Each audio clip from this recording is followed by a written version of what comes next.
Ryan, good to go when you are.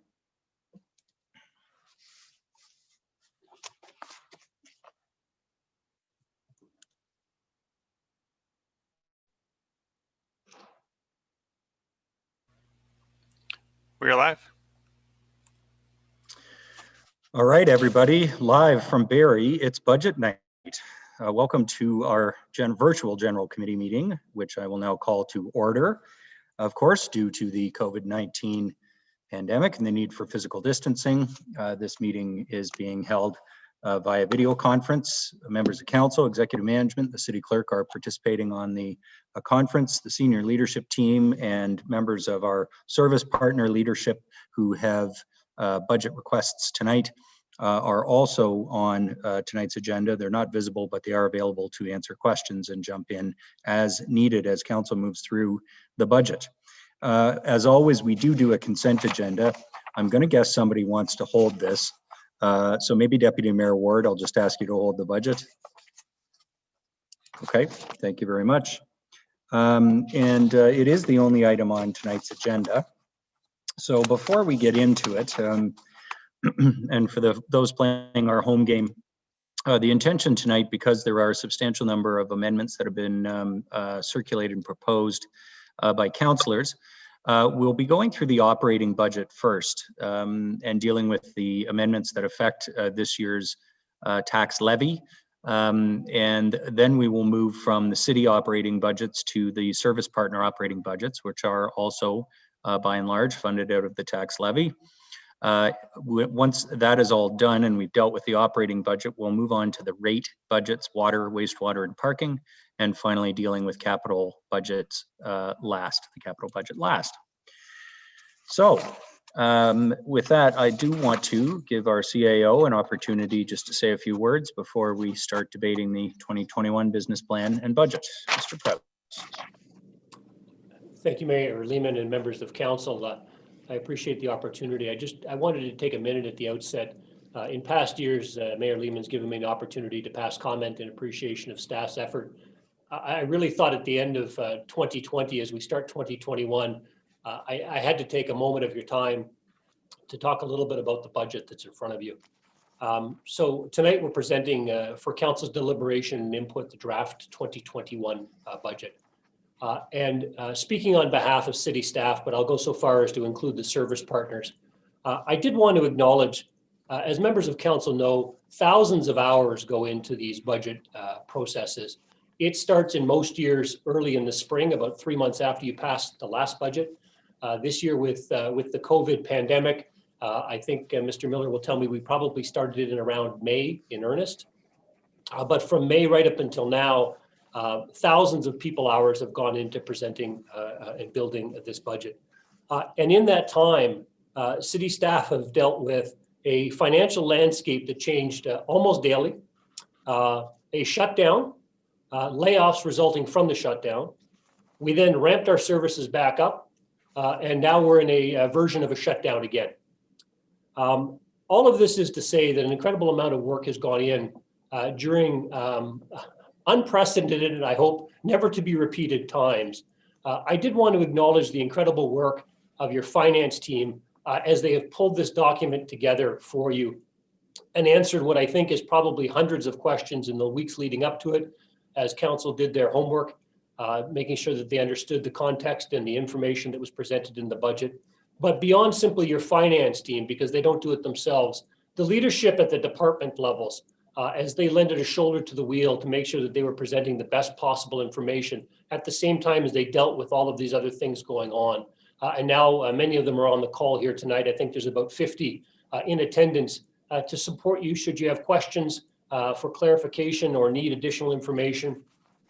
And at the end of it, we now turn this budget over to you for the political lens for your input and your due diligence and your debate.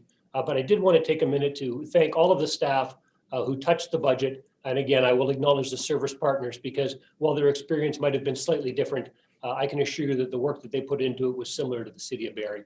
And really with that, I will turn it over to you, Mayor Lehman and members of council to debate and discuss your 2021 budget. Thank you for the opportunity, members of council. Thank you, CAO Prowse. And, I was quoted in one of the media articles on the budget this week as saying, trying to set a 10-year budget right now is like trying to value your house while the kitchen's on fire. And, the reality is things are changing week by week in terms of the path of the pandemic and certainly its impact on the city. But I really have to thank staff for, in the midst of all of that and in the midst of the changes that had to be made in our services, service levels, and so on, for all of your work to get to this point and put together a document that actually reaches further into the future in terms of its planning for growth in the city, and of course all of the pivots that had to be made this year and in 2021 with regards to COVID. And to you, members of council, thank you. There were 128, I believe, questions asked through the budget questions service through the city, and that doesn't reflect, in some cases, additional follow-up information or detail. I know many of you spent many hours, both in terms of the issues you were looking at and the questions that you raised and what they might mean for your work tonight. So thank you for that. Okay, we're going to start with something which is fairly straightforward. It is the first amendment on the first page of the stack of amendments that the clerk has circulated. It's by Councillor Aylwin with regards to urban forestry funding. Councillor Aylwin. Sorry, very important first step. Deputy Mayor Ward, would you mind placing the budget on the floor? I will place the budget on the floor. Thank you very much. Go ahead, Councillor Aylwin. Yeah, I guess we need something to amend, eh? This amendment actually is to reinstate funding for the street tree planting program, but it is addressed in an amendment that includes a number of service increases, or I guess reinstating of services that have been proposed as a cut. So I'm actually going to withdraw this amendment in recognition of the fact that it's part of an amendment coming later. Okay, thanks for that. And yes, everybody, you'll have to bear with me and us tonight, as there are a few occasions where councillors have proposed either overlapping or similar amendments. So this may happen again, but that's great. Thanks, Councillor Owen. The next two amendments that are in the list deal with the county, which is the service partners. We'll come back to that. And I think that makes it appropriate at this point for me to hand over the chair to Deputy Mayor Ward, as the next four amendments in the list are mine. So Deputy Mayor Ward, I'll hand the chair over to you. Thank you, Mayor Lehman. And I'll look for your first amendment. Okay, thank you. The amendment would be to add the following to paragraph 1. First, that the one-time 2021 COVID-19 funding of 1.3 million be applied to the 2021 operating budget and service partner funding requests, and that the net tax levy be reduced by $1.3 million. The second paragraph of that amendment is that the reserve draws associated with the growth strategy be increased by $250,000 from the tax rate stabilization reserve and $250,000 from the reinvestment reserve, and the net levy be reduced by $500,000. Third, that the contribution of the fleet reserve be decreased by $450,000 and the net levy be reduced by the same amount. Fourth, that $1.75 million be drawn from the reinvestment reserve, that's the BHHI dividend funding, to be applied against the net levy for 2021, so it would be reduced by $1.75 million. And I'll just speak very briefly to that, if I might, Deputy Mayor Ward. Okay, I guess first of all, I'll ask the clerk, do I have to read that back? No, you don't. Okay, thank you. Okay, Mayor Lehman. Thank you. So members of council, you're aware, I think of these, they were part of the memo that I circulated to council on Thursday of last week. The intent here is straightforward. It is, first of all, to spend the COVID-19 Safe Restart funding where it is intended to reduce costs associated with COVID, which have been incurred by us and by our service partners. The reserve draws, the difficulty always with these is they are originally there, those reserve contributions, to build up for future years. And what we sacrifice by doing this is the opportunity to do that. As I outlined in the memo, and this really applies to paragraphs 2, 3, and 4, 2 and 3, the fleet reserve contribution and the growth strategy, I think the case to be made is that both growth is proceeding a little more slowly than anticipated. And so the pressure on the new operating costs, we might expect to be mitigated somewhat. And certainly the fleet reserve spending has not been what was anticipated. And as a consequence, there is some room there, I believe, as well. The last one is the choice that I will tell you I struggled the most with, because the BHHI dividends, which result from the success of our power company, Electra, were allocated to that reserve for the purpose of undertaking strategic projects for the benefit of the community, pursuing goals like affordable housing, economic development, and so forth. The reality is that council has chosen to not proceed with the project that originally we were earmarking funding for, which was the renovation of the Fisher Auditorium. And while I certainly expect that project will be replaced with new investment in the west end of our downtown, and I'm very hopeful that we will have a plan to do that, and the second part of my memo really spoke to that. I think, on balance, this is not the year for a 3.8% tax increase. We know our residents, and we're starting to see, and I'll speak to this later, increases in things like arrears on water bills. And with the uncertainty of COVID, it's my goal, of course, to bring the tax increase a long way down from where it is. So the last thing I'll say about this is, because that funding is an annual source, just for the information of members of council, our partners in Electra all have different approaches to what they do with their dividend funding. Some do as we do. They use the funding for strategic capital projects. Others apply it directly to general revenue. This is the year, in my opinion, that we should apply it directly to general revenue. But the major asterisk I'll put on that is, I don't believe we should do that on an annual basis. I have identified in the memo, I believe we should do it this year and in a lesser amount next year to ramp back up and moderate the impact of the choices we will make this year. But I do not believe that should be our annual practice. So I'd hope for your support for the 4 of these. I'd be happy to separate any of them that council wishes to vote on separately. Thank you, Deputy Mayor Ward. Thank you, Mayor Lehman. Any comments or questions? Councillor Elwin. Thank you, Deputy Mayor Ward, and thank you, Mayor Lehman, for this amendment. Great work.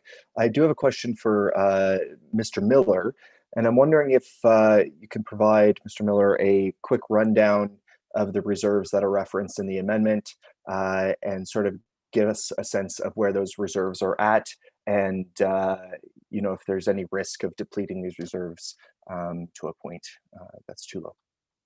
Thank you. Through you, Mayor Lehman, to Councillor Elwin. I don't have the exact balances in front of me, but I can, from memory, of the reinvestment reserve, we were starting around, I believe it was $8 million. There is as Councillor Mayor Lehman had alluded to, there is a fairly healthy dividend that comes in from Barrie Hydro Holdings each year. So I think the risk of that going away anytime soon is low. So I think that's probably one of our more healthier reserves. The fleet reserve, the strategy was to build up a sustainable fleet reserve so the city can have flexibility in vehicle purchases. Historically, we've run a very old fleet and we spend a lot on repairs and maintenance. So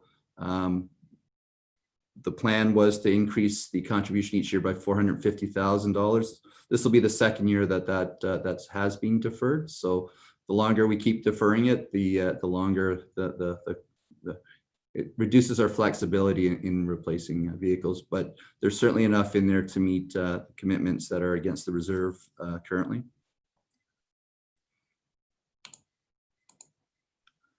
That's great. Thank you. Any other comments or questions? Councillor Morales.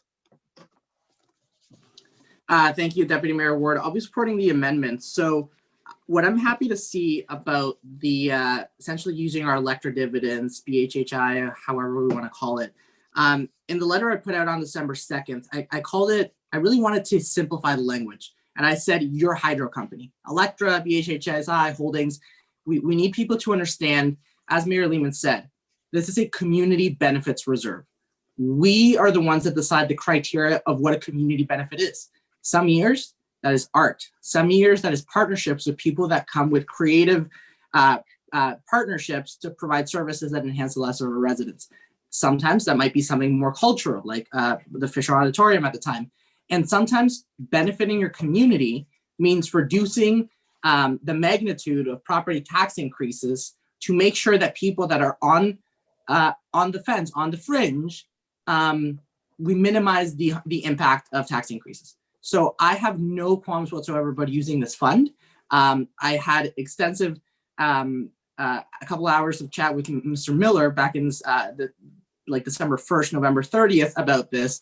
And it gave me the confidence to know, I want anybody watching for the media reporting, we have that ownership of Electra. And that's why we get dividends. It's our own, it's our factory, a little factory that produces profit. And we are entrusted as a city council to invest that and deploy that as necessary. As we know, COVID is a very unique year.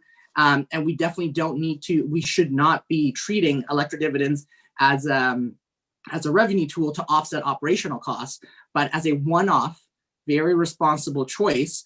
I believe that the multitude of factors in this amendment are prudent. As it relates to the comments about the fleet management, and that we've historically have run older vehicles, I'm glad and I can't wait for them to break. So we are on the cusp of a revolution towards electrification of vehicles.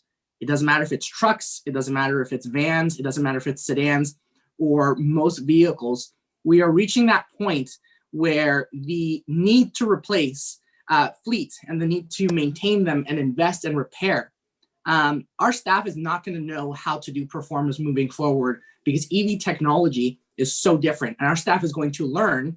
And what's going to be a reality is we are going to be getting much more value for our fleet. We're going to not need as much money.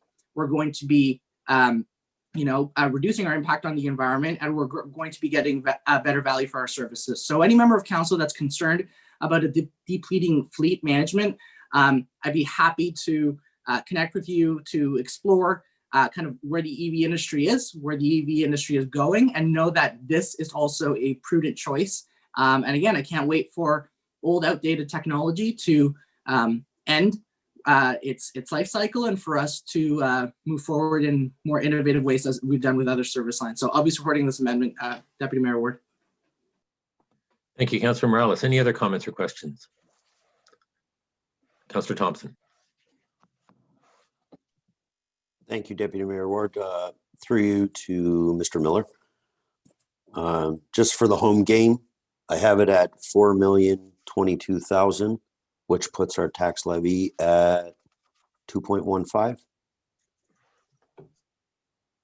Councillor Thompson, your maths is right on. Thank you.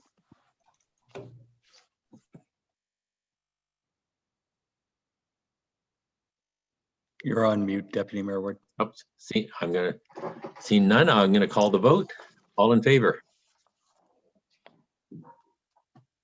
That is carried. Your next amendment, Mayor Lehman. Thanks very much for that. And thank you, General Committee. I did want to try and get some of that heavy lifting out of the way early because that cuts the tax rate close to half of what was proposed. So the next one is also a big dollar amount, and I know there will be some interest and discussion around this. It is to adjust the dedicated infrastructure renewal fund contribution or DERF for 2021. So the amendment is that the 2021 dedicated infrastructure renewal fund contribution proposed in the amount of 2.5 million be reduced to 620,000 and the net levy be reduced by $1,880,000. And I'll speak to that briefly if I might. Go ahead, Mayor Lehman. Thank you. This is another one where I am very much torn in two directions.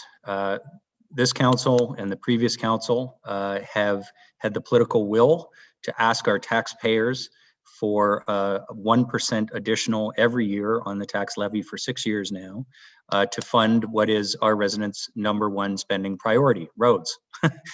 We have seen time and again through the budget allocator tool and our surveys that spending more money on roads and through the citizen satisfaction survey is a top priority for our residents. And the reality is the city got way, way behind in terms of deferred maintenance, in part because we grew so quickly. We've done really great work over the years in catching up.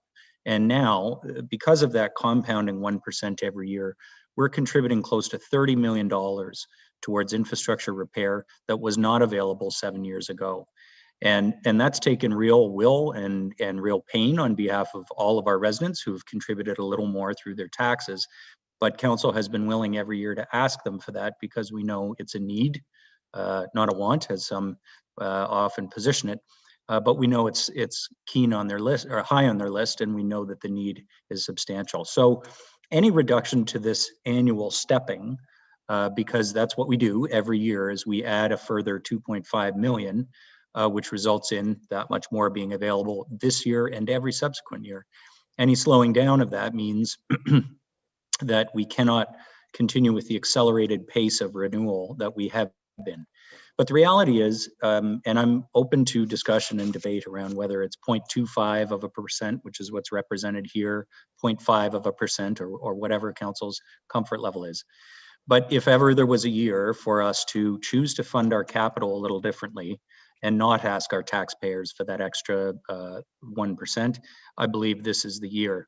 And the last comment I'll make, Deputy Mayor Ward, and I'm sure there's opinions on this, the reason I included the second half of that memo around taking advantage of the current borrowing climate and really looking again at how we are funding our capital plan is because if we make choices like this, I don't want us to let go of the progress that we can make as a consequence of the fiscal capacity that things like the DERF and the reinvestment reserve have given us. You know, the decision on Electra, first on Barrie Hydro and then on Electra, have paid off in terms of going from a $2 million annual revenue stream to something in the order of $8 million, which benefits our taxpayers every year, and the same with the DIRF. So it is with great reluctance that I move this amendment. However, I really do believe in the context of what I'm proposing to council as a whole, re-examining how we fund our capital plan, we could choose to do this, and while it will slow the pace at which we are accelerating infrastructure renewal work, that's what we're talking about here. We're not going to do less work. We're simply not going to do as much more as we were planning on doing. And while that may sound like a fine distinction, I think it's important to convey to our residents. So my proposal is 0.25% for this year. And I would note that in the memo and later on tonight, I'll be proposing that we set a level for next year that brings us partway back to the 1%, but not all the way. And that is because I do believe over the longer term, we should be on that 1% level. But given the current climate, the uncertainty, this is where I believe it's appropriate to go to this year. Thanks, Deputy Mayor Ward. Thank you, Mayor Lehman. Comments, questions? I saw Councillor Kungl, Councillor Rietman, and Councillor Natalie Harris. Thank you, Deputy Mayor Ward. Through you to members of council and Mayor Lehman, I'm fully supportive of this. I do like the approach that while we do nod our head to making quite an exception to, you know, it still maintained to be 0.25%, that there is an additional motion coming forward to identify our intention that this is something we can't let go of. I would rather see it at 0.25% than any lower. I wouldn't like to give it up to make sure that we don't change our intention around long-term well-being around some of our costs and mitigating that. So thank you for bringing this forward. Quite strategic, and happy to support it.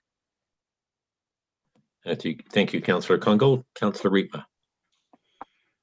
Thank you, Deputy Mayor Ward. And thank you for bringing this forward, Mayor Lehman. And I'm, you know, we are in this problem because other councils well before us didn't keep up with the repairs that were needed at the time. And I'm really worried that we are going to do the same thing here today. And so I'm concerned that we should not reduce our expenditure on the roads, or even decrease the rate of increase that we're doing. Especially in this time of COVID, I'm thinking, yes, we could do something a bit less, but I think going to 0.25 is far too drastic. My suggestion is that we go to 0.5 and that commit ourselves next year to go to 0.75, so that in 2 years out, we'll be back at 1%. For sure, COVID has dealt us a nasty hand, and I think we do need to do something to reflect that. And I think going to 0.5% is probably appropriate. I think going to 0.25% is far too low. So I'll see where the discussion goes, but I'm hoping that we can gather a consensus around 0.5. So Councillor, you are not putting an amendment on the floor at this point? An amendment to the amendment? Well, maybe that's what we should do. So I will amend to go to 0.5 instead of 0.25. So that would basically double the 620,000 number to 1,240,000. Okay, thank you, Councillor Riepma. And Councillor Natalie Harris, you were next. Do you want to speak on the amendment, or do you want to wait till we come back? I'd like to speak on the whole amendment, the first amendment, actually. But would you want to speak on the Councillor Riepma's amendment to 0.5? No, I'd like to speak to Mayor Lehman's amendment. I don't know. Okay. I have some questions. I have some questions in general. Actually, it kind of speaks to both, as if that's. Why don't you ask them and I'll see whether they're. Yeah. Okay, that sounds good. Thank you. Through you, Deputy Mayor Ward. I had a question for, I guess, finance department, maybe roads. How much are we spending to keep up with the infrastructure? No, I'm going to take back keep up. I'm not even going to use those words. How much are we spending on infrastructure right now, repairs, per year? Is it around 30 million? I'm not sure who the best is, if it's Mr. Ferrari or if it's maybe Mr. Miller. I guess my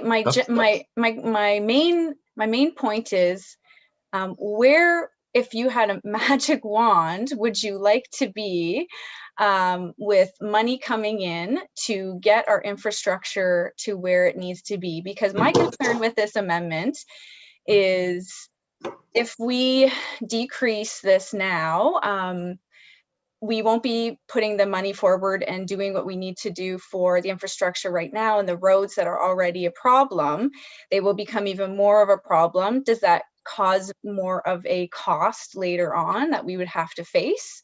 The other thing I see is, with COVID, the roads aren't being traveled on as much, so it's a good time to fix them.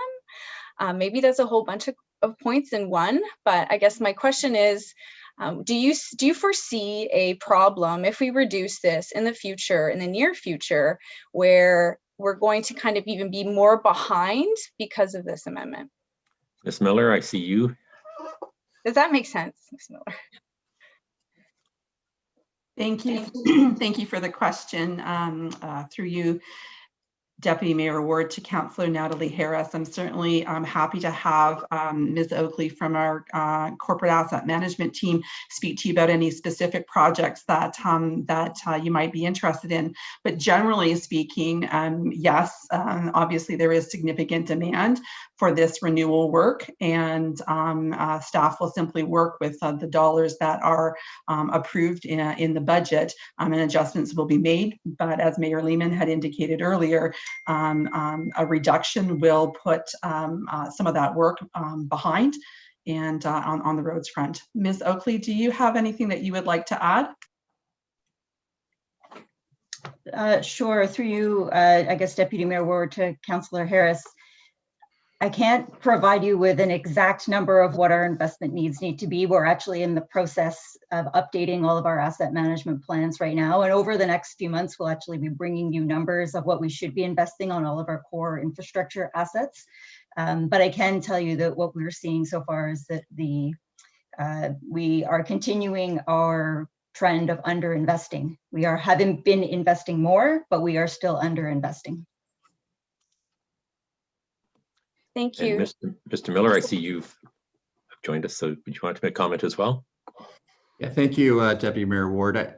I think Councillor Harris, in the budget binder on page 41, I know the budget binder book club has really expanded this year based on the volume of questions we got, which is fantastic to see. But in there is a chart on the tax capital reserve, which it's not a cash flow chart, but it's a commitment chart. So right now it shows that we're expected to be in a small deficit in the tax capital reserve at the end of 2021. That's supposed to increase to 14.7 million in 2022. So obviously by reducing the dedicated infrastructure renewal, it will have an impact on how much is in that reserve. And the challenge is always when you reduce it, it's an impact this year, but if you multiply that over 5 years, you know, that's around $9.4 million that would reduce. So we will certainly, as we continue to move through this budget cycle and through the year in 2021 and look at next year's capital plan, it will change some of our strategies, I think, going forward. Thank you. May I have a follow-up? Sure, Councillor Harris, go ahead. Thank you. Thank you for those answers. I guess, Ms. Oakley, I wish it would have been that we got those statistics and numbers a couple months ago, so we could go into this with a bit more of the future in front of us. But I guess my concern, I just want to verbalize, is that if we're making repairs on infrastructure, that's temporary. And are we just doing kind of patchwork right now, and down the road, the taxes and our taxpayers will have to pay for what we aren't fixing properly right now or redoing right now? So I'm also really open to listening to the rest of the council's ideas. I'm liking what Councillor Riepma said, but I'd like to hear what everyone else is saying. Thank you. Thank you, Councillor Harris. I saw Councillor Harvey next, then Councillor McCann, then Councillor Morales. Thank you, Deputy Mayor Ward. I'm not supportive of this amendment and very supportive of the original motion that was on the floor. And it's for these reasons. We're not talking about significant dollars when you look at it from a big picture as to how expensive these infrastructure items cost. We're literally now splitting hairs of $620,000. And if this is how the rest of the night's going to go, we're going to be here for a long, long time. And I think this is a very responsible way that Mayor Lehman has brought this forward. And I'll be quite honest with you, I think it's something that we almost need to look at on an annualized basis as to where we have this infrastructure levy at. I know we're still behind, but we are doing upwards of more than 10 times the amount of work that was done before this dedicated infrastructure fund was created by a previous council. So that's where I'm a little torn with the fact that it's an automatic 1%. So we're having to deal with that every year. And I do think that it would be a lot more smarter for us moving forward to reassess this on an annualized basis. And this is an exceptional year. And that's why I'm more supportive of the original motion that was on the floor. Thank you, Councillor Harvey, Councillor McCann, then Councillor Morales, and Councillor Owen. Deputy Mayor Ward, I do believe that Councillor Thompson was before me. If he wants to go first. Could be. I didn't see his sign, but I'm okay to wait. Okay, I'll put you on the list, Councillor Thompson. Thank you. Okay, thank you, Deputy Mayor Ward. You know, I think that Councillor Harvey basically said everything I was going to say, but maybe I'll just throw my 2 cents in. I'm definitely not going to be supporting Councillor Riepma's amendment to the amendment, only because I didn't see a lot of substance behind it. To me, it was just you're throwing a number out there.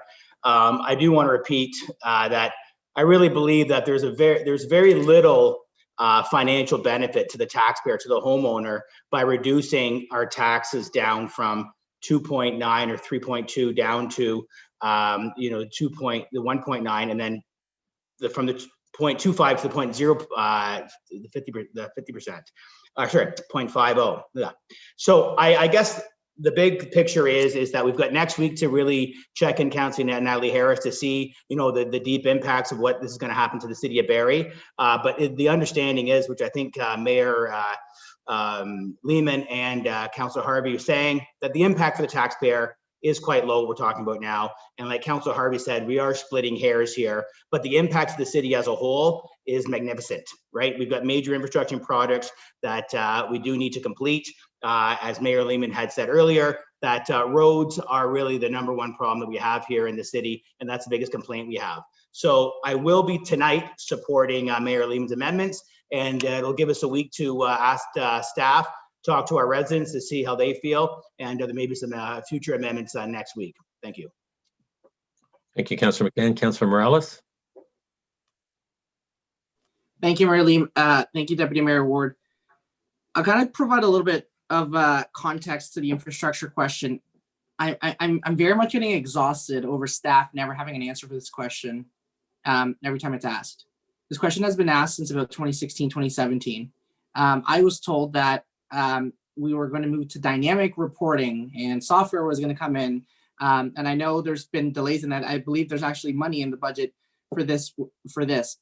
So to answer, and that might not be necessarily staff's fault that we don't have that dynamic modeling, but I agree with Councillor Natalie Harris. We should know that number tonight. It was going to be asked. There's no doubt about that. And that said, to kind of throw some cold water for the new members of council, I believe in 2015, 2016, we should have been spending about $80 million, 80 point something a year to essentially for it not to get worse. I remember Miss Patty Elliott Stevens showing a graph. And if we didn't do that, the 80 or the worsening of our infrastructure slowly did this. So the cold reality is we can't stop the bleeding. It's not going to get better, but that does not mean we give up, and that does not mean we move forward.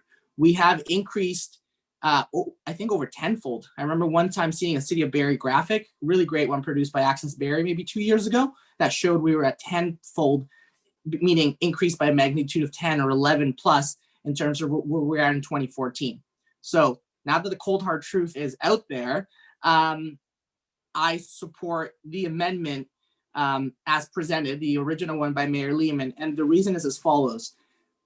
Since we're not going to stop the bleeding completely, but we are definitely moving in the right direction, I'm more focused on the now. I'm more focused on the impact on residents in this moment about reducing the impact on tax increases as much as possible, while still keeping a balance on infrastructure. This was a tough one. Infrastructure was something that I literally ran on in 2014 and has been a priority of mine forever, but we really need to, and for all the amendments coming forward, we need to recognize this is a very unique year. This is not the year to do wants. This is the year to really know how much every single decision we make will have an impact. So in that regard, I'll be supporting the original amendment as proposed. And I applaud Mayor Lehman for having the courage on this one. This was a tough one. Even back in December, I didn't even utter the words. I remember Mayor Lehman looking at me and saying, "What do you think?" And I kind of looked at him like, "Oh, okay, we're going there." But so it took bravery. So I'll definitely give kudos on that one.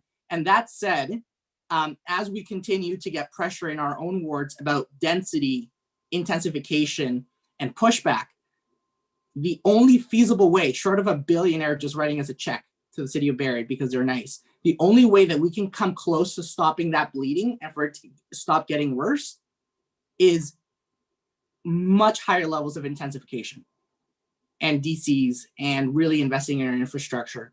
And that's not what everybody wants to hear. And I'm not trying to take the discussion away from the amendment, but the amendment is impacts our infrastructure.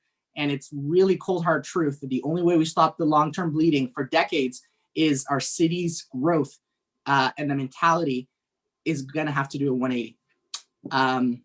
Otherwise, we can start calling billionaires. Thank you, Deputy Mayor Ward. Thank you, Councillor Morales. Councillor Owen, then Councillor Thompson. Thank you, Deputy Mayor Ward. I did see Ms. Miller appear on the screen there during Councillor Morales' remarks, so I wasn't sure if she had something to add in terms of context. I know staff tend to pop up when they have something to say, so. Was there Thank you. something? Go ahead. Sorry. Yeah. Deputy Mayor Ward, thank you, Councillor Elwin. I just wanted to provide the information that you requested and let you know that staff don't have an updated number, but we do have a 10-year-old number, and it was about $90 million per year that was required, and we are currently spending about 68, but that's the tax capital reserve. Mr. Miller can clarify. However, not all of that is road, but a good chunk of it is. So I just wanted to clarify that the 10-year-old number is about $90 million per year. Councillor Elwin. Thank you, Ms. Miller. I really appreciate that response. So I will be supporting this amendment to go to 0.5. And Councillor Morales, I wish we could, tax the billionaires here at Barrie City Council to pay for the infrastructure. That would be awesome. I'd be moving that motion right away. But unfortunately, we don't have that legislative authority. And hearing the conversation tonight, there was one comment that, this decrease isn't that big of an impact to residents, but it could be a big impact on our future projects. And that's why I'm supporting this amendment to go back up to 0.5. I think it's a good middle ground where we're still recognizing that we need to bring the property tax increase down to reduce the impact on residents. Absolutely. People have faced hardship this year. But I would hate to see us fall behind in terms of our infrastructure needs. It's something that when I came into office, I was shocked by how big of an infrastructure gap municipalities everywhere have. And I was impressed by past city councils who recognized that issue and who had the political courage to put an dedicated infrastructure renewal fund in place. And I just don't want to see us fall behind too much again. And a 0.5, bringing it down to 0.5 for this year, frankly, it will see us slow down our progress, and we are going to have a harder time catching up. But I think it at least finds a middle ground between the 0.25 and the 1%. So I will be supporting the amendment. Thank you. Thank you, Councillor Owen, Councillor Thompson, and Mayor Lehman, and then Councillor Harris. Thank you, Deputy Mayor Ward. Through you to Miss Oakley, if possible. For some reason, and I understand Miss Miller's working very hard on this, and we've got some strategic pieces, but normally the amount of completed projects is about 60 to 70% of all of a capital budget. From the infrastructure fund, like if we tendered 100 kilometers of shave and pave, are we able to complete all of that work on that side of the budget or project, sorry, where I know a lot of the other stuff it's just something municipal governments have trouble doing, whether it's late to tender, bad seasons, but we seem to never have 100% of our capital projects that are in our binders completed. So I was just wondering if you could answer, are we fulfilling all of that program with this money every year? Ms. Miller? Or Ms. Oakley, I'm not sure who. Thank you, Deputy Mayor Ward. I'll start, and certainly Ms. Oakley or Mr. Area Senator might want to give additional information, but you are correct, Councillor Thompson. In the past, we have struggled with our completion rate on capital projects, and there are a number of reasons why that has happened, and you mentioned a number of them.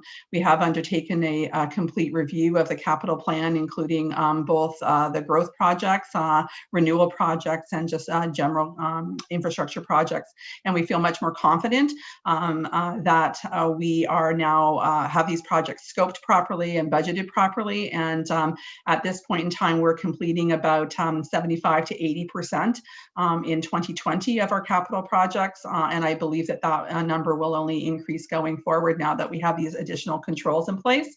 But certainly happy to have other staff add anything if I've missed anything. Anybody else? Help from staff? Councillor Thompson, anything else? Yeah, I just thanks so much. And it's great to hear from being a councillor and that we were actually evolving the systems and to get up to that level. That's, you know, it shows that the work of staff and realizing that, you know, we've got to do better on that side of having, you know, we're into 75% and forecasted to get higher. But saying that, we're not there yet, and I'm going to support the original amendment. I'm not going to support the 0.5. I just think that this might be the year where, you know, the reprieve of taxes to our residents, and 620 is, you know, a substantial amount of money. And I like the direction the conversations have went so far. So thanks. Mayor Lehman, then Councillor Natalie Harris. Yeah, just one thing I'll add for general committee's consideration. I think there's two things. In the budget binder, there's that chart that we see every year that says how much should we be spending based on amortized value and how much should we be spending based on replacement value. For the first time this year, we're actually above the amortized value, but we are still way short of the replacement value. So I will not in any way try and misrepresent the situation that the infrastructure deficit has been conquered and that's why we can ease off the pedal. In no way is that true. However, have we made tremendous progress? Yes, that chart shows the kind of progress that's been made. And I think what I'm suggesting here, and as I say, we can set the figure where it is whether we want to increase the spending on renewal by 600,000, by 1.2 as the amendment to the amendment suggests, or by the full 2.5. And it's been an achievement that we have increased it every year. I just think this year is a year to do a smaller increase in the amount of renewal work we're doing. The number that was just given to us, I think, is $9 million aggregated over the 10 years of the capital plan. Again, that's why in the second section of my memo, I suggest we may want to move to look at a different funding mix for our capital plan, because we may be able to make some of that up through taking advantage of either low-cost borrowing or other adjustments to the capital plan funding. So there's no free lunch, and you know, I'm not suggesting in terms of an annual amount that we continue this practice, but I'm comfortable in doing that this year, in part because I believe this is a year in which we need to look at our funding of that 10-year renewal need. And although we've made huge progress over 6 years, I don't believe it's going to wipe out all that progress in any way. And in fact, we will make a little bit more progress this year, just not quite as much more. That's my pitch. So I'll be opposing the amendment, although I really do understand the reluctance on some members to go as far as I'm suggesting. Yeah, and we'll get to you, Councillor Harris. Did CAO Proust want to say something? Sorry, I didn't see his picture is not on my screen, but I understand he might have had a question or a comment. Thank you, Mayor Lehman, through you members of committee. I think Ms. Miller addressed that. I was simply going to point General Committee's attention to page 8 of your budget binder, which speaks to the infrastructure gap that's in front of council, and it sits about $40 million a year. That is all infrastructure. That's not simply roads, but I thought that might help in the deliberation, but I think that question has been answered. Appreciate it. Thank you, Mr. Proust. Councillor Harris, Natalie Harris. Thank you. Through you, Deputy Mayor Ward. My question is to Mr. Miller. If the amendment that Mayor Lehman puts forward passes, how much would that decrease the average taxpayer's monthly tax or yearly?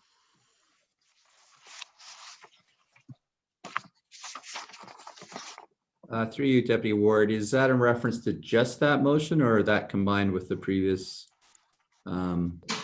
Combined, yeah, let's do combined. So the Mayor Lehman's motion with the previous approved amendments would get us down to 1.39%. So for people watching, thank you, how much in dollars would that save them per year on an average tax bill?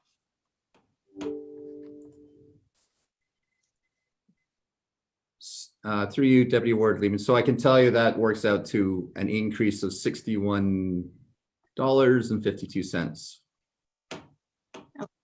Thank you. That's, I think, better to understand right away. $61 Okay, can I also have what the number would be just with this motion? Sorry, also what would it mean to taxpayers if we just approve this motion also?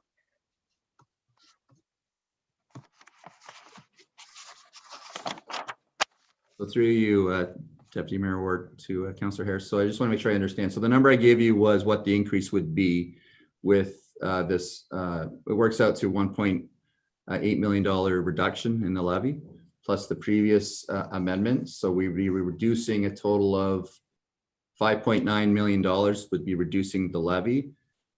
And that gets us to, we go from 3.75% down to 1.39%, which is a difference of about $100, I believe, from where we started from. I'm not sure if that answers your question. Okay, thank you. Yeah, I mean, I really appreciate all of, I see Mayor Lehman's face. I really appreciate everybody's points, and I'm taking them in and absorbing them. For me, I just really want the progress to continue. I'm on the fence right now. I'm glad we have a week to think about this and to come back and ratify things, but my worry is down the road, if we're not even close to where we are with the money that we need to put into our infrastructure. I don't know. I get it that money is absolutely tight for everyone in the city of Barrie, but if we are paying this now and continue to do what we were doing in the past, will that prevent us from paying more later? It's still going to be painful in down the road, I think, because of the results of COVID. So our infrastructure, our roads, it's just such a massive investment for us to keep moving forward. I like that Mayor Lehman said that we have made progress and we will continue to make progress, but it's less progress. I would like to make more progress. And I know that we all would like to make more progress. I get that. So I need to listen to everyone else. And that's where I don't know, I'm really on opposite side from everyone with this. So, but that's the way I roll. So thanks. Thank you, Councillor Harris. Councillor Jim Harris. Thank you, Deputy Mayor Ward. Yeah, I'll be brief. I will not support the amendment to the amendment, but I will be supporting the original amendment. And I want to thank Mayor Lehman for his work on this, and also for giving us the opportunity to review this earlier, so we had a chance to reflect on the potential challenges and impacts of the reduction in the DERF. So having had time to reflect on that and review the impact, I'm happy with the result, and will support the original amendment, but not the amendment by Councillor Lehman. Thank you.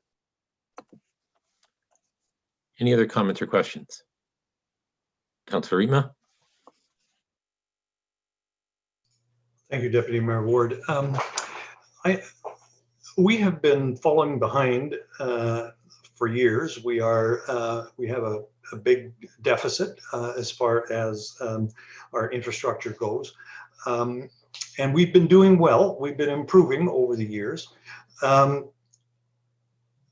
And this year, because of COVID, I certainly understand why we should reduce what we're doing. But it's a trade-off, you know, it's a trade-off between saving money and spending and asking future years to spend it, and not doing our work on our roads and infrastructure.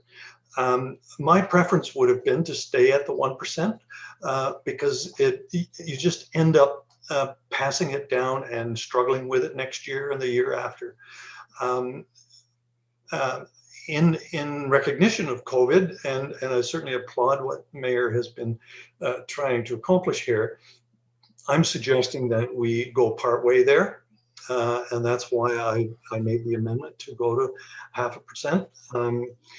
And I think that is a very good middle ground, and it gets us where we want to be. We want to do something for our taxpayers and recognize the situation they're in. At the same time, we cannot build a great city without any money. And so that's why I'm suggesting the 0.5%. Thank you, Councillor Rima. Any other comments or questions? I will be supporting the Councillor Rima's amendment for many of the reasons he just mentioned. I think it's I think it's really important to remember that this is actually the 1% is a compromise. Staff is actually, it originally recommended we increase the 1% every year till we caught up. So we have such a huge infrastructure deficit that it was recommended we start at 1% and increase it. Our compromise was not to increase it. We've kept it at 1%. And I'd certainly support a reduction in 1 year, but I think a reduction to 0.25 is too much.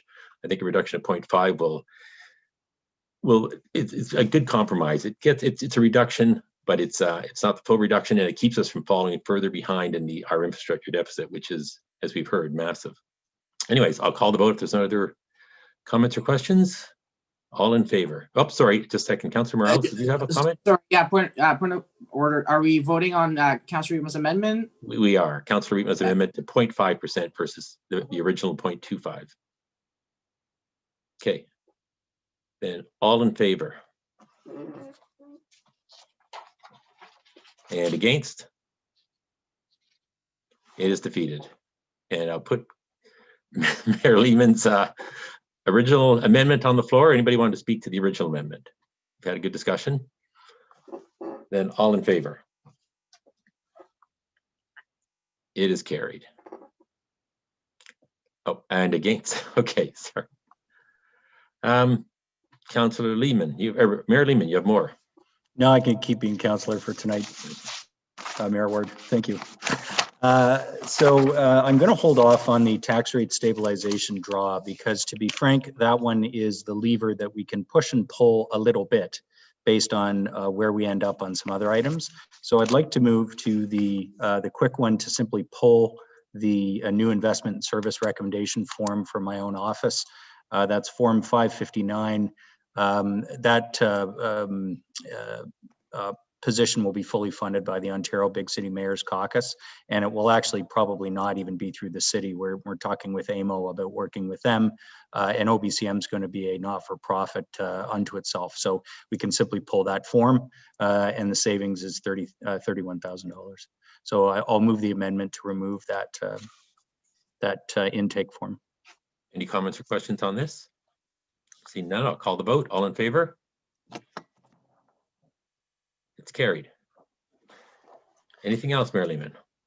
I do have the other one on the operating budget, but if you don't mind, I'll hold off and see how things go. I'll relinquish the chair back to you. Thank you so much. So we'll proceed. The next amendment that I've got listed on the operating budget is Councillor Kungle's. We're on page 3, members of General Committee. Councillor Kungle, it's with regards to traffic services. Go ahead. Thank you. So I'm looking at the list. I had one just before, but okay, that's services. Okay, so traffic services, there was a slight correction. I'm not sure if everyone got the update, but I've separated out traffic services. This is specific to Form 590, page 329. And it states that for an amendment, I'd like to change that to be replaced with that funding in the amount of $82,778 be allocated to traffic services for the temporary traffic calming program across all wards. This replaces that specific allocation that was proposed to be reduced. So I'm putting it back on the table for consideration. I'm hoping some of my proposals under capital might offset what I'm asking to put back into the budget.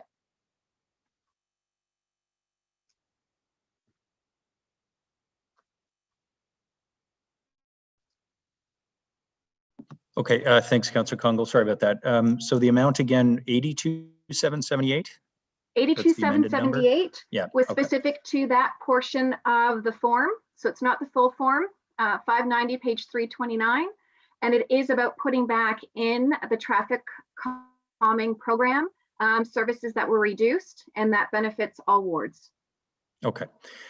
So members of General Committee, this was part of the reduced services to hit the target that were proposed by staff. Anyone wish to speak to this amendment? Deputy Mayor Ward. Sir, through you to Councillor Collins, just for clarification, then you've dropped the crossing guard portion. Is that you're dropping it completely, or you're introducing it separately? I wasn't quite clear what was happening. I'm going to introduce it separately, knowing that it does tie to Barrie Police Services. I wanted to make sure it didn't restrict anyone's ability to voice opinions on the traffic calming measures because it does impact all wards. Okay, thanks. You're welcome. Councillor McCann. Thank you, Mayor Lehman. Just a quick question maybe for the move of the motion and or staff. I was thinking about bringing an amendment next week, but I wanted to kind of hear what the flow of council was. The traffic calming, you know, I understand that you want to have an equal distribution of funds throughout the 10 wards, but do you think that the problems are equally distributed in traffic calming?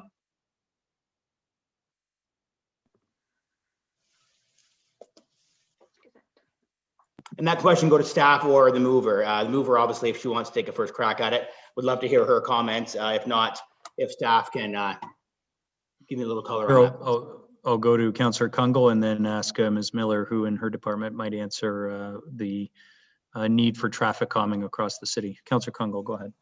Sure, this is a key area of interest in my ward. Of course, everyone's still waiting for us to come back around where we're going to allocate speed cushions. And so I'll look to staff.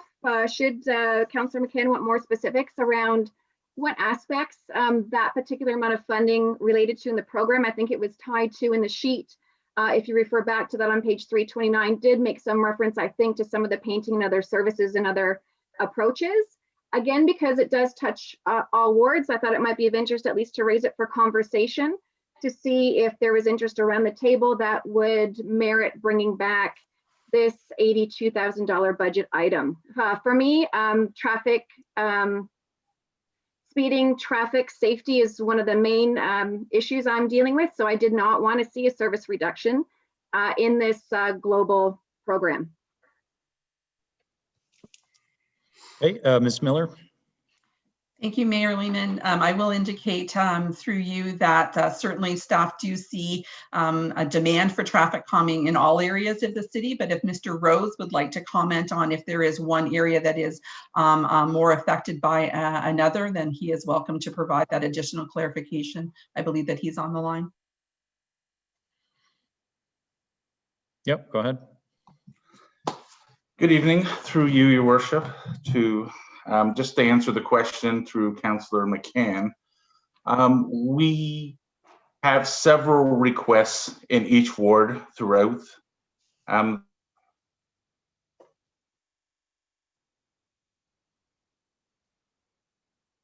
Nope, we just lost you, Mr. Rose. I'm not sure what has happened, Mr. Mayor Lehman. So what I'll indicate is again, it's my understanding is that we do certainly have requests across the city, and I will ensure that we have a written response ready for your deliberations next week if that is required. But we do have requests across the city. Okay, thank you, Mayor Lehman, and thank you for Ms. Miller. So what maybe I would like Mr. Rose to maybe focus on, if he could coordinate with the Barrie Police, just with the amount of traffic and speed complaints that we have throughout the city, and just if you could make it per ward.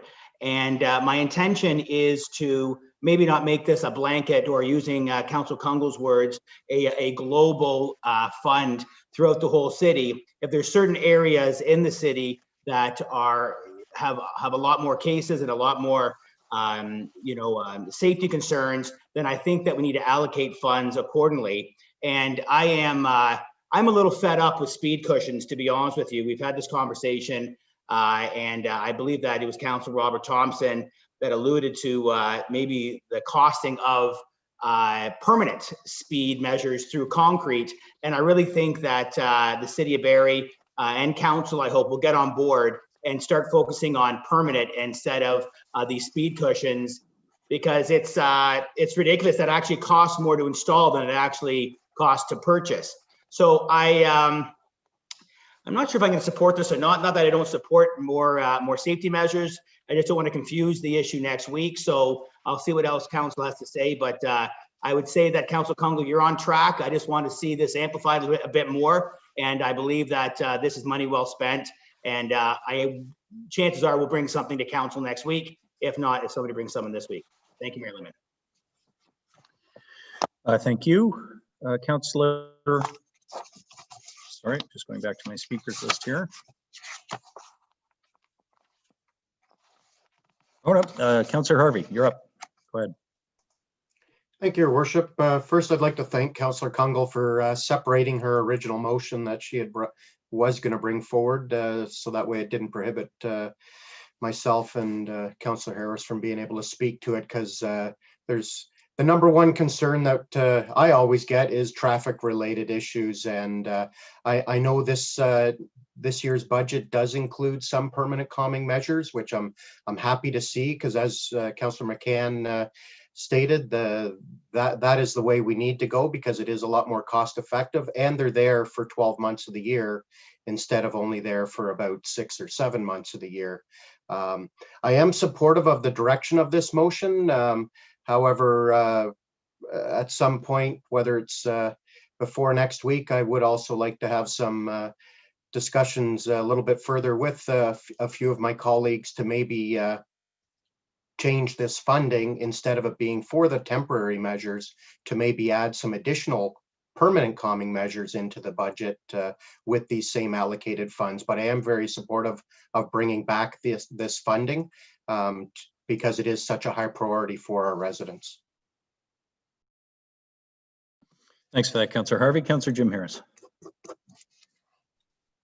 Thank you, Mayor Lehman. And I want to thank Councillor Congo for putting this back on. I had the same thought around separating, so thank you for that as well. Again, I'm repeating what others have said, but traffic calming, whether we have the exact right measure at this point, I think there's some discussion. I know Councillor Harvey's talked about the value of the radar speed board as a traffic calming measure versus vis-a-vis the speed cushion itself.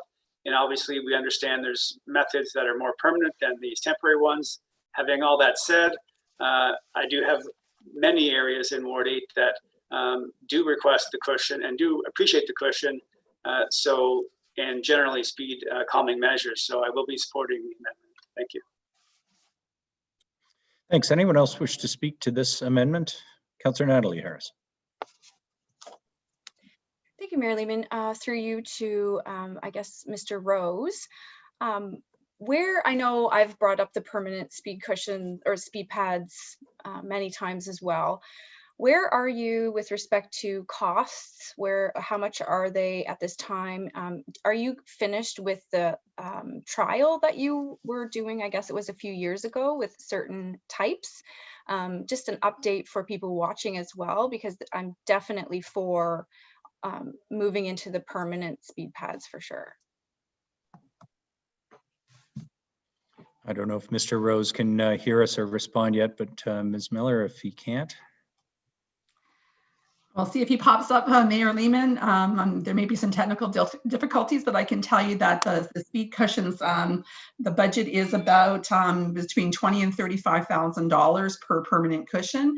There was some information provided in the batch questions and in batch number 1 in terms of that. Councillor Harris, certainly we have implemented a few. It worked on Sandringham quite well. We did have a little bit of trouble on another one, but certainly we are proposing that we do transition to the permanent speed cushions as soon as we can. Okay, thank you. Yeah, I will approve this tonight, but as well have some discussions with fellow councillors over the week to see where we can move forward, maybe and allocate some more money to permanent. Thank you. Okay, thanks, Councillor Harris. Any other comments on the proposed amendment? Okay, seeing none, I'll call the question. Those in favor of the amendment, please indicate.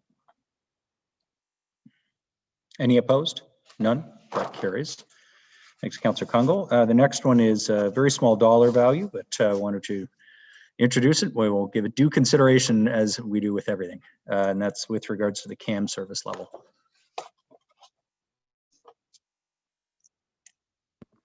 Yes, thank you, Your Worship. And so again, this was a department service level cut in the amount of $7,500. I was hoping we could actually test the waters about where people's appetite was to bring that back. It does have implications for some of the data collection and monitoring. I didn't see it as impacting the budget so significantly that I favored making this program whole. So I'll leave it there. If there's questions, I can make a reference if needed, if you're not seeing that in the amendment about where that's located. There's limited information, but again, does tie to, I think, the integrity of the intention of our asset management program and data collection. Okay. Comments? Councillor Thompson. Thank you, Mayor Lehman. Through you to the mover. Thank you for bringing this up. It's such a small dollar amount, and I get it, but I'm just going to say I'm not going to support. This is something that EMT didn't support, and I'm going to respect the staff that worked on this where they felt they could do without it. I don't think by leaving it in the upper level of that page, if they really, really needed it, they wouldn't even have put 7,500 on an unsupported side of the ledger. So I'm not going to support it. And to be honest, I'm going to respect the intake forms that were supported by EMT, just with our goal to try to keep the number at such a favorable for our taxpayers. But thank you for bringing it forward.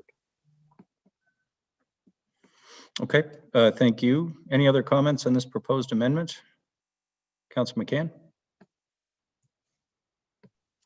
Thank you, Mayor Lehman. Just as we're talking about money, I'll just agree wholeheartedly with Councillor Thompson. I'm voting no tonight. Thank you. Okay. Any other comments? Okay, seeing none, I'll call the question. Those in favor of the amendment, please indicate. Opposed? Okay, that fails. Councillor Kungl, the next one you've got, I think as well, which is regarding the deferral of hiring staff. Go ahead. Sure, and point of process I'd like to come back to, because I separated up that motion, and I know Deputy Mayor Ward asked me about it. It did tie to still the other component under the traffic services. I just didn't want to miss that because it is something still I'd like to table because it did change last minute. So I wanted to allow members of council, if that was something they had expected I was bringing forward and wanted to speak to it, that they didn't miss that opportunity. Do you want me to continue with staffing or go back to that second half of traffic services?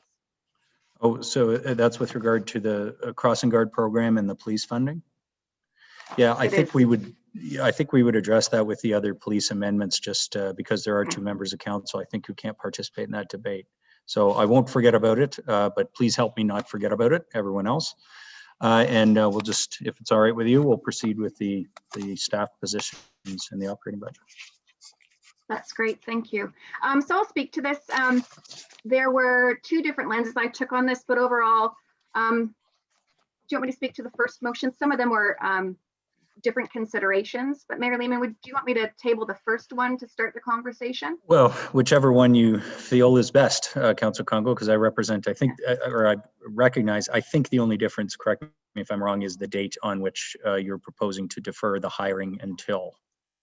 Yes. Okay. So for context, I looked at the new investment specifically on page 283. I identified 10 different positions, some full-time, part-time. They are listed there. They cover a range of positions that I selected. There was about 5 in particular that tied to areas that I didn't see as compromising the integrity of the program. So I did my own risk review from dependencies and other impacts. But maybe for the sake of the conversation, I will table a general motion and see where it goes. So that the following positions not be hired prior to April 1, 2021.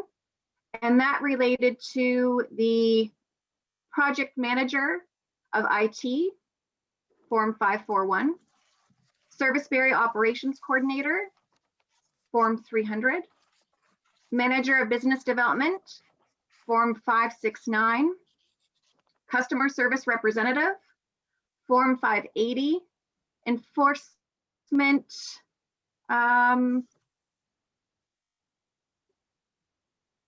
office, Form 601. I'd like to speak to that briefly before we go to vote. Okay, so no, well, we'll definitely Or, yeah. debate. Yeah, for sure. So you're moving those 5 positions, and I think it's a typo. It's enforcement officer for MLEO. So those 5 positions not be hired until April 1st. That's what's on the floor. There are dollar savings associated with that since we're only paying those positions for 2/3 of the year. Go ahead, Councillor Kungl. And so I looked at just depending on where we ended up in the overall budget. So this may be something we want to defer or not. I don't want to harm the intention of staffing, but looking at where we're at in year, I'm looking at this through the lens of if we defer hiring in year, will we see some soft savings? I'm also aware through fluid conversations that it might be a better position to actually, instead of naming those roles,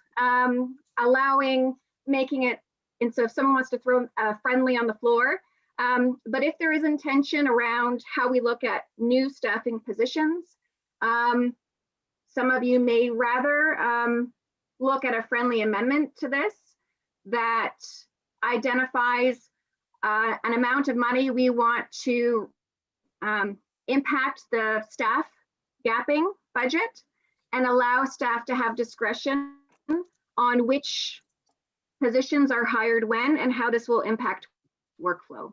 But I did want to bring at least a healthy conversation to the table, considering the number of new hires, as to if there was merit in looking at the dollars associated to those positions and some in-year savings. Okay, thank you. I have Councillor Thompson first and then Councillor Owen. Thank you, Mayor Lehman. I fully understand the intentions of this, but I think with the email we received from Mr. Miller, sorry, that it kind of explained the gapping and that if there was a desire to increase that, but the problem is when we start setting out hiring dates is, and I would hope none of our staff would do this, but they put a start date of September with a salary of 20,000, and then come next year to try to find the full staffing amount is where you run into an issue. So I think by seeing the full amount, we have the salary gapping. So I'm comfortable with that the way it is. So I will not be supporting this. Okay, thanks, Councillor Thompson. Councillor Elwin? Ditto. That was my concern as well. Thank you. Any other comments, members of the General Committee? Councillor Natalie Harris, then Councillor Harvey. A question, I'm not sure who can answer this through you, Mayor Lehman. For customer service, is that department like inundated with calls on a daily basis? I'm not really sure. I know the wonderful work that they do, but how busy is customer service? Thanks for that. Ms. James Reed. Thank you, through Mayor Lehman to Councillor Natalie Harris. There are 2 positions listed in the amendment. One of them is the Serviceberry Operations Coordinator. The other one, as the Customer Service Representative, is not in Serviceberry. So I will just speak to the Serviceberry position. Certainly through the pandemic, we've seen a dramatic increase in our inquiries into Serviceberry, both by email and phone, and when we were open in person. I have our manager of Serviceberry, Monique Kovacs, on the line, and I'd ask her to speak to the specific numbers of calls, if that's of interest.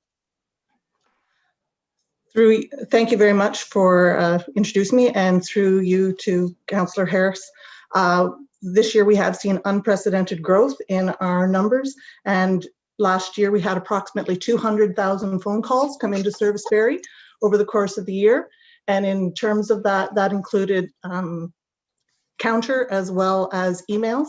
We saw a substantial increase of approximately 40% in our email capacity, and that was very much centered around financial matters regarding tax and water and a lot of the amendments that were happening through council. Thank you for that. Through you, Mayor Lehman. Yeah, I mean, I guess I'm kind of with Councillor Thompson in the sense that I don't know the behind the scenes ins and outs of what's going on right now. I was assuming that that would be your answer. So I enjoy and appreciate what Councillor Kungl is bringing forward to kind of increase the gapping a bit. But because of COVID, and I really trust what the judgment is behind the scenes, I'm going to have to say no to this one. Okay, thanks, Councillor Harris. Councillor Harvey. Thank you, Your Worship. This is a question for staff. Probably HR would probably be the best one to answer it. With putting this motion aside, we're already at December 18th. This budget's not going to get ratified till the 25th. Realistically, putting aside this motion, what is the true earliest hire date for these positions that are currently in question? Thank you. Through you, Mayor Lehman, to Councillor Harvey. It largely is dependent on whether there is a candidate filling the spot temporarily. If they are true vacancies and we don't have a temporary staff member in place, then the posting for the position would go up for a minimum of 2 weeks. And frankly, the cycle time depends on the labor market. But generally, we're looking at anywhere between 4 to 6 weeks before we would be in a position to make an offer. That's the most aggressive timeline. Again, there are circumstances where, due to labor market availability or market competitiveness, we find ourselves in a position where we have to go back out to market. So that can extend the timeline even further. Great, thank you. That's exactly the answer I was anticipating I was going to hear. And going off that time frame, it actually puts us literally a week prior to this April 1st that is being proposed in this amendment. And as a result, I will support this amendment. This is the time frame that we're looking at anyway through a traditional posting position, as Ms. Langlois just explained to us. And this is just deferring it to ensure that nobody would start in these positions for that additional week. That guarantees the additional gapping, which is almost accounting for $100,000 here. So I definitely will support this. Okay, thanks, Councillor Harvey. Deputy Mayor Ward. Thank you, Mayor Lehman. Through you to staff. I know I saw somewhere in the budget documents, or maybe it was in the question and answers, a figure on what the salary gapping target is this year. What was the figure? I had 600,000 in my mind, but I might be wrong on that. I can't remember. I think it was 1.25. CAO Prowse. Thank you, Mayor Lehman. Through you to Deputy Ward. Subject to correction from Mr. Miller, I believe it's sitting at 1.275. Okay, actually that rings a bell too. Yes. So my question would be, I guess, for Councillor Kungl, which you just you sort of hinted at it before, just favor changing the amendment to just find another $100,000 in salary gapping, which would basically accomplish the same thing and not micromanage them and saying when people are going to be hired. So maybe I'll put that amendment on that we just find another $100,000 in salary gapping, which will help pay for some of the things we've added back in, or another figure. Yes, and I'm fully sure. Yeah. Yes, and I'm fully supportive of that. It just that information came after these were put forward, and I believe, and I'm not sure if you want to redirect that back to Mr. Miller, but I believe that would be a better practice on behalf of staff to have discretion then on how that's applied, rather than it being this very prescriptive positioning of the motion. So I did want to get it tabled for discussion, but I do appreciate that the way in which pieces are operating, that I believe that's the better way to go, Deputy Mayor Ward. Okay, and maybe I'll put a figure on, because you had two different motions on the floor, one for 100,000, one for 200,000. So maybe I could say 150,000 in salary gapping. And that'll be the amendment I'm putting on the floor. Okay, so we have an amendment to the amendment. Well, actually, you know what, just to keep this cleaner, if it's all right with you, Councillor Kungl, would you mind withdrawing your amendment? We'll just move Deputy Mayor Ward's, because it's not really a change to what you're saying. It's something different instead. Okay, so that the amendment that's on the floor has been withdrawn. Deputy Mayor Ward is putting on an amendment to increase the salary gapping figure by $150,000. Would you like to speak to that amendment? Anyone? Sorry, I saw Councillor I'm okay. Reitman. Councillor. I think it's pretty self-explanatory. Okay, thanks, Deputy Mayor Ward. Yep, I saw Councillor Reitman and Councillor Jim Harris. Thank you, Mr. Mayor. I guess this is a question to staff. We already have a figure in there of 1.2 something million for salary gapping, adding 150,000 to that. How does that affect what your operations as far as staffing goes? CAO Press. Thank you, Mayor Lehman. Through you to Councillor Ripma. Always subject to Mr. Miller piling on if he feels the need. I think historically our naturalized salary gapping, that being our regular turnover in staff and the recruitment process, I think runs about $600,000 in a year, which means council approves the positions and at any given time, some of those positions will be sitting vacant. That's where we get that inherent salary gapping number. Through many budget processes, that number has grown. And as you know, today it's 1.275 million, I believe. That is candidly a stretch. Anything on top of that would be a significant stretch. It simply puts a drain on the resources that are available. It means when positions are open, we will not entertain recruitment for 3 or 4 or 5 months and sometimes longer. So it does put a strain on service levels. It is, of course, council's decision what the service level is for the organization. But I would just articulate that I think our natural position is about $600,000 or $700,000 a year in salary gapping on a regular year. Okay, thank you, Mr. Mayor. I don't think I'll be supporting this amendment. I think we've got staff already stretched plenty far enough, and trying to push them to stretch further, I don't think gives our citizens good service, and that's what we're looking for. Thanks, Councillor Reitman. Councillor Jim Harris. Thank you, Mayor Lehman, and thank you for the question, Councillor Reitman. It seems like with Councillor Harvey's question, your question, how does this actually impact? Do we put undue pressure on staff? And I do like the approach though, because it moves from more being directors as opposed to managers, which I think we don't want to be managing by making decisions on when hirings happen. So that's not positive. So just a question, Mayor Lehman, through you to Mr. Miller. Can you describe what impact this would have on the levy?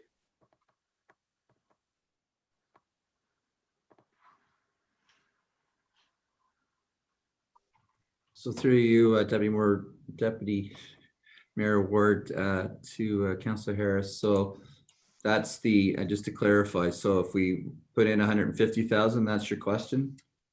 Yeah, what's that worth in a percentage? So we're 1.41 if I put in 150,000.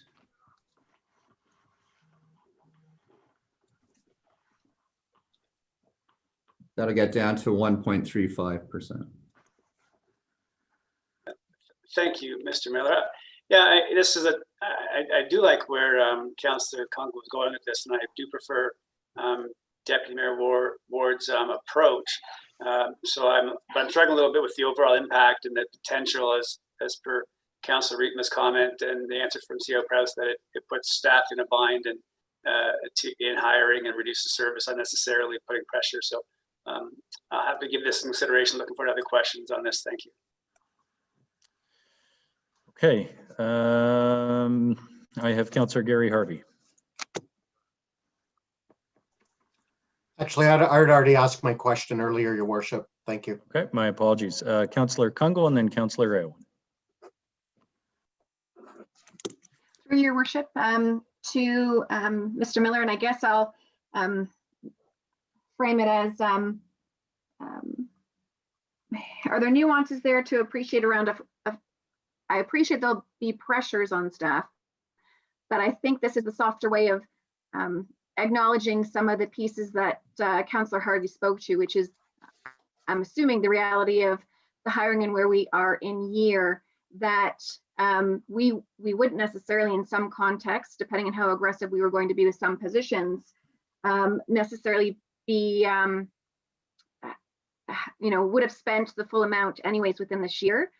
So I guess my lens, I'm still not seeing it as it being a strain on staff. Of course, if we were up to full capacity in these positions, it would be beneficial, but I think it still acknowledges that we're at a point in the year where we're not going to see salary dollars for likely Q1.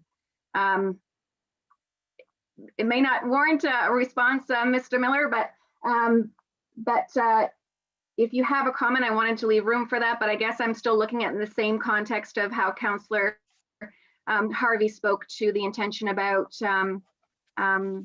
likely what we're going to see is soft return costs anyways around hiring. Through you, Mayor Lehman. So I guess on 2 points, as CEO Proust mentioned, the natural inherent gapping number is around 600,000. We have in our base budget 1.2 million. So this would put us up $150,000 more. So the risk is if we don't achieve that target at year end, perhaps we'd have to fund that shortfall through one of our stabilization reserves.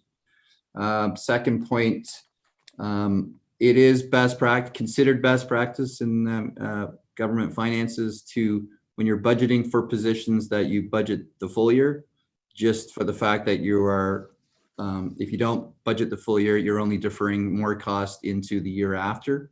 And that's, always presents a constant cat and mouse as time goes on. So it is preferred to budget the full cost, and hope that answers your question. I think it does a follow-up question through you, Mayor Lehman, back to Mr. Miller. The intention of the motion, is there anything that I might not appreciate if this will carry over into out years? I'm looking just to apply this to the current year's budget. So do we need a reframing of the motion currently for the amendment to restrict it to 2021?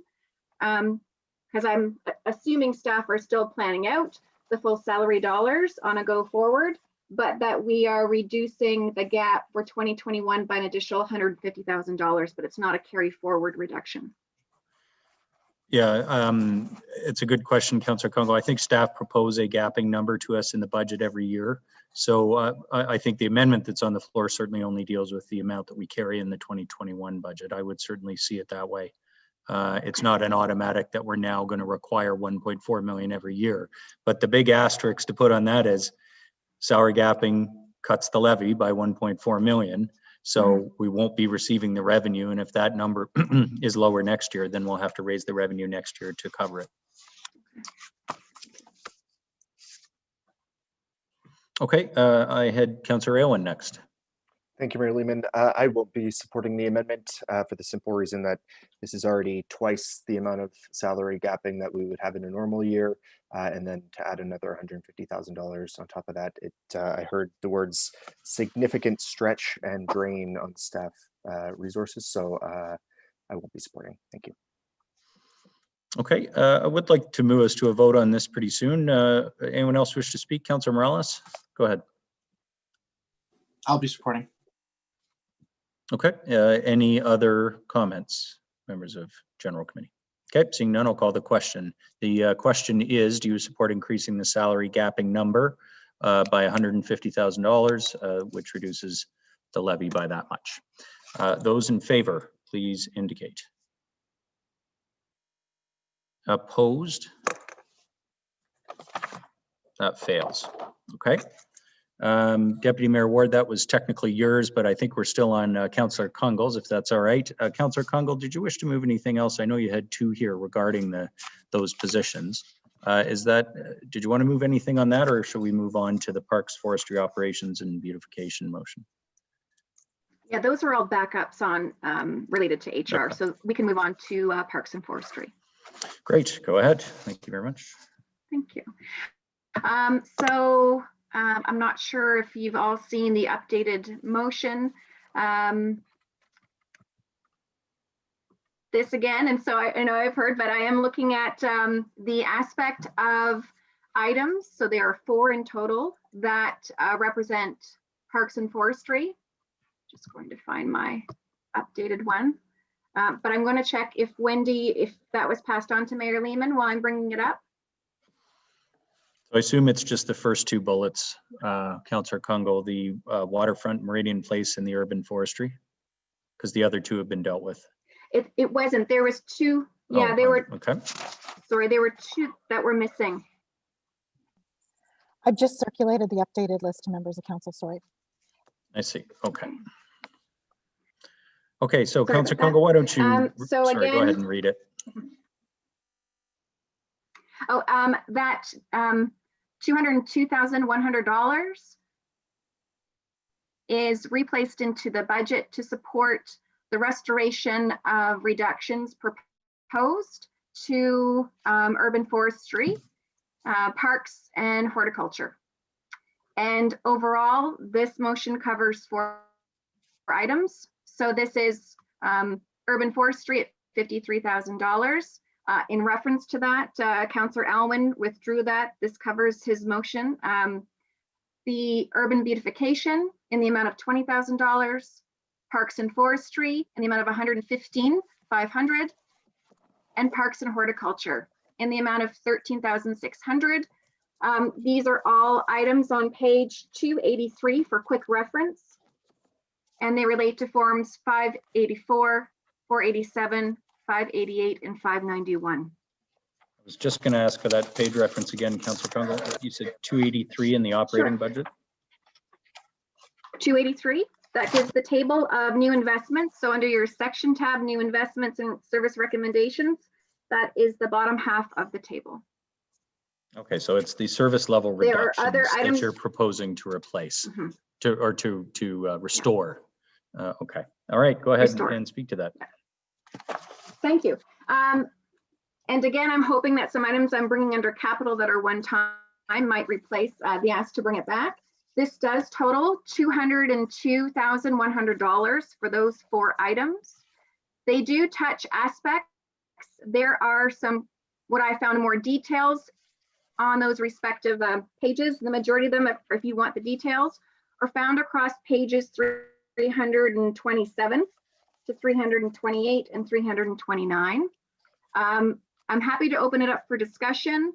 Some of this ties to impacts and proactive maintenance. Overall, I wanted to see, again, these service cuts restored to maximize the program to its full capacity. My lens on this is looking at, this does tie to our priorities in our strategic goals. It also talks a bit about maintenance. And I think depending on how this year goes with COVID, I appreciated that we saw a lot of high interest and demand on Meridian Square, on our waterfront, on our parks and trails. I believe this area will be a high demand area from a service area for residents. And I'm looking at this as a proactive approach to ensuring that we're not reducing service levels in areas coming into spring and summer. Okay, thank you very much. Comments, members of General Committee? Councillor Rittman. Thank you, Mr. Mayor. I was wondering if we could split this into 2 pieces, or maybe even 4, but I support the first 2 because I think the second one is in Meridian Place, and it definitely, we need to support our downtown to every extent that we can. And also the first one has to do with cutting trees and planting new ones. And the emerald ash borer is going to kill a few more trees. And the problem is that if we don't cut them, we're just increasing our liability.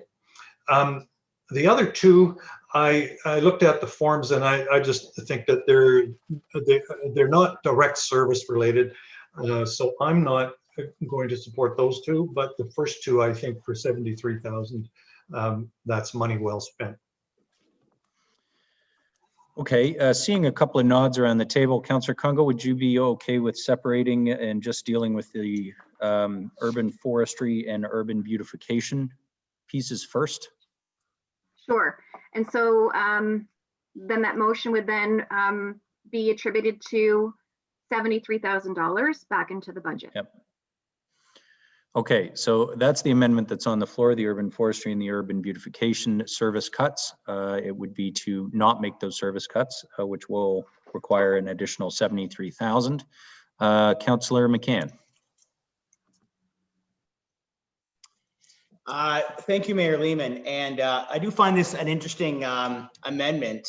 And I wonder if Councillor Kungl would maybe entertain and accept a friendly to her first one.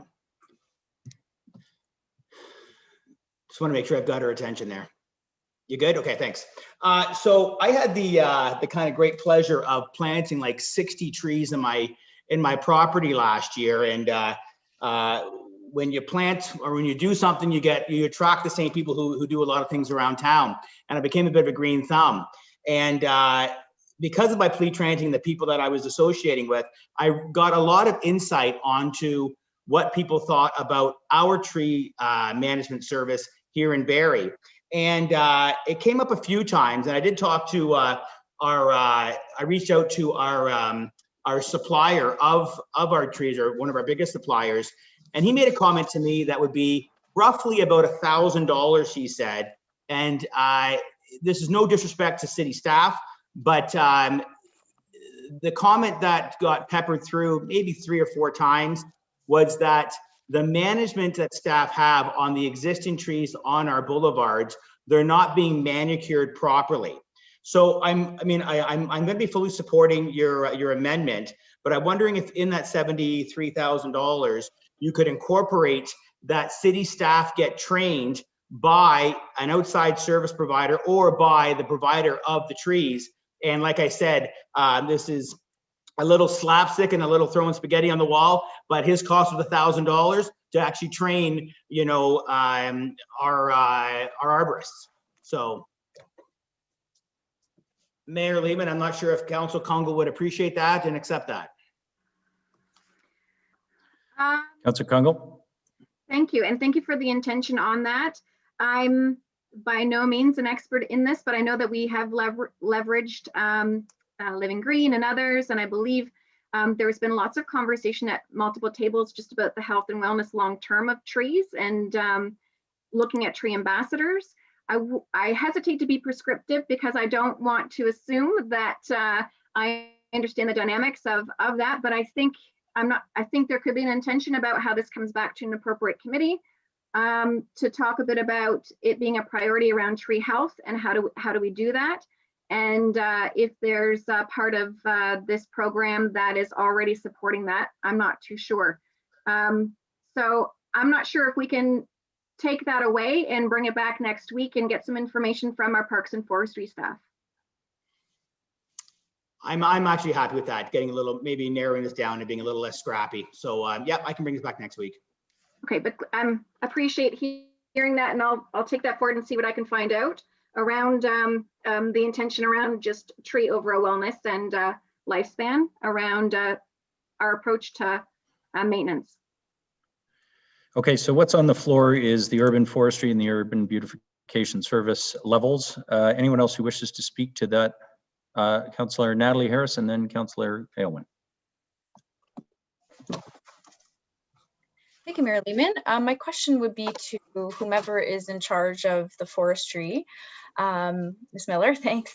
Are you, is staff ahead of schedule with safety? Are they behind? Where are we looking? I know when we had the ice storm, I think it put us back years with maintenance with trees, etc. Where are you now? Thank you, Mayor Lehman. Through you to Councillor Harris, I can confirm that we have professional arborists on staff, and certainly either Mr. Ferrari or Mr. Rankin may be able to answer your specific questions with respect to our current program.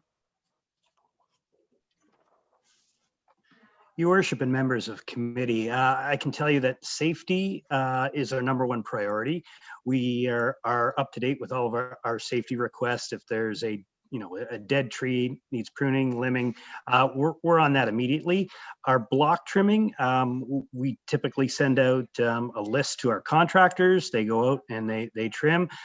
We could always, use more staff or more money to, step up the levels of service, but, for the most part, we keep up with the municipal maintenance standards and ensure our residents stay safe.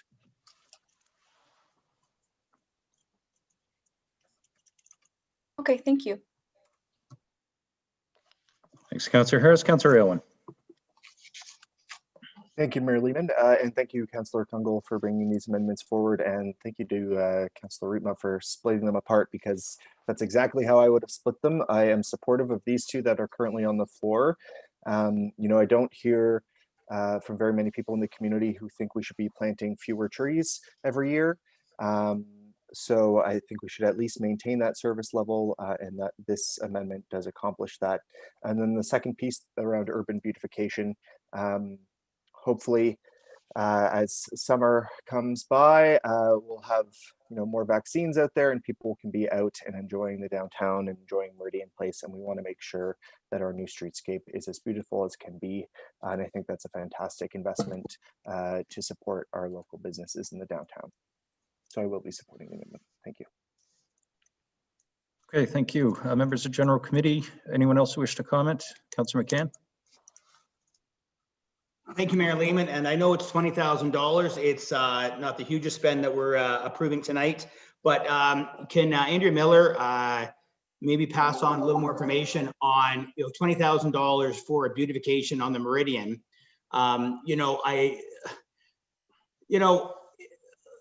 Sometimes going half speed, you don't actually get accomplished what you're looking for, and sometimes you do. It actually does more harm than good. $20,000 for the urban beautification of Meridian. My mind's going a little blank on where $20,000 is going to be spent, and if we need to take that off the table and have a bigger increase next year, or maybe we need to have a bigger increase this year. I just don't want to go halfway or half speed on Meridian, which really, with the integration of Dunlop, Meridian, Lakeshore, and our waterfront, I just want this to be, a masterpiece, not just something that we've done. So could you maybe expand on $20,000, what that urbanization would look like, please? Ms. Miller. Through you, Mayor Lehman, to Councillor McCann. Again, these are not service level reductions that staff supported, but we put them forward for your consideration. And certainly this is the amount that we thought we could cut from the beautification program at Meridian and not have a significant impact. But Mr. Ferrari might want to give you some very specifics about what that $20,000 would do. Go ahead, Mr. Ferrari.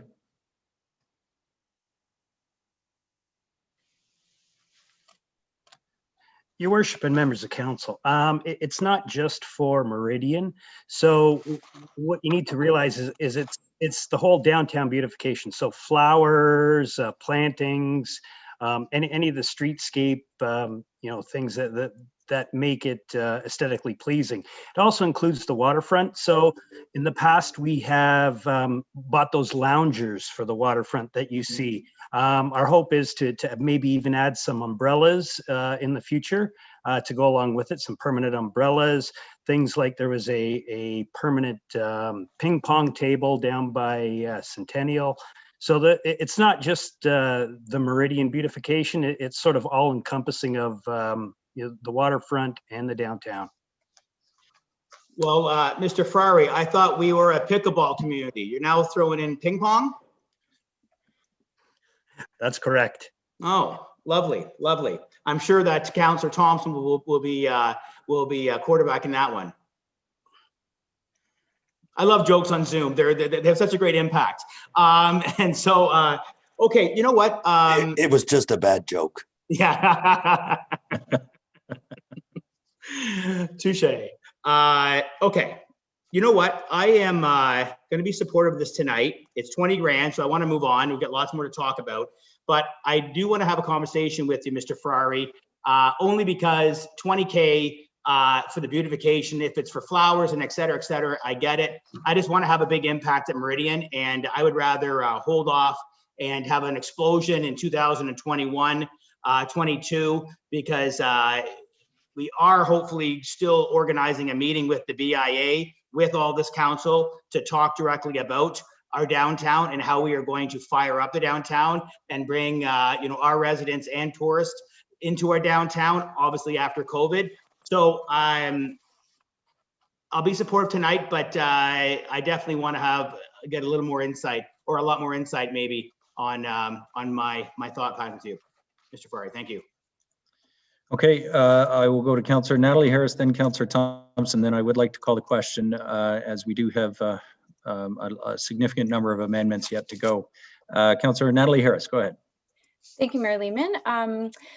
Well, I appreciate the thoughts surrounding this, and it is important, obviously, to keep everything downtown beautiful. My mind goes to what is essential. If we aren't spending the money right now at Meridian, if this isn't causing a safety concern, etc., I would rather put this money into infrastructure and things that are more essential. I know that our mental wellness and everything is very important as well. But if we don't have all the flowers that we need at Meridian, or the furniture might not be as up to par as it was last year, to me, that's not a safety concern. That's not essential. So while I appreciate this, I won't be supporting it.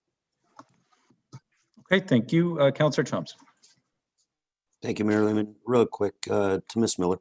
The 20,000 beautification, this is a reduction of an existing budget. What is the current budget? Sorry, I was trying to find it in the binder. I'm running out of table space here. Thank you for the question, Councillor Thompson. It is a cut. Mr. Ferrari, can you point us to the specific budget line that is being cut from?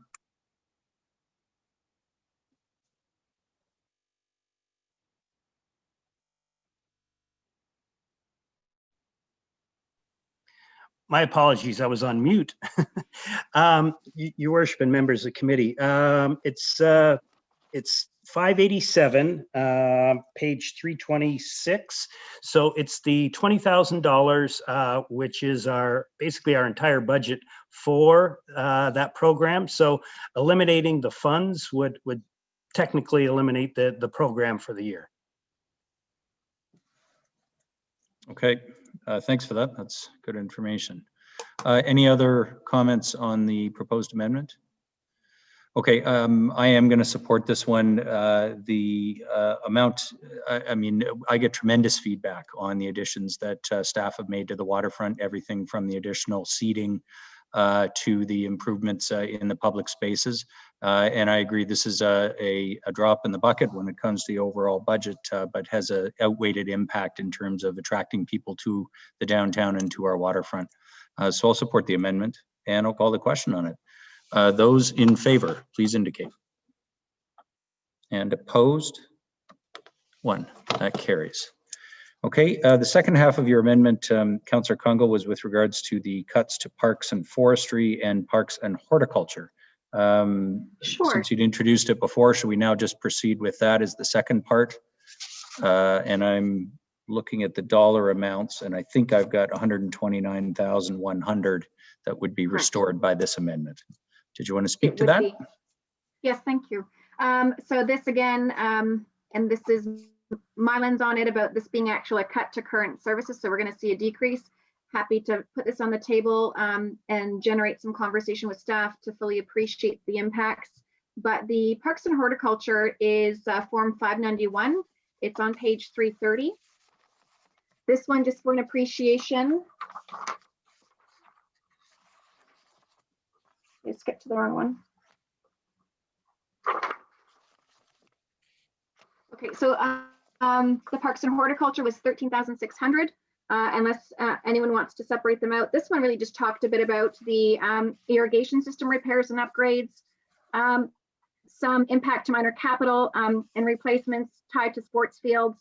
And then also it would eliminate equipment rentals for sports fields maintenance. There might be more insights that staff can provide about this. Again, though, based on a spring and summer coming up and supporting outdoor activities, I did want to see at least the Parks and Horticulture returning to full program levels. The parks, forestry, and staffing, That's Form 588, page 327. That one has a bigger dollar amount. This one in full is 115,500. But I did want to draw attention without dividing it up into different parts. A lot of it does talk to a staffing level around park service and construction and landscape architecture. But it does also attribute about $47,000 to outdoor ice rinks and pathways, and on the operation of sports fields on weekends and evenings. So again, I'm looking at this from a perspective of trying to make sure that we are creating all and every opportunity for outdoor access and support, especially, and I'll draw your attention to this, we have positioned in the service cut that has not been tabled, but of $108,000, we've seen a cut referred to on page 283 in the table at offering summer weekend closures of community centers. So we are expecting through the staff justification, trying to enable individuals to be outdoors and to be looking at outdoor activities. So I do think it's fair in my mind to make sure that we are not compromising access based on rinks in the winter or sports fields or other types of resources that individuals would otherwise be accessing, especially through the summer months. Okay.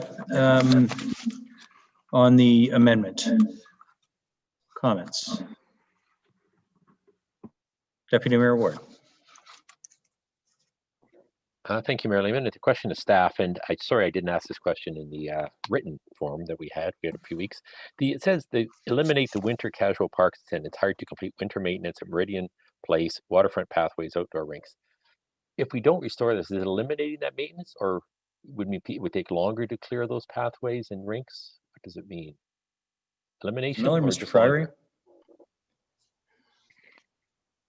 Your worship and members of committee, yes, it would basically eliminate us from hiring casual employees. So currently right now our full-time employees, they work, your Monday to Friday, some afternoon shifts, etc. The casual staff is what we rely on for weekends. So anything that we need to do sort of weekends, after hours, we rely on sort of the seasonal staff, and eliminating them. We could possibly still provide that service, but it would be using full-time staff, and you would incur overtime costs.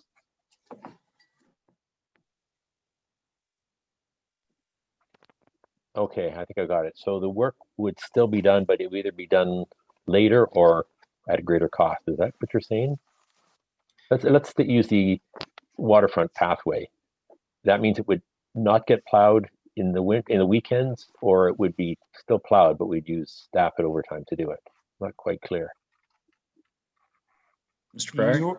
Your worship and members of committee, that we wouldn't be able to do it regularly and consistently. We would be relying on, like I said, overtime for staff to come in and just, basically be a request to come in. We couldn't do it consistently. Okay, thank you. Okay, Councillor Natalie Harris, then Councillor Thompson. Through you, Mayor Lehman, to Mr. Ferrari, would this include, when you are maintaining the waterfront path, that does staff also collect the garbage that is storing up on top of the locked garbages that we have in the winter?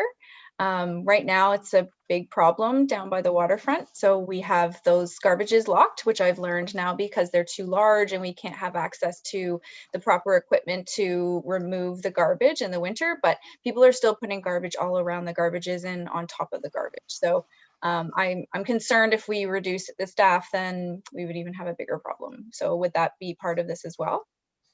That's correct. So a further reduction would even further reduce the levels of service. Currently, we do have full-time staff. Obviously, in the wintertime, our service levels and collection schedules are less, but that would even reduce it more, say, in the summer months as well, though. Okay, yeah, so that to me is also a safety issue. So I do support this, and I also support this because of making sure that we keep the outdoor sports occurring and safe as well. So Councillor Kunkel, I support this. Thanks. Thanks, Councillor Harris. Councillor Thompson. Through you, Mayor Lehman, to Dave. Oh, sorry, Mr. Ferrari. With this being left on the non-supported by EMT, and look, we have a $400 million budget, and we're going small amounts at a time, but do you think this should have been non-EMT when it actually it increases the liability of the city?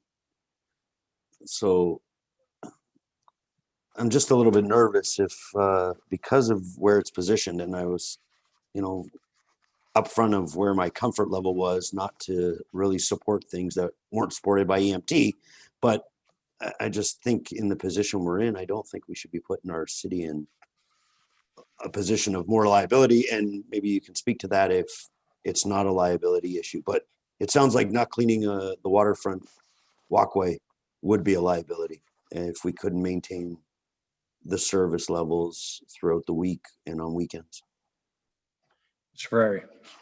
Your worship and members of committee, the operations department is tasked with coming up with reductions when we get the budget direction. One of the only areas that we have that are not legislated or compliance is in our parks area. So that's why we typically offer up things like this, like garbage pickup. It's not legislated. It's something that we can offer up as a reduction. With the walking path, obviously we wouldn't let the walking path get into a condition where it's unsafe and we could have a slip fall. But there are areas, for example, as you said, the garbage pickup, it's not legislated. It is unsightly. It will raise complaints, but it's an area that we can reduce our operating costs. Perfect. Actually, just on the last item, I wasn't able to say, when we're looking at beautification, is there any possible way we actually look at some bleachers at the waterfront basketball court? When I drive by and the kids are like laying on the grass, parents are watching them. Like, I understand lounge chairs are nice, but man, it doesn't look awful when everybody's laying on the grass to try to put their sneakers on or get changed to their skates and stuff. If we could look into some bleachers, it'd be great. All right, I'm sure our staff can take a look at what would be involved in that. Let us know for next week. That would be good. Okay, any other comments on the amendment? This one is $129,000 that would be restored for the service reductions that are listed. If there's no other comments, I had one question. The $50,000 that's cited in here as a salary recovery from capital, maybe staff can just explain, why is that an increased cost if, as it says on the form, we're actually recovering from capital? Wouldn't that be money in, not money out? I'm missing something. So I guess I'll ask that question of Mr. Miller.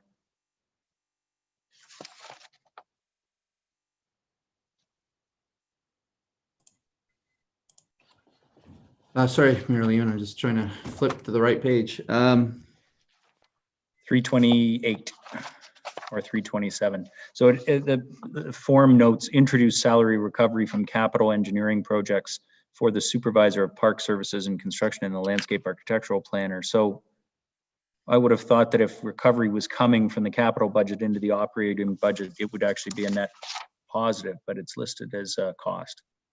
Yeah, through you, Mayor Lehman, I think the title's incorrect. There was a few discrepancies that we found with some of the questions that came up that was referring to recoveries. It is not in this case. This one here, it is, the overall funding source is from the tax levy. I'll have to clarify and we can clarify that for you next week or sooner as to what the correct title should be in that line item. It's a related cost of the position, of the program. Okay, I think it's very confusing because it's a reduction in service. So presumably the department offered this up as a way to cut the operating cost because they would move to capital recovery. So if we approve the form, they're going to get $50,000 from the capital budget instead of the operating budget. And the reason I raise it is because that seems perfectly reasonable to me if staff are recommending it. Whereas the other three elements of this would be a service cut if we pass them. Whereas that one is really how a position is funded. So if I can get some clarity on that, if staff are comfortable still doing that capital recovery, we can save ourselves $50,000 here in the tax budget. Sorry, Ms. Miller, I don't know if you can offer any clarity. Through you, Mayor Lehman, I believe that would be acceptable, and we will confirm for you for next week. Okay, so Councillor Kungle, if you wouldn't mind then, or if General Committee is, well, if you're supportive, if we could just add the words, except for salary recovery from capital, or the salary recovery component, that reduces the cost of this amendment by $50,000. To do so. Okay, so members of committee, that would make the cost of this one $79,100 pending confirmation from staff next week that we can still do that. So that's what's on the table. Any further comments or questions? I just wanted to say after getting that change, I do support this. I think it, especially the maintenance of the winter trails, the trails in the winter and on the waterfront and the ice rinks. This is the year where everybody is using them. Trust me, I went for a walk this weekend and everybody is walking around the waterfront. And those who aren't are walking around a park next. So I think we want to keep this funding for sure. So I'll support the amendment and I'll call the question. Those in favor of it, please indicate. Anybody opposed? None. Thanks for that. Thanks, Councillor Kungle. Okay, it is 10 after 9, members of General Committee. Do you wish a break or do you want to keep moving? 10-minute break? Yes, okay, I'm seeing more nods than shaking of heads. We will recess for 10 minutes. Please log back on at 9:18 and we'll get started at 9:19. Okay, 10-minute recess. Thank you.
Okay, folks, I'll ask you to put your cameras back on and we can reconvene.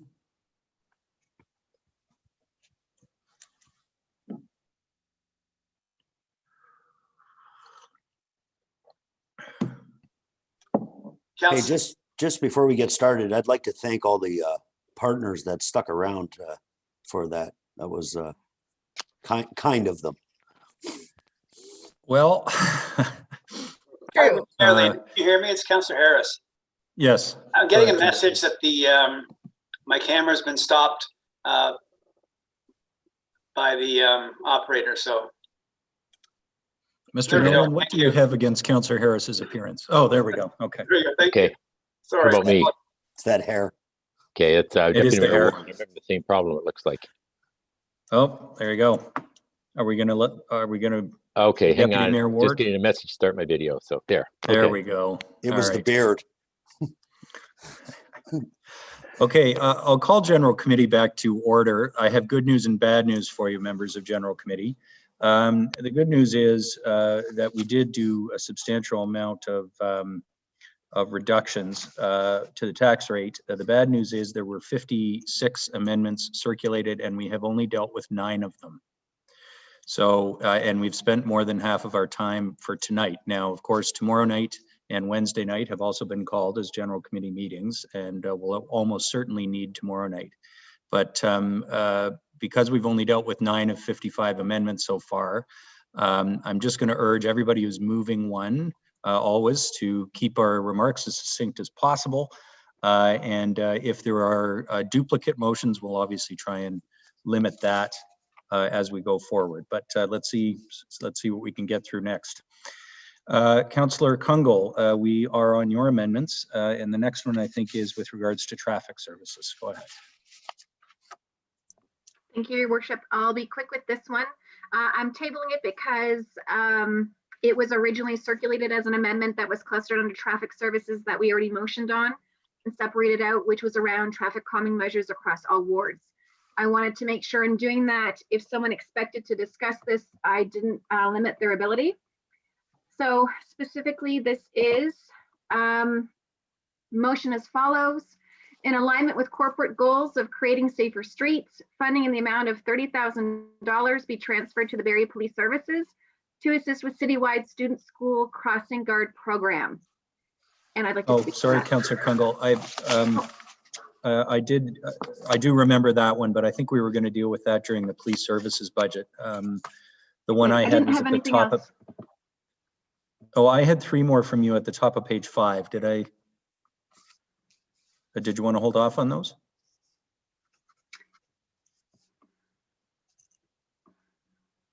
I think they've all been addressed. I'll hold off. I think they've all been addressed, but. Okay, I'll let you maybe take a look at those. The 3 that I had listed at the top of page 5 of my list of amendments were the growth scenario for traffic services, 25,000, senior parking technologist, that was 80,000, and the casual office services assistant. Thank you. And so no, those are back pocket depending on where we got to. So I'll leave those for now. Thank you. Great. Well, there you go. We just dealt with 3 more, at least for the moment. So thanks for that. The next one I've got then is Councillor Riepma, reduction in stormwater treatment maintenance. Councillor Riepma, go ahead. Thank you, Mr. Mayor. Yes, my motion is to reduce the stormwater treatment maintenance, pond maintenance requirements identified under new investment and service recommendations, form 568, be reduced from $1.5 million to $1 million, and reduce the contribution from the tax capital reserve by $250,000 and the federal gas tax by $250,000 as well. The thinking behind this is that last year we spent something around the $500,000 mark. And yes, we recognize that we are behind in terms of cleaning out and managing our stormwater ponds. I think we need to continue to do that. But ramping it up by $1 million in 1 year seems like a very big step to go. And I'm just suggesting that we take a smaller step. We're still increasing what we're proposing to do. In fact, we're almost doubling it. but we're not quite getting to what staff is asking us to do. So it's a bit like our roads and infrastructure that we talked about earlier, where we're not doing quite as much as maybe what we ought to do, but in this case, we're still doing twice what we did before. So that's where I'm heading with that one. Okay, thanks, Councillor Rima. Councillor Elwin. Thank you, Mayor Lehman. I have a question for staff. Reading the form, I see that there may be some concerns in terms of additional runoff from stormwater ponds if they're not maintained properly. On top of those, environmental concerns, are there any sort of life safety concerns with flooding or anything like that if we don't have this additional funding? Thanks for that, Councillor Elwin. Ms. Miller. Thank you for the question, Councillor Elwin, through you, Mayor Lehman. Yes, there are natural environment concerns. There are some potential life safety concerns with respect to flooding and property damage as well. It's all part of the overall stormwater management program. And certainly we pay attention to all three elements of that. And this would be bringing the dollar amount back to what it had previously been and get us caught up. Okay, and so the stormwater management plan identifies that we should be doing work that's totaling $5.5 million annually. Is that correct, Ms. Miller? Thank you for the question, Councillor Elwin. Mr. Friary is also on the phone, and he can give you the specific details of each line item. Yeah, I'm curious how far behind we are, and how much further behind we would be if this amendment passed. Mr. Friary. Your Worship and members of the committee, thank you for the question, and you're absolutely right. We are a little bit behind. We currently have 98 storm ponds in the city of Barrie. The $1.5 million would equate to cleaning out anywhere from 2 to 4 ponds. So the reduction of 500,000, actually you would be reducing that number 1 to 2 ponds. It just depends on the size of the pond. Storm ponds are an important component of the city's infrastructure. They not only improve the quality of the stormwater runoff that ends up in the lake or the drinking water, it also regulates the quantity of water from storms and extreme weather events. So by not cleaning out the ponds, you're not increasing the capacity of those ponds. So we do risk the damage to surrounding public infrastructure and also private residential homes or what have you next to ponds as well. One of the things that I also like to mention is we also risk receiving orders or fines from the Ministry of Environment due to our ponds not being in compliance. Everything that we do, as I said, is legislated. So the cleaning out of the ponds has to be done in a timely fashion, and the ponds have to function as designed. And if they don't do that, the ministry could issue us an order. And if they do that, we'll be cleaning them out anyway with unbudgeted funds. So I hope that explains it for you. Absolutely, that's fantastic. Thank you for that answer. Well, not fantastic. That's a little scary and nerve-wracking. But thank you, Mr. Friary. So that's a hard no for me. I won't be supporting this amendment, especially with climate change and the frequency and severity of weather events. I can't support this. Thank you. Okay, thanks, Councillor Owen. Councillor Natalie Harris. I'll make it simple. It's a hard no for sure. Safety issues. Okay, thank you. Councillor Gary Harvey. Thank you, Your Worship. I'm going to be extremely short too, especially after hearing Mr. Ferrari's explanation of this and with the different storms we've seen in recent years. And the big thing that makes this one even easier too is this does not have any impact on the tax levy. This is all being covered by our reserves, so it has no impact on the tax rate going to our residents, which even makes it even easier. Okay, anyone else wish to speak to this? Councillor Congo. A point of comment and then maybe and clarification through you, Your Worship, to staff. And maybe I misunderstood. I thought a component of this was directed to the property tax levy, and so I I've got some concerns, and one in particular, pond and water retention area in my ward of concern, but I did look at this as an opportunity to have good dialogue based on Dave's, Mr. Fryer's additional information to that in the form. I'm looking at keeping the current budget as it stands rather than a further reduction. But I did want to clarify, if you could, I thought this $500,000 was potentially targeting a property tax reserve.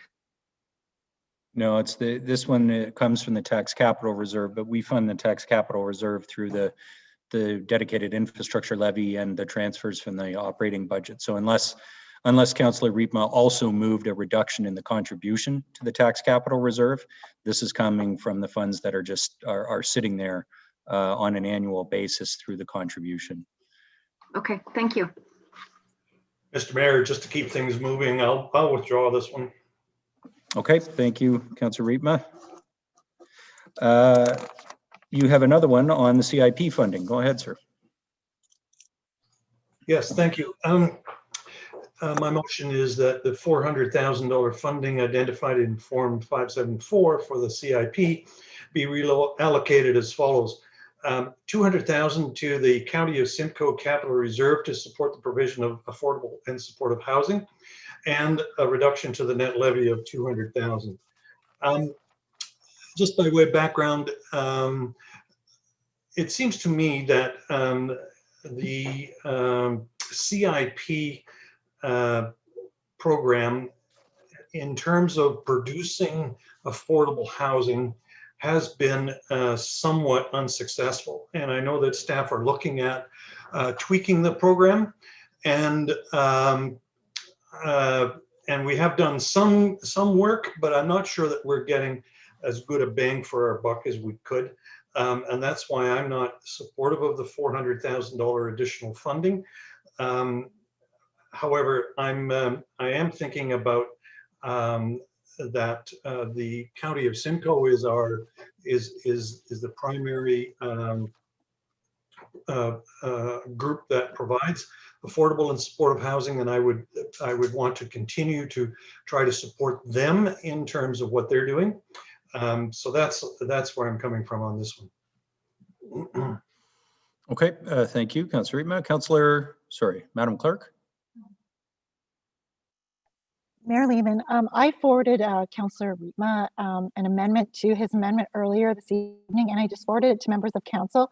It's actually the additional 200,000 is actually from the reinvestment reserve, and not from, it wouldn't have any impact on the net levy.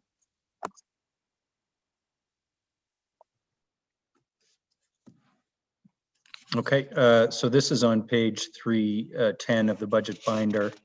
And the contribution is entirely from the reinvestment reserve. So, Councillor Riepma, the effect of your amendment would be to spend 200,000 of that 400 from the reinvestment reserve, send that the county's way to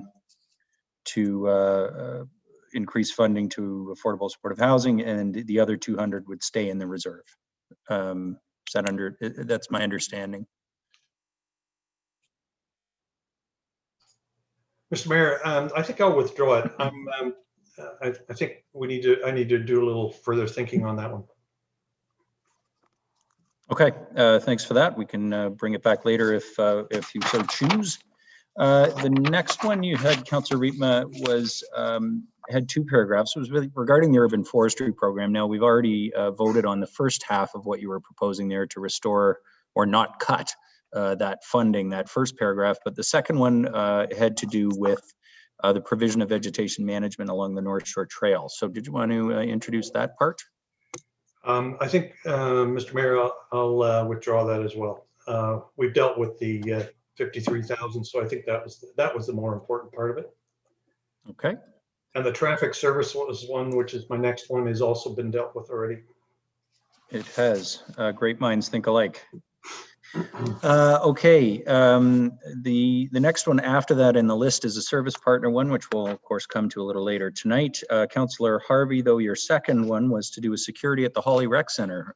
Councillor Harvey, you're up.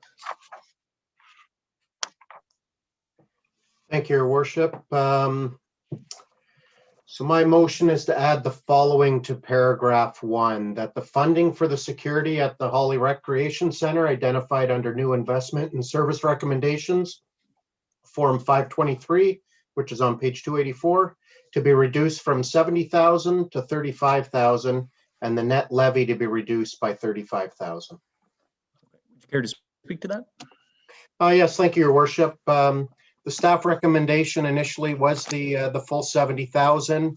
After further discussion with EMT, we've come to a resolve of the 35,000. That will still give them the opportunity to provide the security that has been identified as a need at the Holly Community Center. My initial conversations was to really see if the need was even there in its entirety. And as a result, we've come to this resolve. It turns out the problems are much worse than what I initially had thought from some of the residents' complaints that I received. And after speaking with Ms. McAlpine, she enlightened me as to some further issues that were much greater than some of the calls that I received through this past year. Thanks for that, Councillor Harvey. Yeah, it's an unfortunate reality that we have some individuals using our rec centers, and this has happened in a number of city facilities that are threatening or I don't even know how to describe it, but you're quite right. They are serious issues, and they're not the kind of behavior that we can allow to continue or expect our desk staff or anyone else to be dealing with. It really is a security issue. Councillor Thompson, then Councillor Morales. Through you, Mayor Lehman, to Ms. McAlpine. Maybe just for the rest of us, could you please inform the rest of us of what is the behavior that Councillor Harvey was talking about? Yeah, thanks, Councillor Thompson. Go ahead, Ms. McAlpine. Mayor Lehman, through you to Councillor Thompson, we have experienced a number of issues, both inside and outside of the rec center, specifically fires being lit around the perimeter of the building. We have had individuals bullied or prohibited from or blocked from entering or leaving the building. We've had groups of youth riding their bikes inside the building. We have been very fortunate to work collaboratively with Barrie Police and have addressed a number of issues, but their resources are not sufficient to be on site on a regular basis. And with the center currently closed, we could reduce the amount to a certain extent. It will reduce the number of hours that security is available when we return to the centers being open. Thanks, Mr. McAlpine. I don't know if you have this information. Do you find that this behavior occurs more on the weekends, or is it an ongoing Monday to Friday, like all week long? Thank you, Councillor. Thank you, Councillor Thompson. It tends to occur in the later afternoon into the evenings, and that occurs in fits and spurts Monday through all week, but starting around 3 o'clock in the afternoon. Perfect. Just the last question. I won't mention, but I know other facilities have security. Do you find that the presence of a security guard is mitigating some of the behavior? Because the behavior you mentioned is criminal, like arson, accosting people's, so security's jurisdiction is like anybody in, so they're unable to charge but do you find that it's helped just by the presence of them there at the other facilities that I'd rather not mention? Mayor Lehman, through you to Councillor Thompson, yes, we have found that it acts as a deterrent and reduces the number of challenges that we experience. Thanks for that. For that, I will support Councillor Harvey's amendment and reduction of the half and kind of treat it as a pilot, and hopefully it changes behaviors. Thank you. Thanks, Councillor Thompson. Councillor Morales. Thank you, Mayor Lehman. I'll be supporting Councillor Harvey's amendment. He's very much in tune with his ward and the situation, and he updated me today on the situation because initially I wasn't supportive of any of the security guards. Ms. McAlpine, do you need a motion from council here on the budget, or could you just take it as a verbal direction? You being, I guess, the corporation can take it as a verbal direction to maybe write a letter of concern to the Simcoe County District School Board trustee for the area, as well as the principal, vice principals, and any other appropriate person. Because, like, I'm sorry, I'll be the one who to say it. This Holly Meadows Elementary School, like, you got to figure it out. We got to get this, the root causes of issues, and having a security guard or enforcement is the band-aid on the solution. This is behavior that, while it does exist everywhere at other locations, it doesn't exist everywhere. And I think, I think the students or whoever's doing it, which I believe is a majority of the situations, probably not 100% of situations, but a majority of them, they need to take accountability. So do you need council direction to write a letter to the school trustee and administration? And if there are, I'm sure they're already aware of it, but really kind of put pen to paper and show them the fact that we were having this discussion is speaks to the fact that the school board and I guess the school community has some soul searching to do. Ms. McAlpine. Mayor Lehman, through you to Councillor Morales. We do have a positive relationship with Holly Meadows School as our immediate neighbor. Many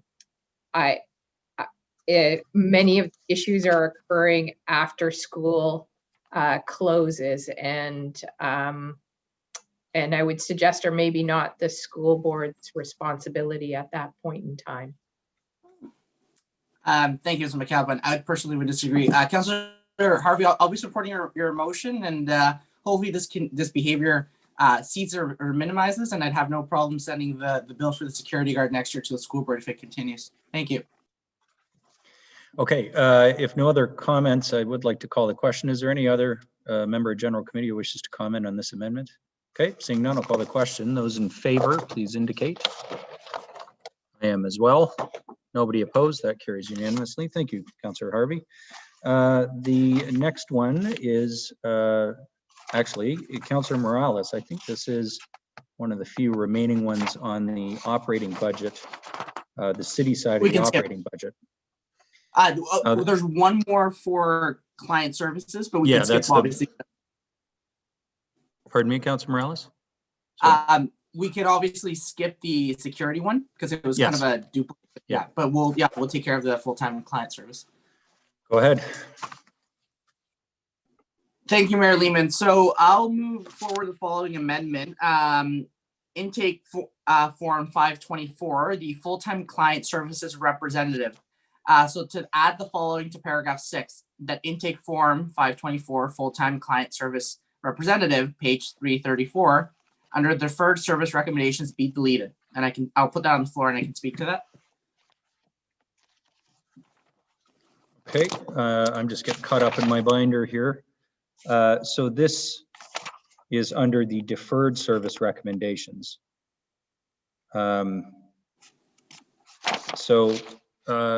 Just for clarification, Councillor Morales, so you're seeking to actually proceed with this hiring?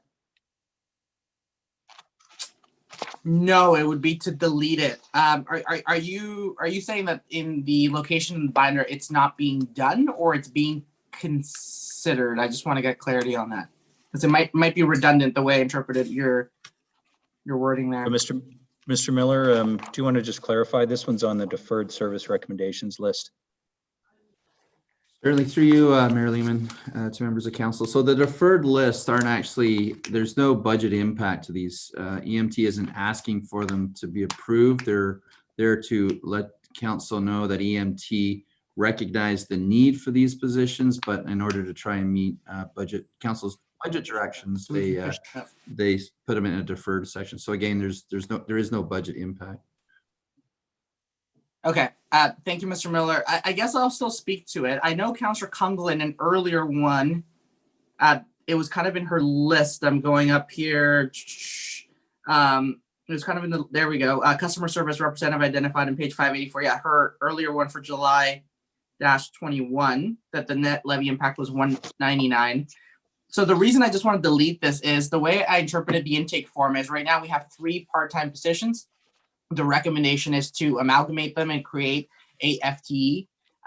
You don't do that for a service industry, a service delivery that right now is just a giant question mark and will be at least for the remainder of the calendar year. So all I'm saying is we've got a current model, it's working. Let's reevaluate it in 2022. And this is essentially the small amendments just taking that off the table. It's not really changing the impact. I did read in the intake form that there could be efficiencies, there are expected efficiencies from an FTE, moving from 3 different part-time kind of roles. But again, we can reassess that in 2022 when we've kind of, what a rec center and what classes look like has kind of been more defined.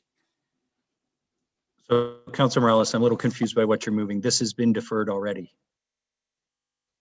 So, Councillor Kungle, if your amendment, the one that I kind of read earlier, it encompasses this, would that be bringing it in, or were you kind of under the same category that I was?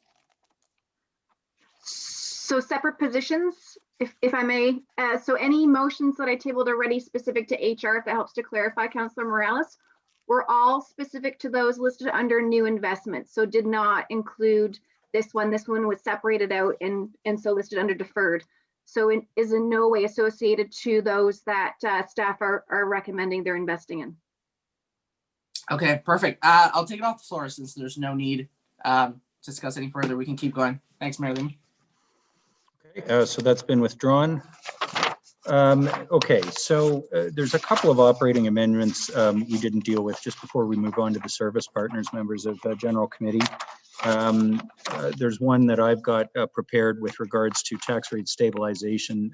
With your permission, we'll come back to that after the outcome of the service partners discussion, because to be frank, it might affect the amount that I would recommend or be willing to move. I believe there were a few others that members either moved past or didn't want to introduce at this time. So I'll just call before we move on to the service partners. Anything else that was either circulated or new amendments that you wish to move with regards to the city operating budget? Okay, well, we will move on to the service partners then. With this, we do have several proposed amendments on the police budget. Then there are some in the library and a couple on the county. I'm tempted to do the police ones first because I suspect that a couple of the county amendments may be affected by that. I recognize there's 2 members of council that will have to drop off, or well, it's up to you, but as I understand it, you would have to drop off for this part of the debate. So if we are moving to the police section, Madam Clerk, we would be separating out the paragraph to do with the Barrie Police Services budget from the motion later tonight when we finally do get to a vote on this. But to deal with the amendments would now be the appropriate time if we're going to start talking about police amendments for the members to declare. Yes, Mayor Lehman. Okay, Councillor Harvey. Thank you, Your Worship. In order to meet my legislative requirements under Section 17 sub 3 of the Police Services Act, I will not participate in this discussion, nor will I vote on this matter. And while this is being discussed, I'll be turning off my camera. Okay, thank you for that. Madam Clerk, has Councillor Harvey's potential interest been recorded? Yes, Mayor Lehman, it has. Thank you. Councillor Natalie Harris. Thank you, Mayor Lehman. In consultation with the Integrity Commissioner regarding my code obligations and those that arise under the Municipal Conflict of Interest Act, I do not have a pecuniary interest in this matter that requires me to abstain from voting on this matter. However, in accordance with my obligations under the Council and Committee Code of Conduct and the advice of the Integrity Commissioner, I will not be participating or voting on the foregoing matter, and I will turn my video off as well. Okay. Madam Clerk, has Councillor Natalie Harris's code interest been recorded? Yes, Mayor Lehman, it has. Okay, thank you very much. Thanks, Councillor Harris. Okay, members of the General Committee, my suggestion is this. We simply deal with the matter of whether or not a council wishes to require ask the police board to reduce their budget submission or not. Both Councillors Riepma and Aylwin have prepared a number or a couple of different versions of amendments, but really because of the way the relationship between the city and the police board works, it's really about whether or not you're going to request a reduction to the envelope or not. And so it really doesn't matter which one of you introduce that element of it, although I recognize that Councillor Aylwin has also tied where the reduction in funding would go. So Councillor Aylwin, with your permission, I would suggest that either you or Councillor Riepma simply move what you wish to move by way of the police budget alone. I do know that you have and wish to tie this to an increase to the County of Simcoe budget, and you've got some separate amendments to do that. It would be my suggestion that, I mean, obviously speak to this however you wish to speak to it, but for the purpose of an amendment, they are two sort of separate matters. Is that all right with you? I do want you to be able to speak to it, Councillor Aylwin. I'm just suggesting that if the amendment is moved together, then council would need to vote on all of what's there together. And if that's your intention, you're of course welcome to move it, but my suggestion would be to separate it. I definitely understand that suggestion. However, I don't feel it makes sense to separate them because a 5% reduction in the police budget alone is not my intention at all. It really has to come with the other piece. So I'd rather introduce them together if that's okay. Sorry. Okay, no, that's fine. Just because I'm going to follow the procedure we've followed to this point tonight, I will allow Councillor Riepma to start with his amendment, and then you can certainly either amend that or move another one after he proceeds. Okay, so Councillor Riepma, you had a police budget amendment. Thank you, Mr. Mayor. Yes, and my amendment is very straightforward. It's to amend paragraph 2, that the Barrie Police Services Board be requested to reduce their funding request by $392,594, representing an overall increase in 1.95%. And I can speak to that. Sure, go ahead. We have asked all of our service partners to come back and pay our own staff as well to come back with a proposed budget of with an increase of 1.95%. And the police have come back with a budget request of 2.65, I think it is. And I would be very interested in seeing what their budget would look like at 1.95% as we requested it. I suspect that it is possible for the police to find enough savings to do that and to come back to us so that we can approve their budget without any further ado. I know that Councillor Aylwin has further comments on this and further requests of the police. You know, in some ways, I am sympathetic to what he is saying. However, it's my view that we need to build new structures in place in our social services before we do major cutting to the police budget. But my view of it is that we are in the pandemic mode. We are all tightening our belts. In fact, I think we're tightening them very significantly. And I think it is appropriate for us to ask our police force to do the same. And that's why I have put my motion forward to ask them to come back at 1.95%. Okay, thanks, Councillor Riepma. Comments on this amendment? Councillor Kungle. Thank you, Your Worship. And I'll look to staff if they want to add any additional commentary, but I do recognize the update provided by the chief in the last presentation. I'm supportive of the framing of this reduction. I overall am supportive of it moving back to the Barrie Police Services to look at a reduction. I am in line with the 1.95% as presented, because I do think it's quite fair that that is something that at minimum we ask them to come in line with, as we have done with other providers, and in fact so has the health unit.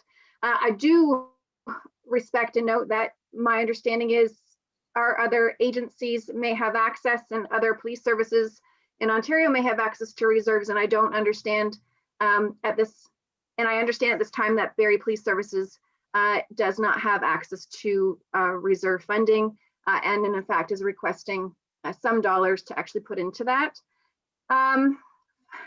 It'd be interesting to see how our motion about the 1.3 million addressing COVID-related costs may or may not be allocated in some portion to the Barrie Police budget. I'm assuming that would be above and beyond this. But at this point in time, at minimum, I am aligned to this and would like to see a re-engagement of Barrie Police Services. Okay, thanks, Councillor Kungle. And I'm sorry, members of council, I need you to indicate again. I know I saw some other people indicating they wanted to comment, but I'm not sure who it was. Councillor Thompson? Perfect. Thank you, Mayor Lehman. I know this is difficult for everybody, and I fully understand the request from Councillor Riepman. Now, being part of the Police Service Board, full disclosure, we actually looked at the 1.95, and it really it put the service not in jeopardy, but we were unable to maintain the service that our residents have come to expect. And you know, I got a text from a resident today, and we're kind of on different sides of the thought. And you know, some points that sometimes get missed. For the last 11 years, the Barrie Police budget has actually reduced of our overall budget. So as our city's growing, their budget is actually getting smaller of our overall budget. And I don't know if Councillor Elwin's aware of the work that was done in recent days. You know, with the forecast coming in, with the polar vortex, and you know, with the amount of people living rough, it was actually the Barrie Police Community Policing, Val Gates, who took it upon herself to organize a meeting with our providers.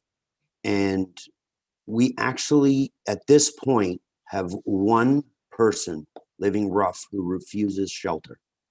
Now, if anybody's been around the downtown the last little while, it's been noticeable.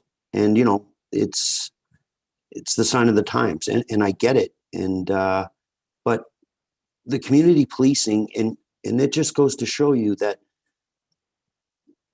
the whole board would like to see a shift, but we just don't have the systems in place to allow that right now. And, you know, some people will say, well, the Barrie police are already inflated.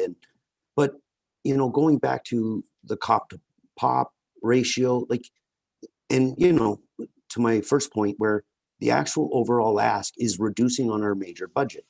So, like I said, it's, you know, I listen to the people, and we've talked, you know, to several people, and this isn't what I'm hearing from the majority of my residents. Yes, I've had a couple reach out to me, but to be honest, it's very minimal.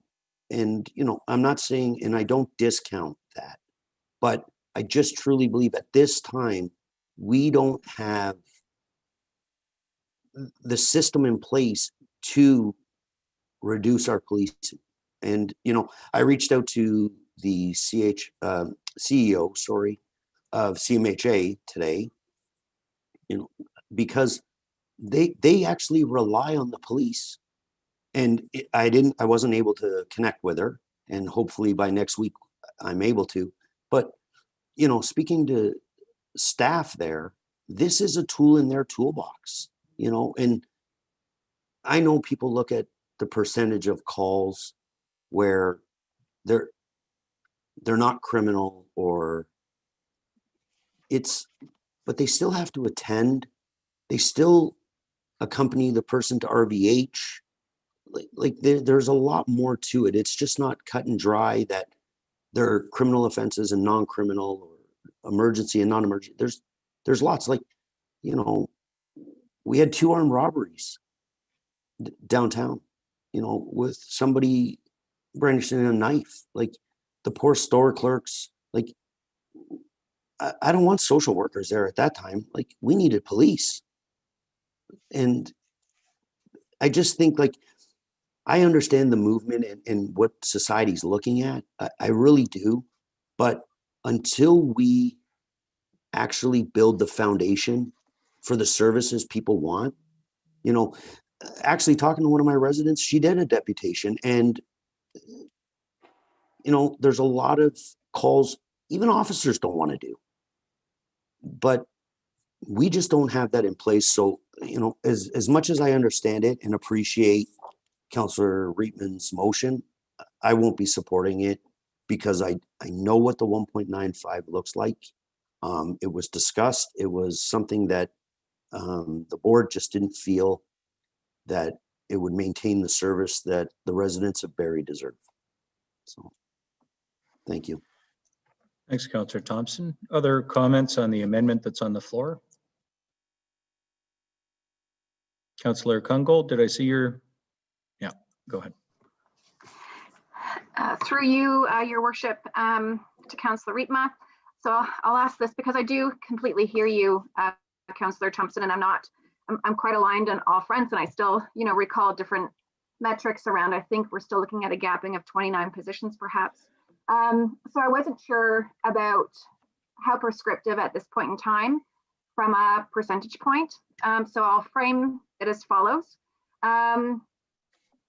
Claire, would you take a friendly, Councillor Rietma, would you take a friendly that reframe the motion where we're not putting a percentage point, but we're at least moving this back to the Police Services Board to ask for a reduction and see how that balances out from a risk to services, and if that translates to a risk to the public.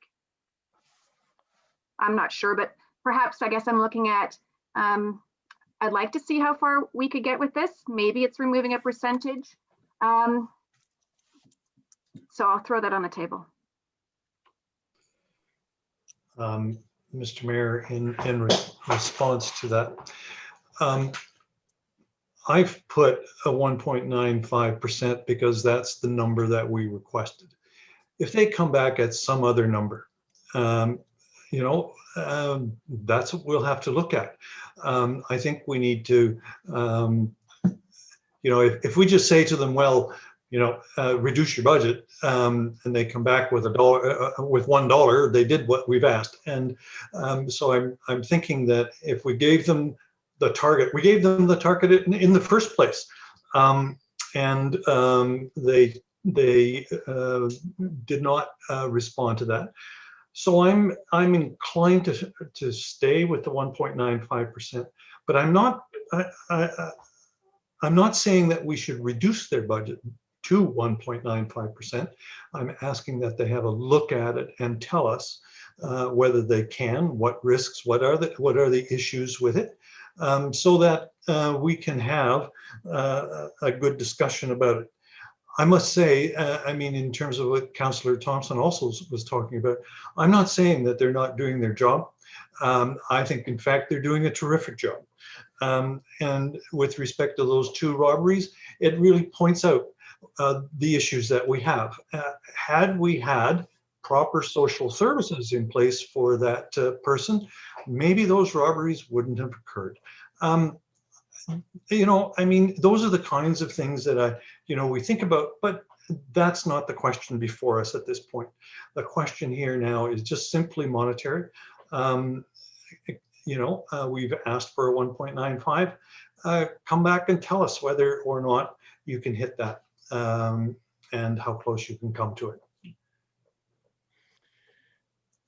Thanks, Councillor Riepma. I have Councillor Jim Harris and then Councillor McCann. Thank you, Mayor Lehman. And thankfully, we have Chief Greenwood here. So through you, ask Chief Greenwood. The proposed moving to 1.95, we have the dollar number. Can you tell us, and I believe through Councillor Thompson, there was comment about what a 1.95 would be for Barrie Police Service. Can you give us a description of what that would mean for you? Does it challenge contractual requirements and standards in some way? Just give us some explanation of what that 1.95 would mean to Barrie Police Services. Thank you. Chief Greenwood. Mayor Lehman, to committee members and Councillor Harris and Councillor Riepma that have proposed this amendment. I will just remind the committee members that the board has vigorously reviewed and approved our budget that we have been brought forward and asked us to look at it once again in regards to the impact that it would have for our community. The board has established our authorized strength of 244 sworn members and 118 civilian members. Before we even came to council with our recommendations, we had already abandoned our multi-year human resource strategy, and we have not or will not be replacing all of the retirees that are leaving our service. And additionally, we are currently not deploying 13 members of our service due to presumptive legislation. So we are starting off with a reduction in our core provincial funding, a impact in regards to legislative impacts. As mentioned previously, our expenditures in other areas of capital expenditures and our operational expenditures are back to what we saw 10 years ago. There hasn't been increases here. Our cost of salaries and benefits compose of 95.7% of our total budget requests. So if we're asking for a request in any amount, we know that it is going to be a reduction in the staffing levels. So if we're looking at a reduction to the 1.95, what would that impact look like? In addition to not meeting our human resource strategy, the reduction in people that are not able to be deployed, we would be looking at an additional 5 members of our service that we wouldn't be able to deploy at this time. So we would be a significant reduction, and we would have to determine where that reduction would be in our service delivery. So an arbitrary reduction in funding, and as we've heard from several of you speaking, is that we want to ensure that there are the social and health services in place before we see a reduction to our funding. Thank you. Thank you, Chief Greenwood. And maybe I know as chiefs of police have association and contact, and there's obviously with the initiative to reduce police spending, across North America, there might be a misconception that all across Ontario, police services are reducing their budget. Can you provide some, I'm of the understanding that there's some police services actually have increased their operating budget this year. Are you aware of some of those? You can give us some information on that? If you wait one moment, I'll just need to refer to my notes here. I know that when we look to our comparators, such as the Guelph Police Service and Kingston Police Service that are similar to our complement, we know that neither of them include their capital budget as part of their operational budget, which we do for the City of Barrie with our municipal funding request. And we look at Kingston, their increase was a 3.62% this year. And when I look to Guelph, this year they have a 4.75% increase. And when I look to other services across the province, their requests are between 3 to 5% on average, and the majority of them may have seen a reduction when they get to council, but the average is 3.35% increase that I've seen so far across the services that have been approved at this point. Thank you, Chief. Maybe one final question, Mayor Lehman. One of the, it's illuminating for me, at least it was for me when I first heard this, and I think it's worth repeating. Many services, we talk about the ratio of service to citizens, and you have the pop to pop ratio that I think is a really important ratio to determine, are we getting good value for our police service dollar? And it's my understanding from previous years and asking you this question that we really sit quite favorably as it relates to other municipalities in Ontario with relation to our police officer to population. Can you give us a bit more information on that? Thank you, Mayor Lehman, through to Councillor Harris. When we look at the average cop to pop, as we fondly call it, across Canada, the Canadian ratio is 180 police officers to 100,000 in the population. The provincial average is 174.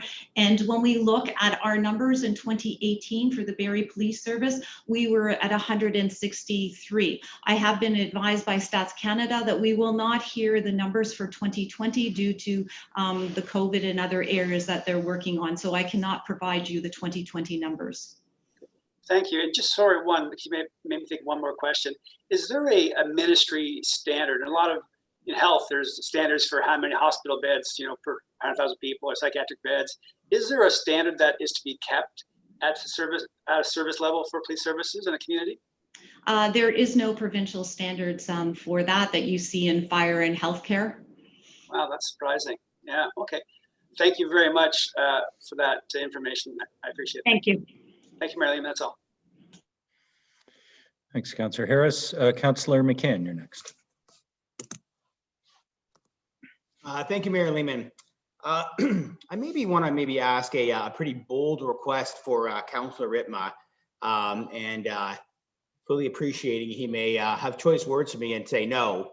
But are you willing to withdraw your request right now, Councillor Ritma? Because I do believe that Councillor Aylwin is going to have a heavy ask as well. And I think there's going to be a lot of repeat. I don't see that your amendment's going to pass. I quite frankly see it's going to fail. And if it does fail and Councillor Aylwin's fails, it may be prudent that maybe you bring it up next week. So I'm just going to be bold and hopefully you don't take any offense. But if you say no, then I'll tell you the reasons why I'm going to be rejecting your amendment. Well, thank you, Mr. Mayor. I think that's a good question about process, and I guess I'm in the mayor's hands a little bit. If there's a better way to handle this, then I'm quite prepared to stand my motion down. No, my suggestion is proceed tonight for a number of reasons. Next week is council. Any decision we make at council's final. There's no opportunity for the police board to provide you with more information. There is a police board meeting coming on Thursday. Whatever the direction is out of tonight, council should make a decision and give its direction to the police board if it so chooses. So I think you should proceed, Councillor Ritma. Okay, thank you, Mr. Mayor. So Councillor McCann, that I guess that's the direction we'll go in. Well, it still is your Councillor choice. McCann, go ahead. Councillor Ritma. Thank you, Mayor Millie. It still is your choice, but if you, I just don't want to maybe muddy the waters and have us repeat. So I guess I'll speak to why I'm not in favor of any reduction in the police budget for 2021. And maybe I'll start by just maybe reading a short little blurb from the Barrie Toronto Star. Barrie Police Chief Kimberly Greenwood has been awarded the highest honor that can be bestowed to a member of the Ontario Association of Chief Police. Greenwood has received the President's Award of Merit, which recognizes the OACP member who has demonstrated outstanding dedication support to her association. Quote unquote, Chief Greenwood is recognized as a progressive police leader, not only in the city of Barrie, but in the province of Ontario. The reason why I wanted to read that clip from the Toronto Star is that we've got a specialist in our police force in Chief Greenwood. Quite frankly, I think we're lucky to have her. And I know many other police officials throughout Ontario, and they all have amazing things to say about our chief. So that's number one. Number two, I'm definitely not here to embarrass you, but last year you asked for a 10%, or maybe the first year on council, which was last year, you asked for a 10% decrease, I believe. And I just didn't see a lot of depth to your ask. I appreciate you trying to be fiscally responsible. I get that. I respect that. This is kind of why I asked, maybe if you wouldn't mind, withdrawing your ask, because I just don't know how much substance there is to your ask. And I think, quite frankly, you had mentioned that there really isn't. This is where we started. They came out at a bigger ask, and you're saying, well, hey, why didn't you try? So that's kind of my point one and point two. I've with this opioid crisis and with our homeless situation, and quite frankly, with our downtown looking the way it is, I've never seen our downtown look worse, right? And we need to make that one of our priorities, which we did later in the year, or later in the year, sorry, about discussing with the BIA and making that one of our objectives, where we are trying to clean up our downtown, where we're going to need police services for that. And quite frankly, I'm going to pepper on a bit what Councillor Thompson had mentioned. We just don't have the infrastructure to remove police and put social workers in, because you have no idea whether that person weighs 100 pounds, 80 pounds, or 400 pounds, what their abilities and what the risk level and the risk tolerance that support group, whether it be police or social worker, is going to have. And quite frankly, I know that every single council member, including the mayor, safety is our number one objective, and we are now making it less safe for our community. So with all of that moving forward, I'm hopefully speaking quite boldly, because it's going to be the same message that I have for Councillor Aylwin, I am sure, unless he's got something that nobody else have thought of in our country. I just maybe want to pepper on maybe Councillor Harris's comments that Guelph and Sudbury both had 4 and 6% just on their operating. So I think Barrie is looking good. We've got the right expert at the helm. And I don't have to ask it, and I'm pretty sure the answer is no. I don't know how much investigation that you had with our councillors that sit on the police board, with our board, and with Chief Greenwood. So there really isn't a question. It was more of a statement. And so I'm going to be voting no to your amendment. Thank you. Thanks, Councillor McCann. Councillor Morales. Thank you, Mayor Lehman. And well, it's great to hear the chief won that award. For me, that does not provide a halo effect. And I say that with respect. I respect her and I respect the police service. But for example, later I'm going to be looking to make some changes to transit. And it doesn't mean just because I like Mr. Forsyth, it doesn't just provide a halo effect on that. So I just want to make that clear, because it's a slippery slope argument. Councillor Reem, I'll be your friend. I'll throw a lifeline here. I'm willing to kind of get this conversation going, because we're gonna, again, Councillor Alwyn's amendments as they stand is going to be a whole thing in itself. So I will move an amendment. If it's a friendly, it's a friendly. If not, I'll just make it an amendment that let me just take a look here. That we request the Barrie Police to provide an impact analysis on the deferral of vehicle upgrades for the calendar year 2021 and report back before next Monday.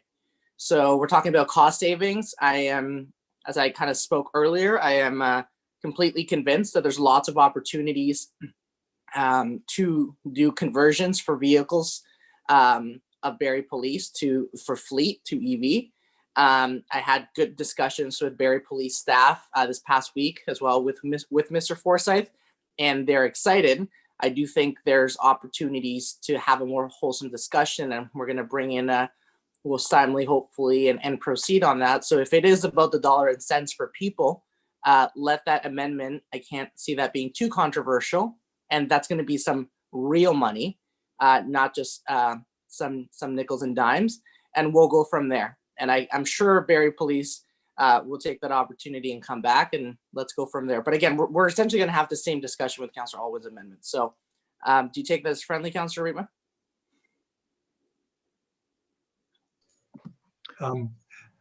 As I understand it, I think you were saying you're wanting some more information about switching to EV vehicles and that kind of thing. Is that what you're saying?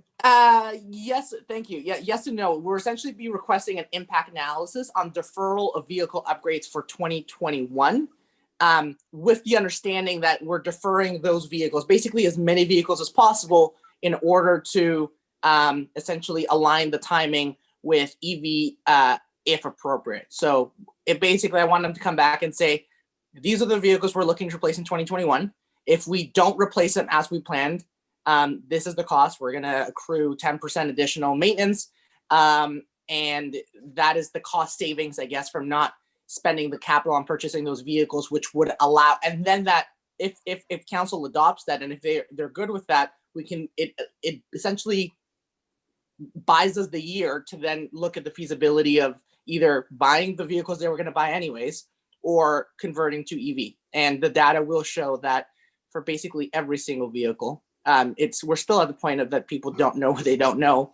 We would be saving a lot of maintenance. We would be saving a lot of the environment, and it'll just be a win-win overall. So if it's about dollars and cents, less controversial, and hopefully we can break some bread on this one. Mr. Mayor, I'm quite willing to take that as an additional item or a friendly on my motion. It's a replacement, not an addition. Oh. Yes. Yes. Well, I'm sorry, Councilor Morales, I thought you were asking to add that if it's a replacement, then it's a different motion. So I would urge you to speak against Councilor Rietma's and then introduce your own. And I think just in the interest of process, I mean, if you're saying don't cut your budget by this much, but instead defer all your vehicle purchases, first of all, I'm not sure that's the authority of City Council. Barrie City Council sets the envelope for the Barrie Police. You can certainly send along that suggestion. I think the board will give it due consideration and publicly report back on why it is or isn't recommended.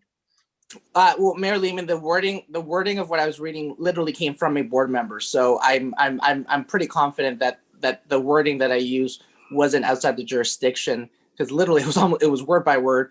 The board members requesting an impact of that, not requesting that thou shall defer the fleet replacement.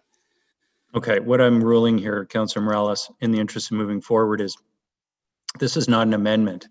It's a different motion. You're saying do not reduce the funding request, but rather make a request associated with EV purchases. So if you're adding it, you can add it. Although, with great respect to whoever sent you that language, that is not the purview of City Council. The Police Services Board, under legislation, determines how the money is spent. Council determines how much it gets. So if you want to amend Councilor Rietma's motion to add a request that the board look into EV purchases and deferring vehicle purchases, there's no harm in requesting that, but you can't direct it.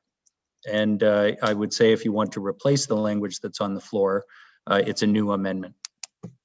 So I would urge you to speak against it and then introduce your idea. Okay, you're on, Councilor Rietma. I'll see you in a bit. Okay.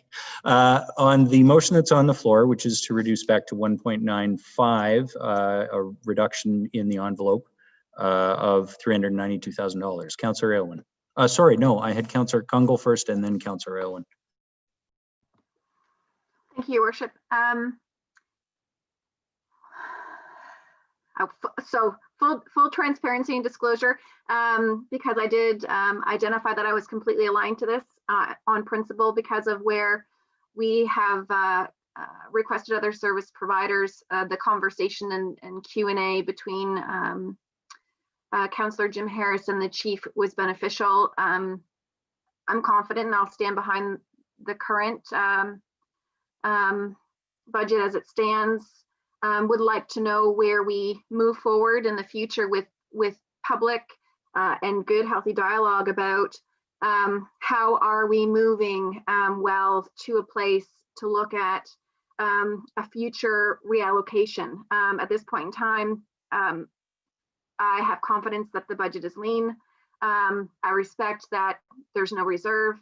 I respect the staff gapping from a public safety in the current situation as well around COVID and lockdown, and where we're seeing enforcement pressures on both our city and the police. I'm not looking to further reduce staff if that's really what we're looking at. Any other possibilities? Should that be the board coming to the table to say maybe Councillor Morales had an idea there that was not considered, then I think that's great. But at this time, just to be transparent to you, Councillor Rietma, I will support the budget as submitted. Okay, thanks, Councillor Kungle. Councillor Elwin. Thank you, Mayor Lehman.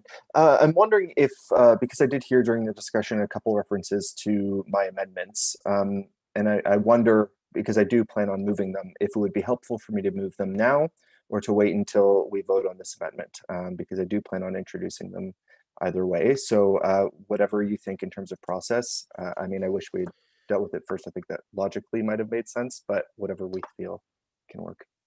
Yeah, I was trying to stay true to the process to this point rather than changing process midway, but you make a good point, Councillor Elwin, and it actually would be in order for you to move your amendment now to Councillor Rietma's. So if yours fails, we will be back to Councillor Rietma's, but it is in order for you to move an amendment since you're referencing a deeper budget cut. So why don't you go ahead with yours? I know you've got a couple of versions that you've circulated, so go ahead.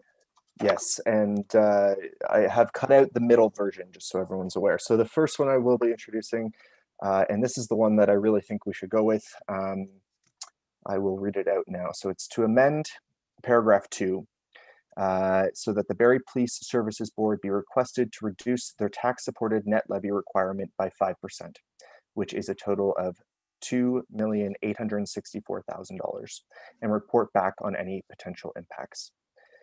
That if a reduction in the Barrie Police Service budget can be achieved, $2 million be allocated to the County of Simcoe, and that city staff work with the county to determine how the funding can best support the Regional Housing First program and the Federal Rapid Housing Initiative projects in order to expedite the goal of ending chronic homelessness in Simcoe County by 2025, with the remaining $864,000 being used to reduce the city's net levy. And that the General Manager of Community and Corporate Services work with the County of Simcoe to support the implementation of the following service delivery recommendations from the Housing and Justice Report prepared by the Provincial Human Services and Justice Coordinating Committee using the funding reallocated from the Barrie Police budget. So 1, development of mandatory anti-oppression and equity-facing training to educate supportive housing service providers. 2, increase access and availability of community legal services to assist justice-involved individuals. And 3, increased collaboration and cooperation between community service providers to help clients connect with the appropriate supports and improve access to supportive housing. And then there is a 4th paragraph I've added that city staff report back to General Committee before the above funding is finally committed with details on how the funds will be allocated to ensure that it will benefit programs within the city of Barrie. Okay, thanks for that, Councillor Owen, and I believe members of council have the text of that with the exception of that 4th paragraph at the end. And just to confirm the numbers, because I know there were a couple versions, it's you're proposing $2 million to the county and the balance 800,000 be to the general to reduce the tax levy. Okay, go ahead and speak to that. Thank you. So, I mean, 2020 was quite the year for a number of reasons. COVID-19, the ensuing economic crisis, another deadly year with the toxic drug supply crisis in Barrie. And we also saw the world's largest protest movement in support of Black Lives Matter. And it's launched a lot of important conversations about police accountability and police funding. Barrie, we saw two of our biggest rallies ever in our history in the summer on these issues. And we saw calls from the public to reallocate police funding to social services to address the root causes of crime. There was through our online suggestion platform, hundreds of votes were given to a proposal to reduce the police budget by 10%.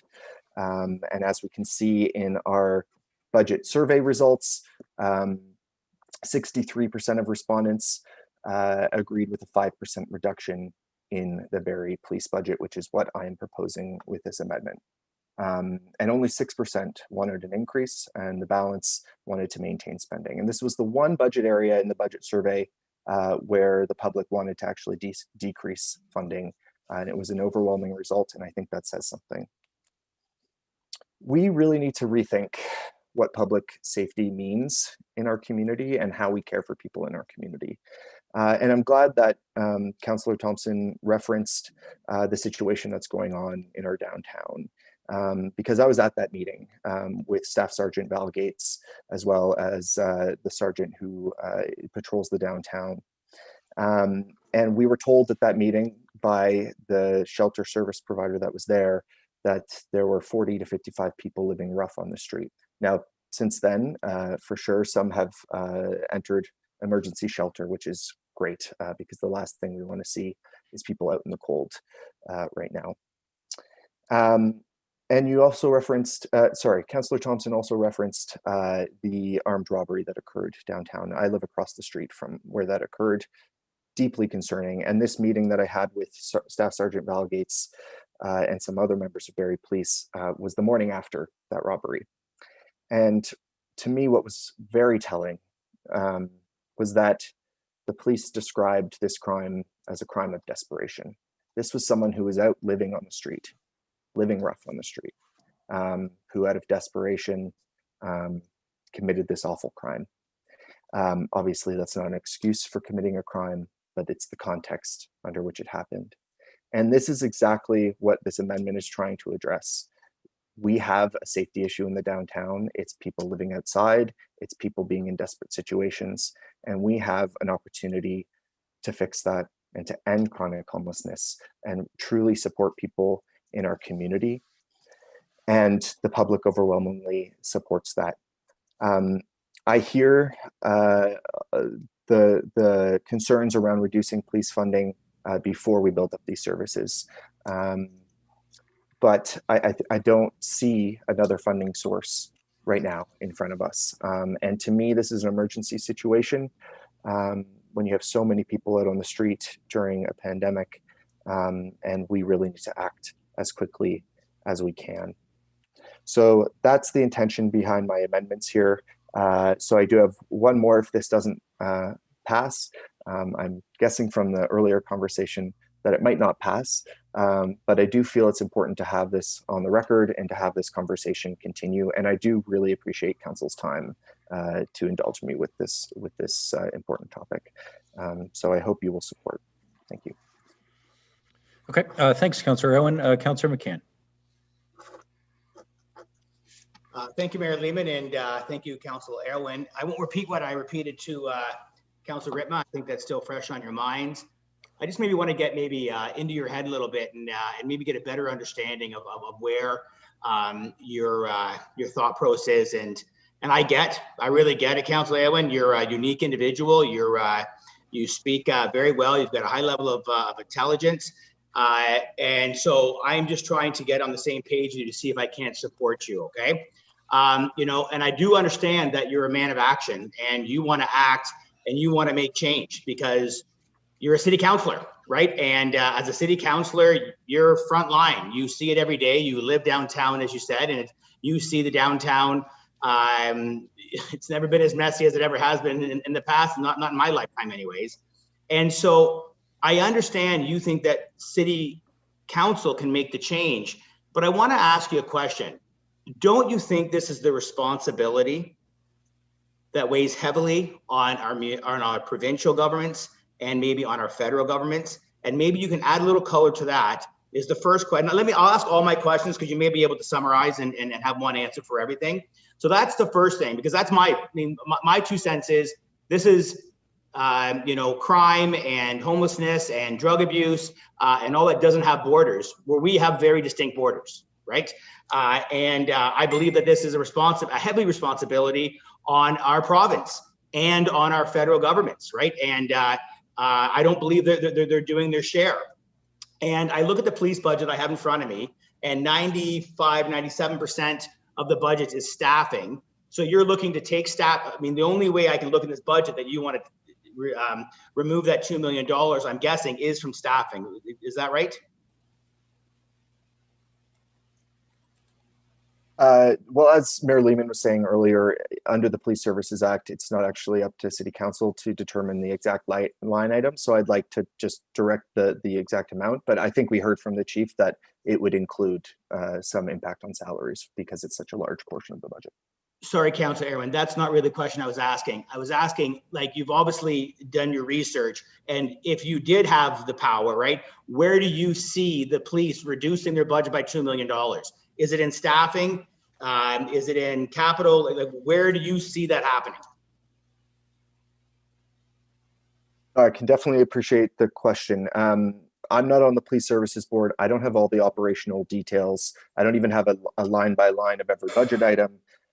So to be honest, it's not really my place, and legislatively, it's not our place as council to make that determination. I trust that our police service could look at this amount and then come back to us with what that impact would be and where the reductions could be made. But you know what, I'm not intimately involved with the details of the Barrie Police budget because I'm not on the board. Okay, I'll come back to that, but I want to finish my flow, my thought pattern here. And so I guess maybe before I get back to where the money's going to come from the police budget, or where you think it is, I'd like to know your thoughts on what you're doing to campaign with the province, with the federal government, right? If anything, and maybe just comment on my statement just to get a better understanding of where you're coming from. Well, Councillor McCann, I couldn't agree with you more on your comments about the provincial and federal governments not doing their part, supporting some of the most vulnerable people in our community. The reality is that since the 90s, social housing and social services have been downloaded onto municipal governments, but that we haven't been given the tools, the funding tools to fund those services and to keep up. Social services have been doing okay. Social housing, on the other hand, the funding has been incredibly low for the past couple of decades. And that's why we're seeing the effects of that today with an increasing number of people who are unhoused and living rough outside or in shelters, which, for the record, a shelter bed is an average of $2,100 a month, whereas a social housing unit, and that's for that can be for a whole family, is $613 a month. So it's far cheaper if we were to invest upfront in social housing, which is the intention of this amendment, to find that funding so that we can build the supportive and social housing as quickly as we can. Because if the provincial and federal government aren't going to step up, someone has to, because our residents are feeling the impact. We're seeing the impact. Our businesses are seeing the impact and feeling the impact. And if they won't act, then I believe we must, while still holding them to account for the lack of support for people who need support in our community. Well, I do appreciate that, and you're bang on where I thought you were. I was kind of hoping that I was off, but I think I'm aligned. You know, I guess I'll make a statement. You know that whenever I'm getting involved in a project, it's, you know, I think the monk who sold his red Ferrari made this quote, and is when my vision is clouded, so are my results. And right now, I just see a clouded vision on your part, right? I don't see a clear answer on how we as municipal representatives and council members, directors of the city of Barrie, can actually do what you think is happening. And so I'm looking at the budget, and I am definitely not interested in reducing this budget by $1 because of the state of our city right now. And we need to, we need to support the police. I'm going to support the police. And I just think that your cause, right, which is valid, right, I just think it needs to be supported more by the province. And I just don't see the connect where you're connecting the dots where this can all happen. And maybe I'll just end my my discussion and maybe to ask you a clear question. How much time have you put in to researching the Barrie Police, discussing it with Councillor Thompson, Mayor Lehman, who sit on our board, other board members, and maybe the chief this term? Well, thanks for the question, Councillor McCann. So as you'll remember, back in June, when we first had this conversation about a 10% reduction in the Barrie Police budget, I did have extensive conversations with the chief at that point. And I did move a motion to have the Police Services Board evaluate what a 10% reduction would look like, and then have our staff work on how we could reallocate that funding to support the goals that I spoke of earlier. So to connect some of the dots for you as well, the clear goal here is to end chronic homelessness in our community. And I think we can do that quickly. It's an achievable goal. And the result of that will be that we won't have people sleeping in doorways in our downtown, where I'm being told by the Barrie Police that every morning they go downtown and they have to move people from the doorways where they're sleeping downtown. To me, and they're, just for the record, they're doing that compassionately, and they're helping those people as much as they can. And I want to stress that this is not about dissing the police in any way, because they're doing great work, and they're keeping up with struggles that have been created by this lack of funding for social services and social housing. So I want to make that very clear. But this reallocation, where we can actually end chronic homelessness, will save us money in the long run. It'll save us money in policing costs. It'll save us money. People who are living rough on the street, they end up in the hospital. They end up in jail. And that's far more expensive than if we just provided the social housing in the first place. And I believe we can do it if we have the political will. I appreciate your answers, Councillor Elwin. I just don't see eye to eye. I mean, I see that your request is maybe great in theory, but I just don't see the practical application, and it just seems a bit far-fetched. But I'll be voting not in favor of your amendment, not because I don't care about our public, but I don't see how fiscally it is responsible for the whole city as a whole, and I just don't feel that you've explained clearly on how $2 million is going to save homelessness and how $2 million is going to save the people that are in our downtown. And I need a way more to get on side. So you've got 2 years left of council. I guess maybe we'll have another conversation or two in years to come. But you know what? I'm a fan of what you're championing, but I just think that it's not a municipal decision. It's a provincial and federal decision. At least they have to do the heavy lifting. Thank you very much.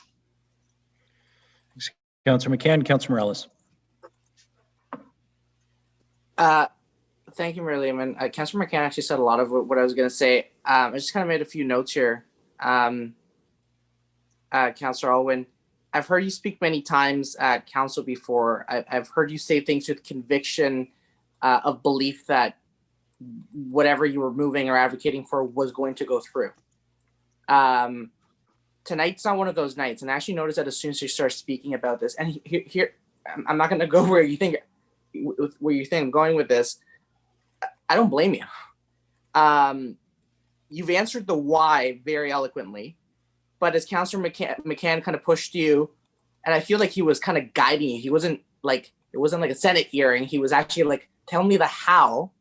And it was almost like an amicable back and forth, like, the how is the tough part. And again, I don't blame you that I felt, my interpretation, that there was almost like just an expectation that you had to do this. You know, first rule of trying to move something at council, don't ever reveal the fact that you have a backup motion when you expect not to fail. But I think kind of the discussion I heard from you and Councillor McCann is this is bigger than yourselves, ourselves. It's a systematic two-stream funding where a municipal funding gets on enforcement gets increased, and we can say, okay, we'll reduce this one as soon as you increase this one, but there are different levels of government that aren't in sync, and they're broken into hundreds of municipal governments across the province, across the country. So anyways, where I'm going with this is bigger than yourself. It's complicated. I'll be opposing it, but I'm not opposing it in a negative way or upset. I'm just opposing it that, yeah, it's a bigger discussion. And yeah, Councillor McCann, I really appreciate kind of the tone and where you got at that conversation, because I actually learned even from that was more of a discussion than anything. And I think even the examples you provided, Councillor Alwyn, of the, people sleeping and that, like, we've all seen it, we've all heard of it. And this is really a tough issue of compassion. No one's here digging their nails into saying, no, they're going to get their way. This really comes down to people and just disagreements on approach on a system that isn't perfect. But I'll be against it. But again, as always, I respect your convictions on this one. Thanks, Councillor Morales. Deputy Mayor Ward. And just a reminder, members of council, we have 15 minutes left in our meeting time. We still have about 30 amendments. So I do want to wrap this discussion up on this amendment pretty soon. Deputy Mayor Ward, go ahead. As important as it is. So you're still on mute, Barry. Thanks. It is the tough one for me, because I first of all, I strongly believe that we shouldn't be, we should respect the decision of our various service partners. They're the ones that know what their budgets are, whether it's the health unit, the conservation authorities, or the police. They're the ones that have done the hard work on trying to figure out their budget, and for us to come in and tell them to take things away from it is a tough thing to do. I'd have the same if somebody was asking for example, the health unit budget. I would defend it and say, no, they know what they need. On the other hand, I'm a firm believer in that we have to really move towards a system of away from enforcement and have a system of preventing crime in the first place, which is a lot of what Councillor Elwyn's talked about. I mean, it's not just housing. He talked about housing, but it's also addiction treatment. It's about other social services. It's about preventing people from being in the place where they're going to commit the crimes in the first place. And it does save money. I mean, it's one of the great mysteries as to why fiscal conservatives don't get behind the defund the police movement. And because it makes so much more sense to prevent the cost in the first place. I've used the example before. I'd rather prevent fires than hire more firefighters to put out fires. It always makes more sense to prevent things in the first place. I guess the problem I have with this particular motion is it's a matter of process. And the whole movement away from funding police and funding it into preventative measures, I think it has to be done over time. And I don't know whether asking for $2.8 million out of this year's budget without a firm plan on what we're going to do to prevent it. I know Councillor Elwyn says putting it into housing first. There is a program. I mean, we've heard a lot about the rapid housing initiative the federal government's got, and chances are there's going to be millions coming to Simcoe County and hopefully Barrie on this. We've supported 2 or 3 projects so far who are funding. I think there's a really good chance some of those go forward. So I'm afraid to actually ask for this money when I think the money's coming anyways from the level of government which should be funding it. We all agree on it. It's a federal provincial responsibility, not a municipal responsibility. I don't know whose job it is to have a long-term plan to move away from enforcement and into crime prevention. But I don't think the way to do it, unfortunately, is to just take $2.8 million from this year's budget and say we're going to take it away and we hope to have a program in place. We're going to work with the county. I think it has to be done over a longer period of time. A gradual shifting with a definite plan in place. So that's it. So I feel bad because I agree it's something we should be doing. I just don't think the process is right to support this particular amendment. Thanks, Deputy Mayor Ward. I'm just going to weigh in here with a bit of information because there's a couple of things here in this discussion that are troubling me. on December 30th, there were 3 applications submitted to the Rapid Housing Initiative for projects in Barrie. They total more than $30 million of funding. Even with that, it will be interesting as to whether or not that level of investment will end chronic homelessness. But I'll tell you, we'll come awfully close if we do. So while I'm entirely supportive of spending more money on affordable housing, and in fact, if that piece of the amendment had been introduced separately, I might be speaking in support of it. The representation here of reduce the police budget by 2.8 million and then move it over to social housing at the county level, projects which have not, we don't know yet whether they're going to be approved or not. And to be frank, the impact of that $2 million will not reduce calls for service to the Barrie Police for some time. I think Deputy Mayor Ward is exactly right. And so my position on defunding for or alternate service delivery since the beginning has been, you got to make the investment in the capacity that can move the service calls over or reduce the impact before you withdraw the service at the police side. And the other thing that I wanted to say here is $2.8 million, I recognize and I actually respect Councillor Owen's view, because it is not Council's view to decide how the funding envelope is spent. But we shouldn't have any misconceptions about what that means. The police's capital budget this year, the request is $1.8 million. Let's just assume we could cut that in half, and that would be vehicles, equipment, uniforms, IT, and let me tell you, the amount of online crime that is committed these days requires an investment in IT, not reduction. But let's just assume that capital budget, for argument's sake, could be cut in half. That's still a $2 million reduction to the police budget, and the only way to accomplish that is 20 officers. And in the middle of a global pandemic, with the pressures that are on the service already, and without the additional capacity in an alternate service, that would not be appropriate for our city. I do not believe that is anywhere close to an acceptable situation in terms of what we would end up having to be deal with in terms of service provision to the public. Now, on the core idea, it didn't get a lot of attention, and that's perfectly fine. But right at the end of the memo I sent to council is a request for us to look at additional capital spending to reduce calls to emergency services. And whether it's $2 million to the county or otherwise, that's exactly what I would like to do. The part of this amendment that says spend more on affordable housing, spend more on service delivery, alternate service delivery within our community to allow the reduction in calls for service to the police. Even the police would entirely agree. I believe frontline officers entirely agree that they're being called on to do things that they should not be called on to do. But until that capacity exists in the system, you can't tie these two things together and do them at the same time. So, I mean, the last comment I wanted to make here is that, it would be very foolish for us to ignore all the voices in our community who are now saying, look, this is not sustainable, this is not right, this is not the way that we should be supporting the marginalized community. The police shouldn't have to do this. That's right. And I think the police agree with that.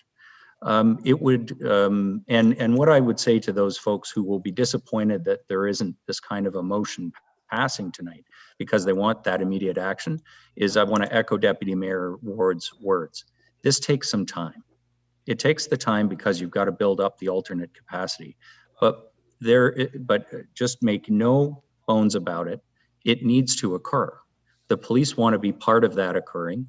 Council wants it to happen.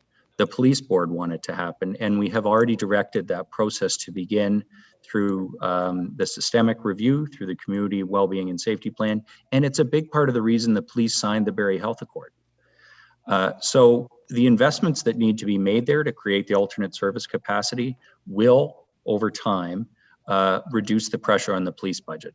But in the middle of COVID, without those alternate service delivery in place. And, you know, we just heard last week that the #1 pressure on our service providers is they can't get staff. Our homelessness, our street center, our shelters, our social services, right now, because of the pandemic, are heavily pressured to just deliver the service that they're being asked to provide. So, and there is no shortage of money, by the way, there to hire staff. The county has been very supportive of our service providers. So all of this to say, I think it's the wrong time. I believe you need to do one and then the other. This amount is certainly a much deeper reduction than I would support. Other comments on the amendment? I have Councillor Kungle and then back to you, Councillor Owen. Thank you, Worship. I think since I spoke last, it's been a sum up of it. So I think it was clear that I'm comfortable with the budget to date. I am very keen on and moving this conversation forward and carrying on the conversation too from our December refresh and our strategies about, you know, what does Q3 look like when the budgets come back, even with staff? Like, where are we putting any dollars that were surplus that were unexpected? And can we target a fund? So I've got several questions for staff, but I did want to comment that the intention from how do we support some of our most vulnerable and how do we look at this from a housing and wellness approach is something I'm hoping council and committee continues. I'll frame then some of that with questions to staff to see if we can carry this forward on future conversations. But I would like to see about if later in this year, as we know more about how our funds actually are reconciling with changes throughout the year in that Q3 report back, are there one-time dollars? And I guess I also see this as one-time dollars. And so what can we do that makes a difference from infusion in time for individuals and whether or not that's targeting things like retaining housing for individuals specific to Barrie that might not have funds or might be in a situation where they become more vulnerable. So I do applaud Councillor Alwyn bringing this forward and engaging us in this dialogue. I do agree. I don't believe it at this time. Any part of it would be coming from the Barrie Police budget, but I do want to make sure we continue this conversation around what else might be available and how are we strategically looking at even putting money aside to see about how we are addressing some short-term aspects or initiatives to support individuals from a housing access and retention. Thanks, Councillor Kungle. Just before we continue, I'll need a motion to extend the meeting past 11 p.m. Moved by Councillor Jim Harris, seconded by Councillor Riepma. All those in favor of extending the meeting? Anybody opposed? None? That carries. All right, Councillor Owen, over to you, and then Councillor Jim Harris. Thank you, Mayor Lehman. Council, I hear you loud and clear. And I actually really appreciate this conversation. It gives me hope that we all are recognizing the issues that our community is facing and that we need to make more investments in the services that people rely on. And I know Chief Greenwood said at the presentation last week, she said, I think we need to invest as a community in the social and health services infrastructure prior to us reducing the police budget. And I think that's the message we need to come away with. I heard a couple of you say that as well. And so I am prepared right now to actually move that we invest $2 million in the County of Simcoe. So keeping the whole amendment without the reduction in the Barrie Police budget, because I think we have a huge opportunity here. And it sounds like we're all on the same page. Okay, so I appreciate you doing that and reading the room, Councillor Owen. We are still on the amendment to Councillor Riepma's reduction. So I want to just deal with the police budget issue first.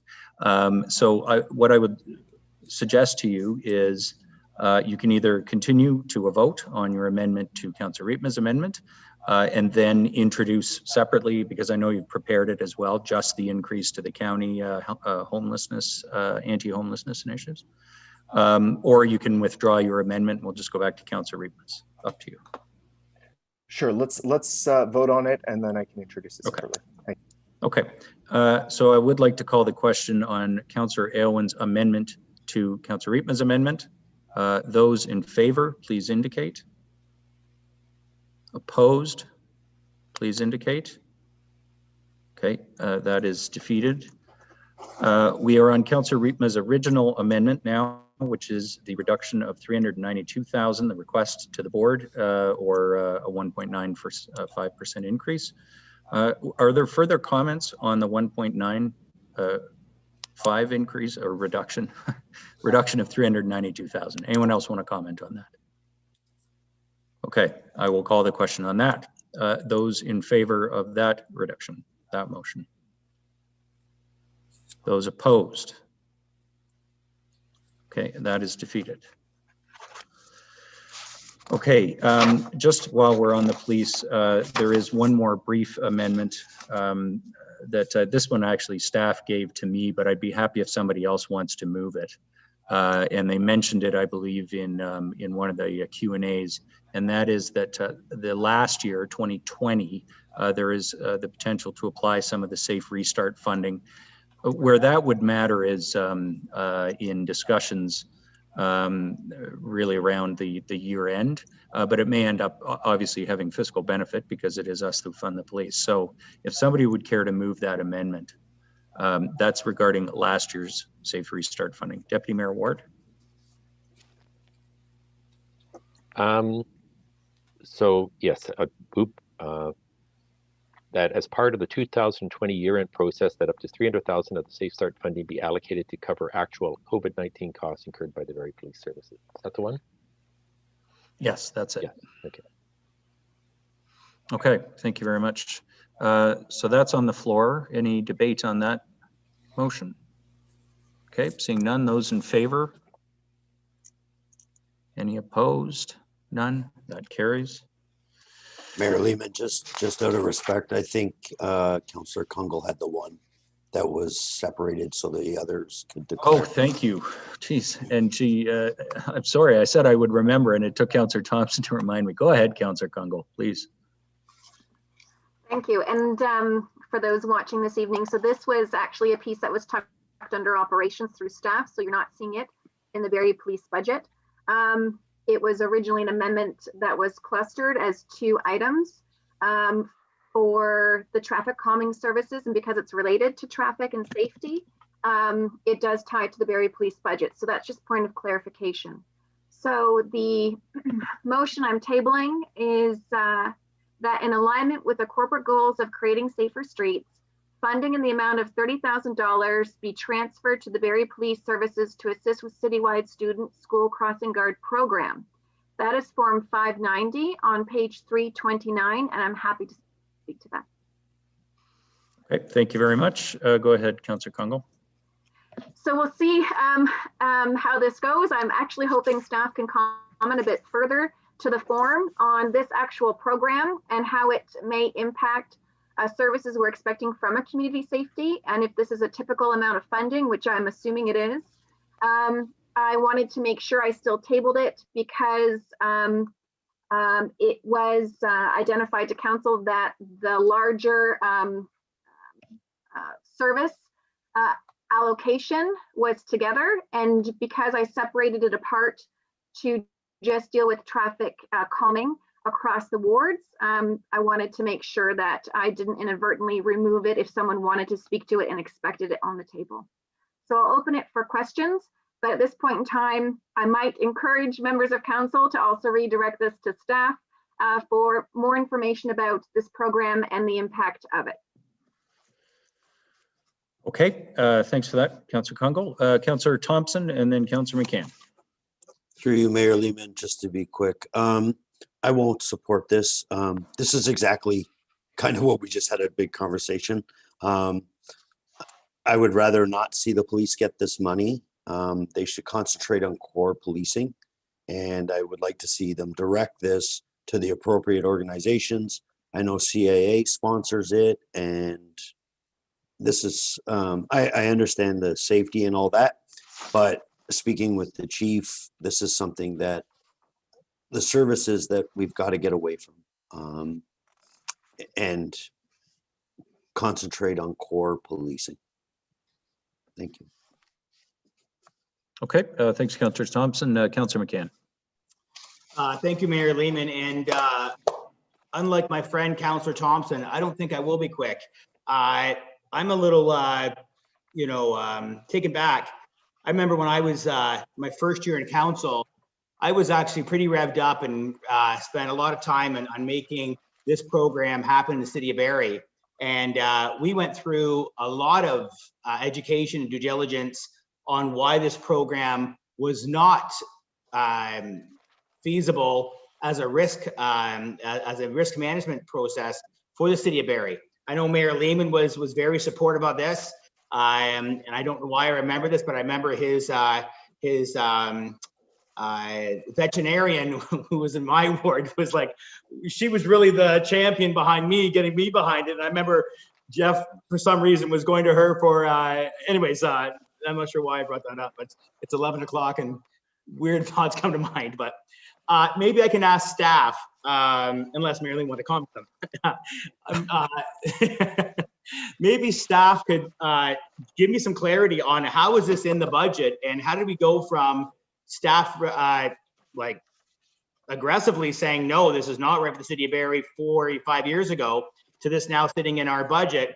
And I don't think that this risk will fall on the police's responsibility. I still believe this will be a responsibility on the city of Barrie. So maybe two questions. One is this the risk of the police? And if it is the risk of the police, do they have the insurance in place that it won't affect the tax base? If the answer is yes, then maybe I'll be a little softer. If the answer is no, this falls on City of Barrie's risk, and this affects our insurance and could affect the tax base.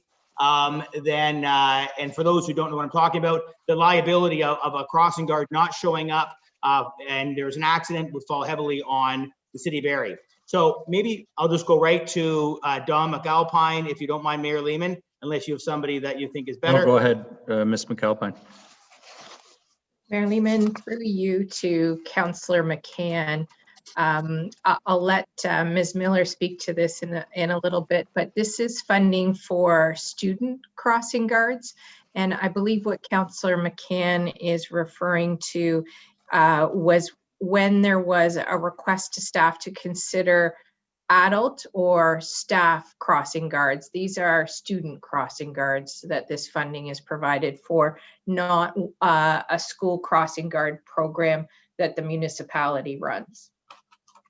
Appreciate that, Don McAlpine. Miss McAlpine. Does the risk fall on the city of Barrie, or does the risk fall on the police?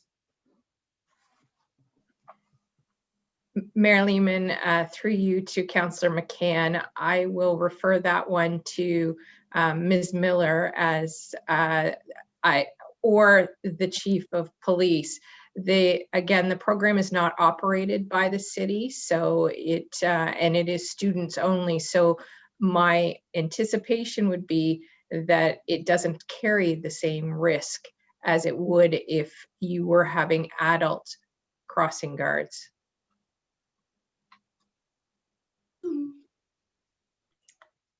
Through you, Mayor Lehman, I can clarify that the funding that is in the in our city program relates to education and awareness, and it's our walking to school program and that sort of thing. But Mr. Rose is on the call, and if you want him to give you some more information about the details, but in terms of the liability, I think that might be a question for Barrie Police as well.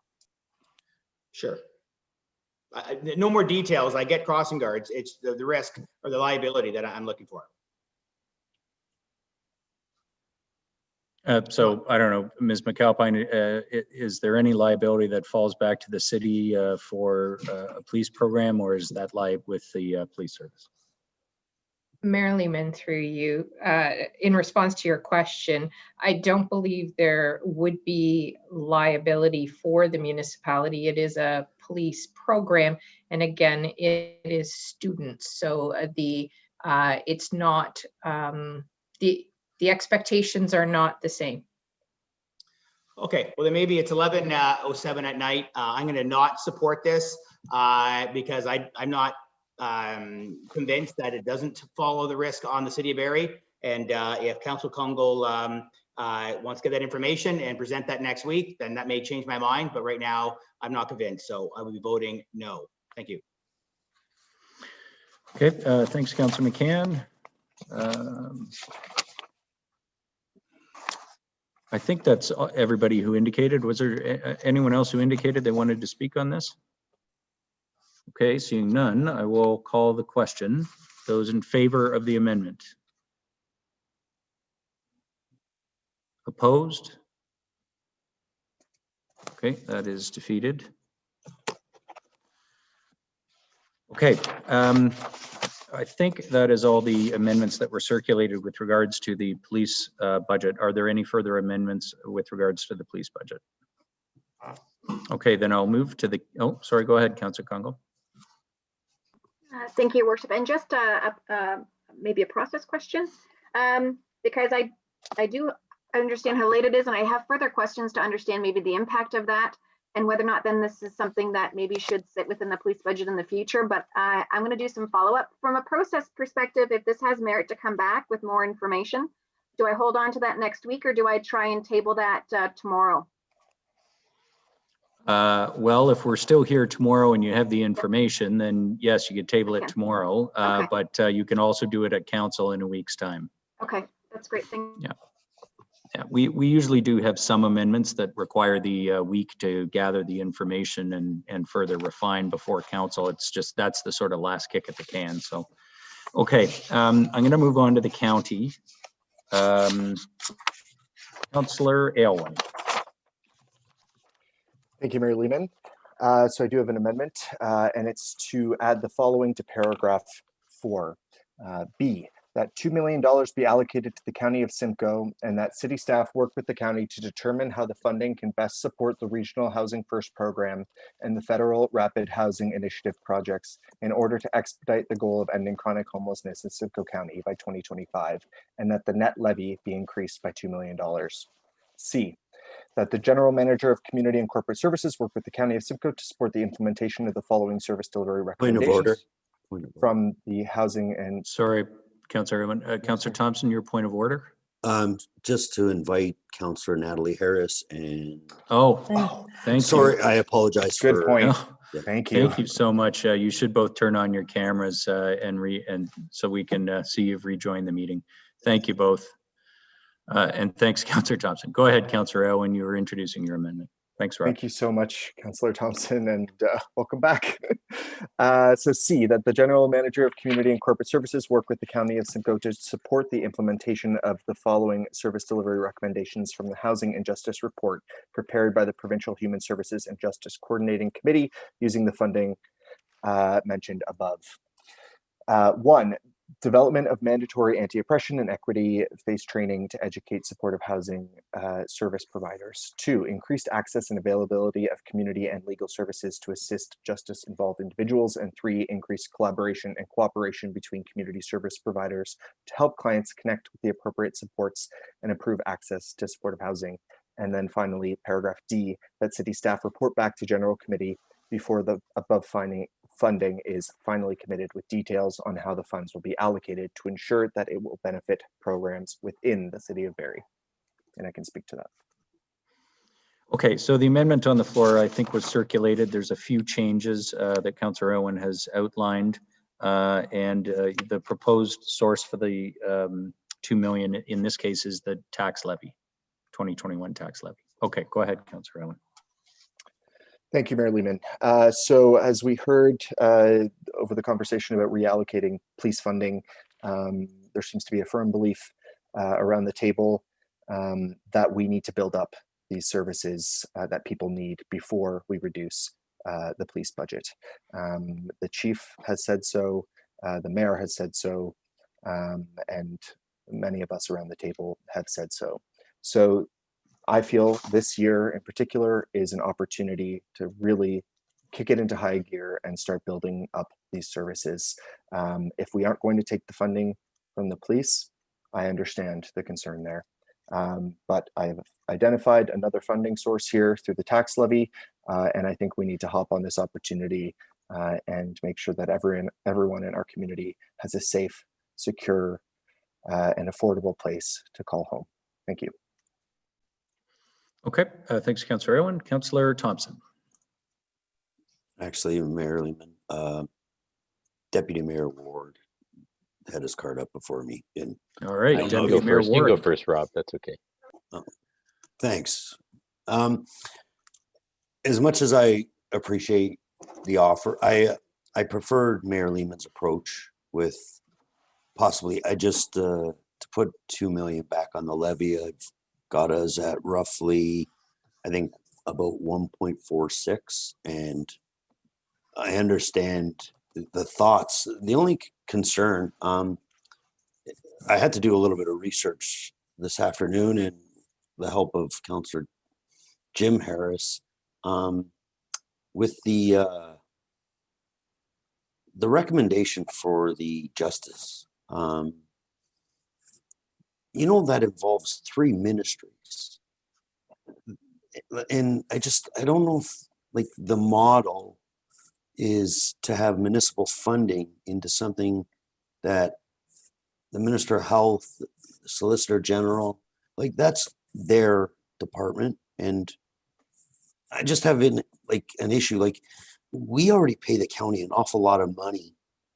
And, you know, to what Deputy Mayor had said also, to take any funding and just give it to somebody without a plan, where if we take Mayor Lehman's approach, if that's the flavor of council, you know, I would imagine to borrow money to do that, we'd have to have a plan. We wouldn't just borrow money and hold it in the bank or give it to somebody without the plan. So I'm not going to be supportive of this, but I do appreciate, and it is the feeling around council and with police, and that we do have to fund services, but I just think that certain services need to be funded by the appropriate people. And I think we already pay an awful lot of money to the county. Now, we can always have the debate, do we get our fair share? That's always open, but you know, there's no guarantee that any money that goes to the county is spent in Barrie. So thank you for your motion, but I will not be supporting it. Thank you. Thanks, Councillor Thompson. Deputy Mayor Ward. Thank you, Mayor Lehman. I guess a question for staff, first of all, maybe Mr. Miller. If the county came to us in, let's say, June and said, we've got a great chance to purchase a building in Barrie, we need municipal funding to do it along with our own funding, where would we get the money from? How would we handle that?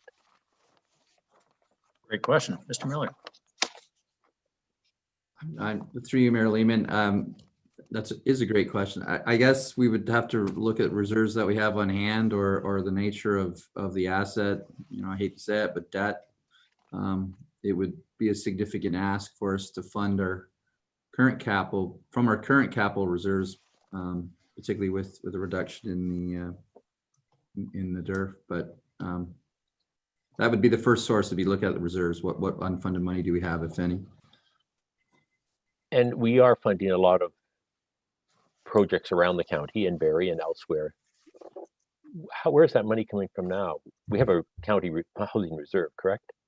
So through you, Mayor Lehman, to Deputy Mayor Ward. So yes, so we have a county capital reserve, and just a little history on that. That was really created to kind of smooth the annual payments that we make to the county, because you don't want to have big ups and downs on how you finance these things. And the last service level agreement, the county agreed to actually more or less give us a loan. So whenever our capital contributions, we're really paying that over 10 years.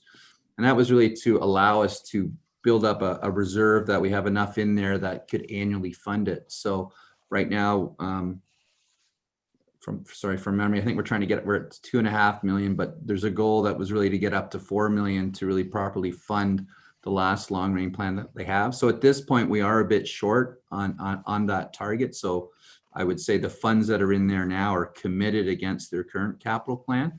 And these are capital. So there's a bit of approved funding that they haven't actually finished the work yet. That's still going to come our way. So it would be a challenge to fund it, but we'd have to look at other sources. I seem to remember, I think Mayor Lehman was instrumental in bringing this about to make sure that we had it was evened out. We didn't have these ups and downs. We had long-term funding from the Yeah, county. I got cranky about the spikes, and county staff did a really great thing, which was to provide a way for us to smooth it with minimal financial impact. So yes, we're on that. We're ramping our contribution to meet an up and down spending pattern.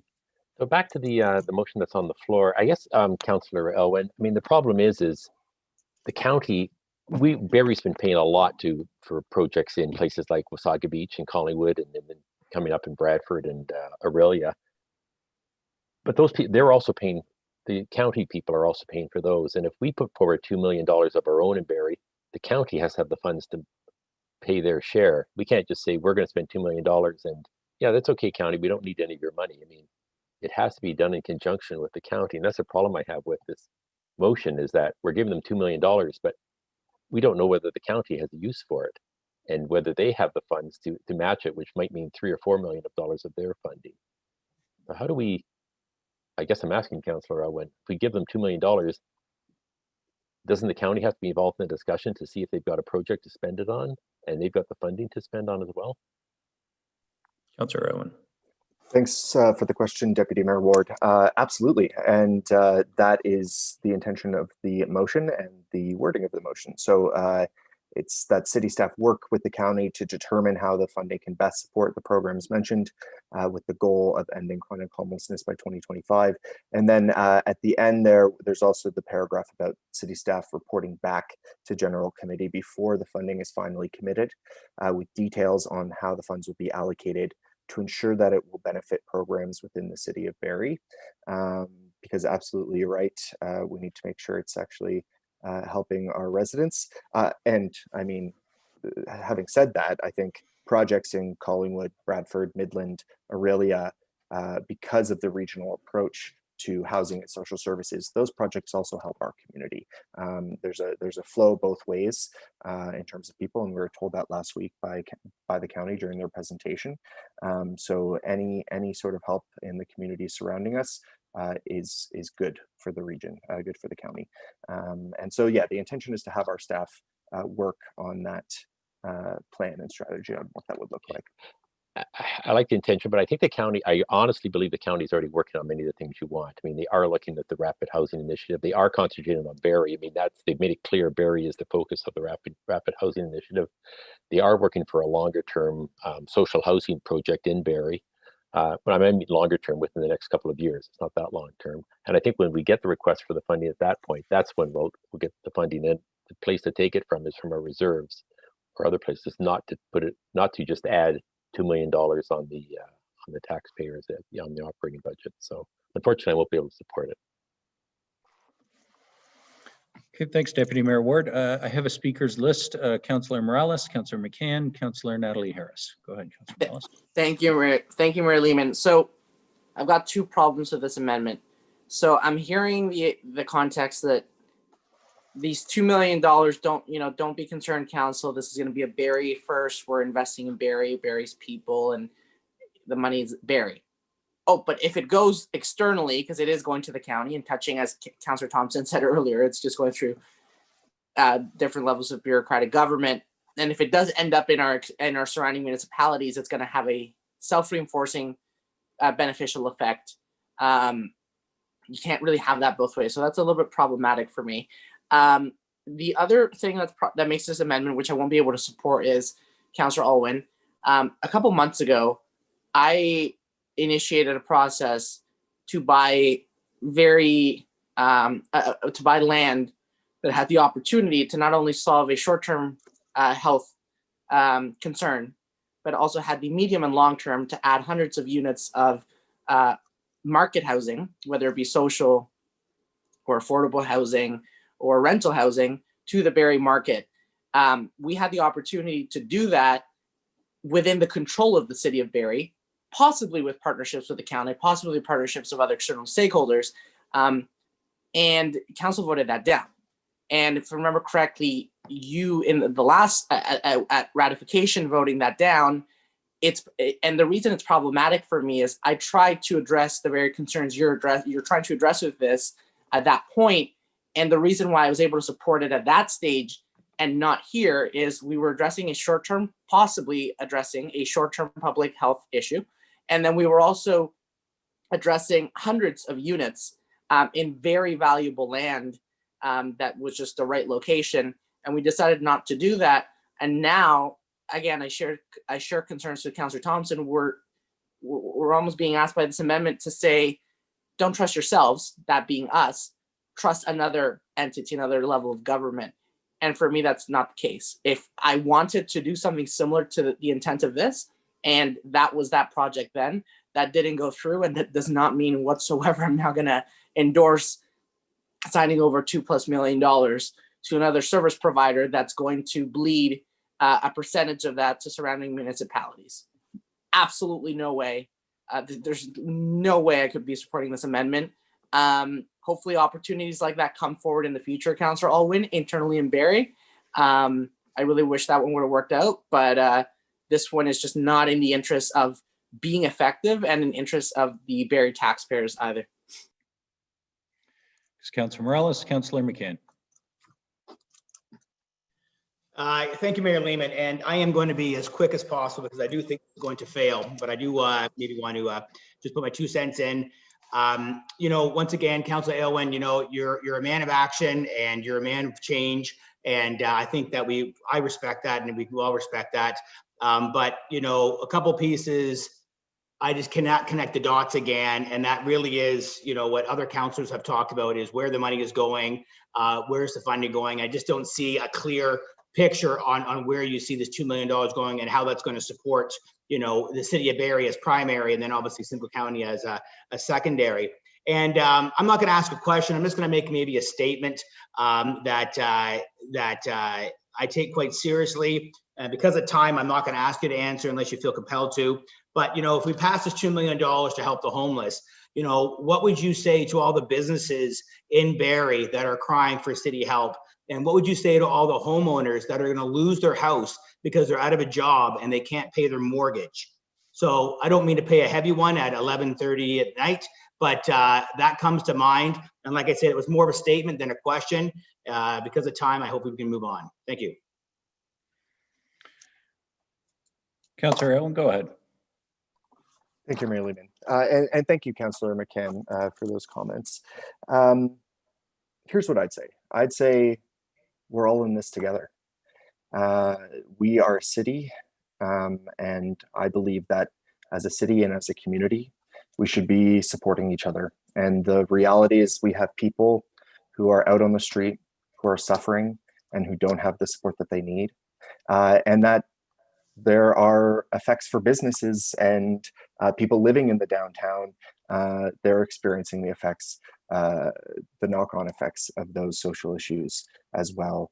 So it hurts all of us when anyone in our community is hurting. And I think we need to do everything we can to address the root causes of those issues.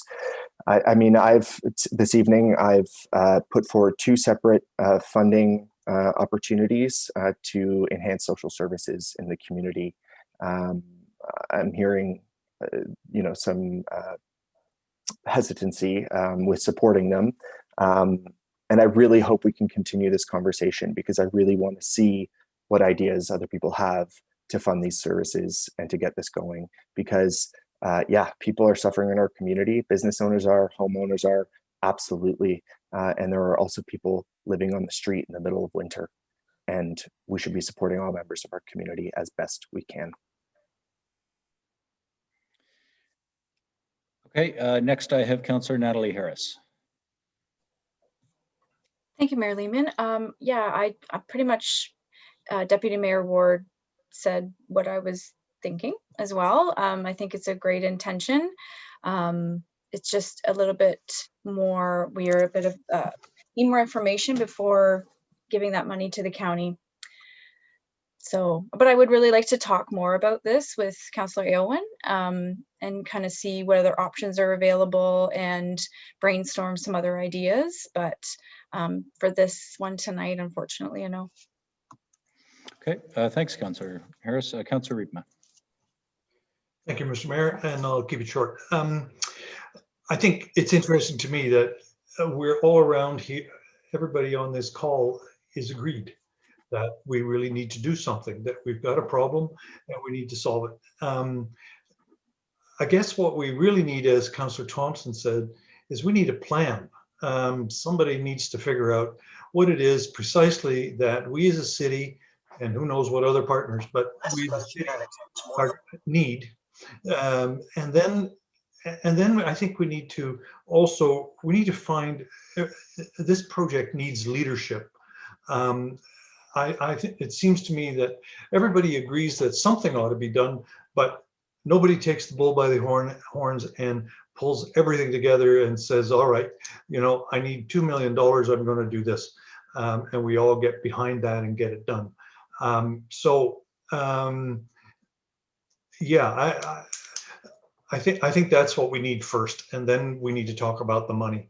But I think we really need to do that soon and quickly, because it's a problem that we need to start dealing with.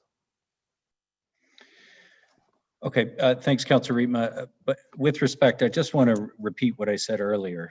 You know, I spent a fair amount of time working with Redwood county staff and a couple of local folks in the real estate business between December 21st, when we passed our support, and December 30th, when we submitted the RHI applications for $30 million for supportive housing in Barrie.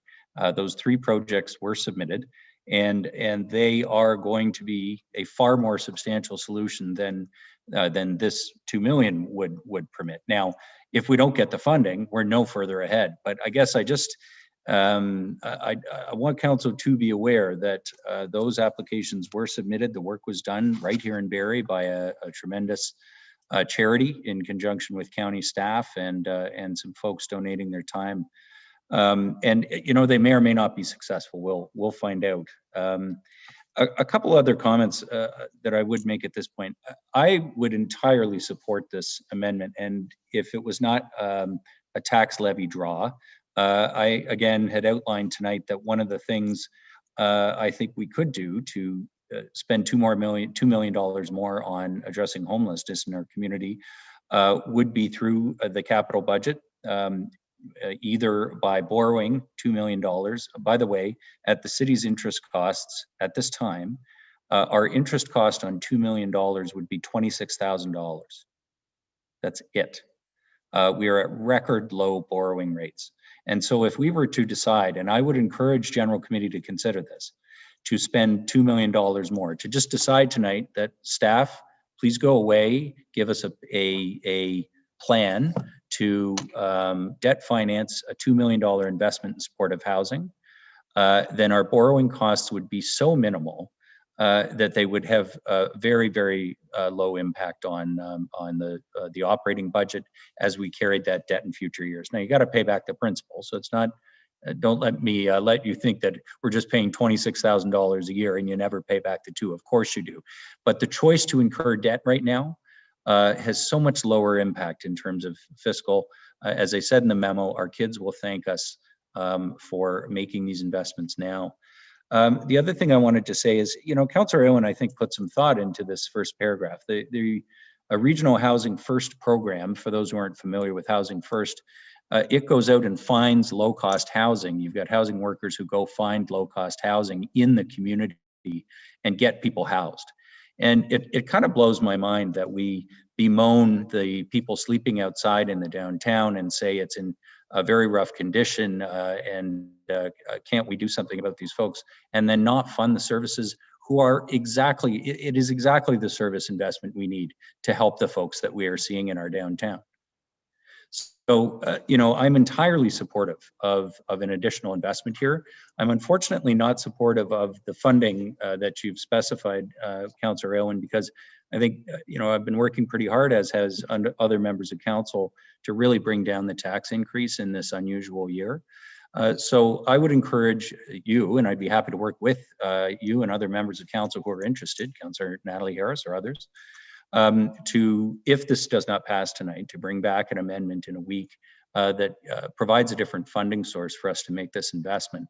And just to the point that a number of members have raised, I think they are right, and I am troubled by the problem that if we commit this funding to the county, I think they are bound by their own budgets, and they are bound to consider their entire mandate. So I think it might be tough for us to say, hey, county, we'll give you a bit more than you asked for this year, but you got to spend it in Barrie, because I suspect the service agreement might stand in the way of doing that. One can imagine Bradford or others saying the same thing.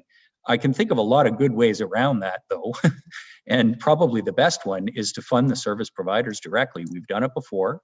This council, the very first thing we all did, the 11 of us, I'll just take you back to Christmas 2018, was we approved $300,000 to let the Busby Centre serve the homeless in Barrie by getting their new facility open at 88 Mulcasters, one of the very first motions approved by this council. And we funded the service partner directly because it is such an important issue in our community. So if this fails, it won't be because I don't want to spend $2 million more on this priority. I surely do. I have a different thought as to how we should do it and maybe where it should go. But perhaps we can work on that over the coming week. Are there others who wish to comment on this amendment? Councillor Jim Harris. Thank you, Mayor Lehman. I really liked what you just presented, so thank you for that. I just want to make comment and with respect to Councillor Aylwin's comments about when other municipalities in our county get affordable housing builds or services enhanced, that does help Barrie. It helps the county. You know, I'm not sure if anybody else on council's been involved in the homeless business and helping people who are homeless. But when you ask them, hey, where are you from? Where's home? Not everybody says Barrie, who is living in Barrie and who's living on the streets. So, you know, and so why are they in Barrie? Well, often because we have the service and their home community doesn't have it. So, I champion, the Building Hope project in Orillia, because that will help people in Orillia and not having to migrate to Barrie to get off the street and be healthy and safe. So, Councillor Aylwin, you're correct that all boats rise when county projects are done in Collingwood, Orillia, and such. Councillor Aylwin, thank you for raising the Housing and Justice Report. My colleagues in Ontario were very pleased to see that they're making news in Barrie. I spoke to one today, and I understand the report and its importance, and also recognizing that, and Councillor Thompson mentioned the importance of the tri-ministry partnership. This is at the policy level, and this is where, hopefully we can encourage this hope in the provincial government working together. The Ministry of Health, Ministry of Solicitor General, Ministry of Municipal Affairs and Housing are working together to try to meet the needs of this really difficult to serve but important community. So people who are involved in the justice system really do have a lot of barriers between themselves and finding housing once they've been incarcerated. And I've had work with CNCC and municipal custody programs. I know there's lots of funding coming and lots of investments have been made. So, and lots of work still to be done. So there is hope. And I think, that with partners who are in this service business, we're seeing funding increases and we're seeing some collaborations. And also the HSJCC, as you mentioned, the key to that partnership is it involves justice and service providers. So earlier amendments about the police. I talked to the HSJCC folks today in Ontario, and their motivation isn't to, take from one partner to pay another partner. The idea is really to get that system level investment so that all those three ministries work together to reduce the funding gap. And even in a 2018 provincial election, one of the campaigns in Ontario was they raised the difference. In the 70s, this percentage of mental health care funding was around 11% of all the healthcare funding. Now it's in the 7 percentile or less. So we've lost a lot of services in our community, and we need to really push those ministries. And then they're doing that. We're seeing the investments in mental health, and we appreciate those. So, I want to just leave with the thought that there is hope, and I think we're going in the right direction. I really liked Mayor Lehman moving towards finding a different way to fund than the tax levy. And I think there's creative ways, and we've had conversations. I think people need to know that this council's really, had a lot of great discussions and wanting to move forward some issues. It's just not easy to do, and it takes a lot of things lining up. But in the discussion even tonight about the police services, the respectful discussion that we've had is really, I think, moved things forward. So I appreciate that on behalf of everybody. Thank you. So yeah, I just want to leave that there's hope, that there's positive opportunities, and I like your thoughts, Mayor Lehman, and I will not support this because of the levy approach, but I like the idea of bringing something back that's more in line with what you spoke about, finding a way to make this happen and being proactive on this item. So thank you.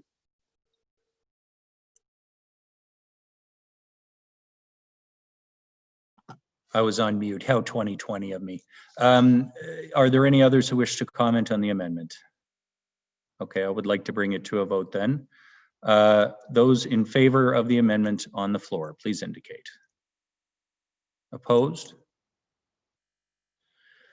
Okay, so that is defeated, but I will offer right now, Councillor Elwin, if you're interested, I'd be happy to work with you, and it sounds like others as well contribute towards bringing back a revised version at council next week for discussion. Or it could be tomorrow night, because if it shifts to a capital funding piece, I think we'll be talking about all the capital amendments tomorrow night, so we can talk. Okay. Members of General Committee, it is 20 to 12. My suggestion is that we deal with the library related amendments, which would complete the service partner amendments. If you want, we can try and move through the rate amendments. They might be quicker, but let's see where we can get to. I think there are only two remaining service partner amendments. Unless there, sorry, are there any others on the county? I don't believe so. Okay. So Councillor Harvey and Councillor Kungo, you each had a amendment on the Holly Library, and I guess I'll go to Councillor Harvey first, just in case it affects Councillor Kungo's. Go ahead, Councillor Harvey. Great, thank you, Your Worship. Yes, it does make sense for mine to go first, and then I think Councillor Kungo's is going to complement it, to be quite honest with you. So my amendment in relation to the funding for the future Holly Library branch is to amend paragraph 3A, that the 2021 budget for the Barrie Public Library be reduced by 132,131, and the net levy be reduced by 132,131. To add the following to paragraph 2, that staff and corporate facilities be authorized to negotiate a lease for the Holly Library branch and report back to General Committee, and that all funding associated with the Holly Public Library branch be withheld until a lease agreement is executed between the landlord and the city. Okay, would you like to speak to that? Yes, thank you, Your Worship. First, I'd like to start off with there's been a ton of work put into this by many members at the library, because I know this has been something that many have looked at and tried over the past decade or so. And we've already seen that the library, pre this, in the initial staff motion, a reduction in their overall budget by 15%.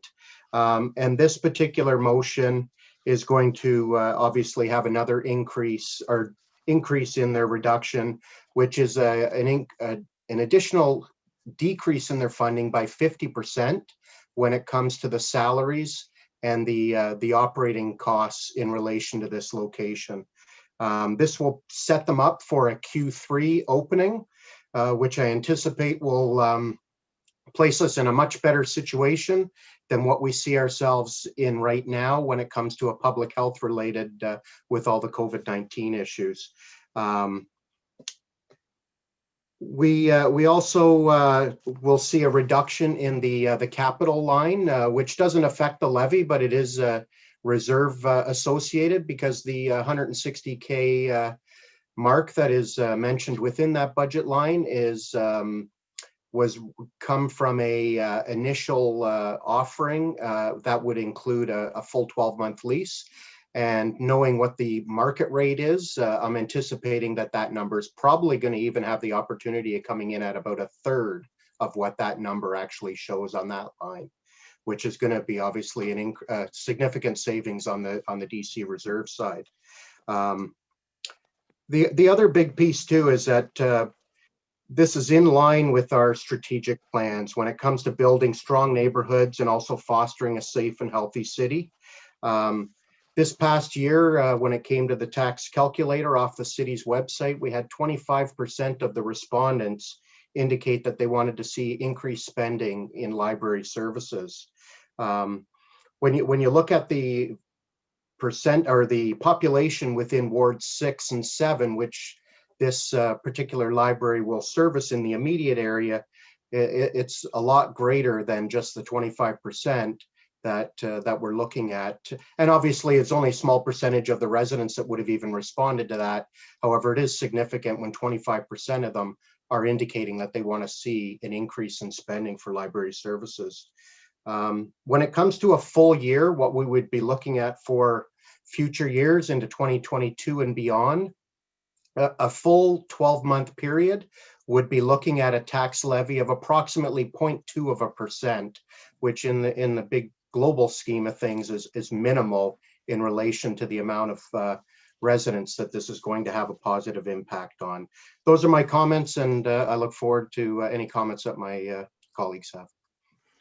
Thanks, Councillor Harvey. Just to clarify, so the reduction of 132, is that an annual cost reduction that you're specifying, or is that just for 21?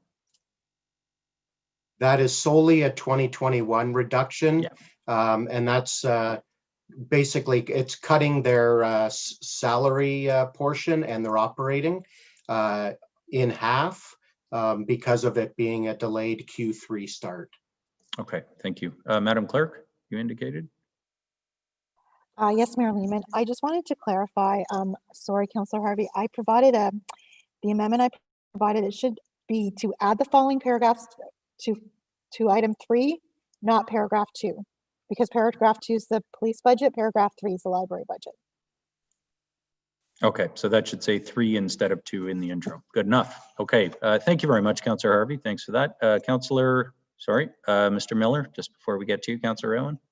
Yeah, through you, Mayor Lehman, I was wondering if I could just clarify with Councillor Harvey or the clerk. So the motion, I believe that was just read, says to amend paragraph 3A. So paragraph 3A in the staff report is reducing the county budget by 127,000 as information that the library budget board had given us. So it's library budget. So I just want to make sure that Councillor Harvey's motion is actually a further reduction of 132,000. Yes, it's a very good point. I think that was the intent, right, Councillor Harvey? It's in addition to the 127 they've already reduced?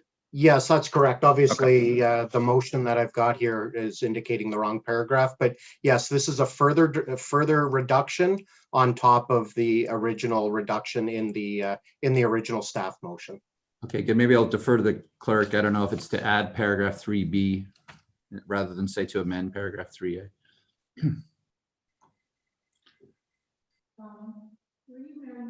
You're still on mute, Madam Clerk.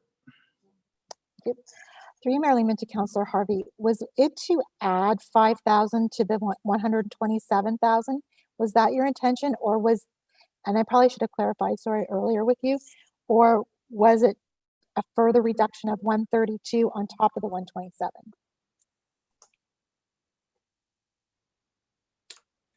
Yeah, you already had the staff reduction on the original staff motion.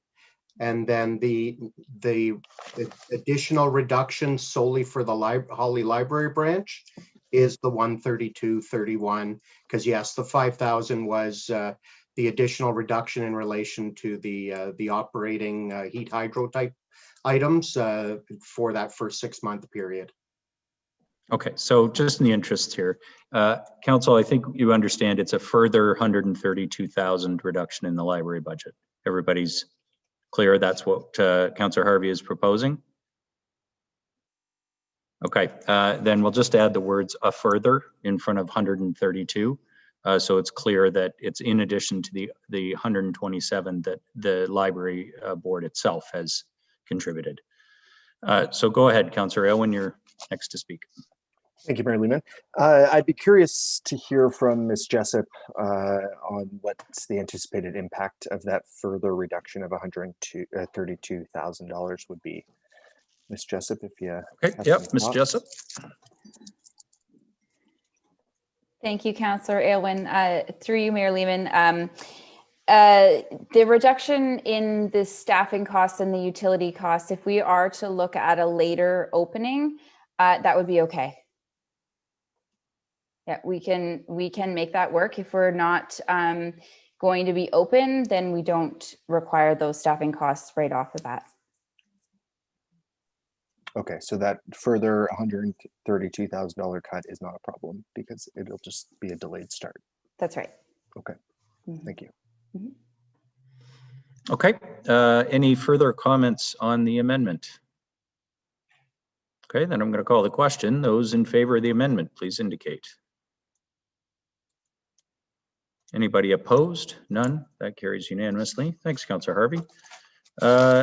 Councillor Kungl, you have one on the library as well.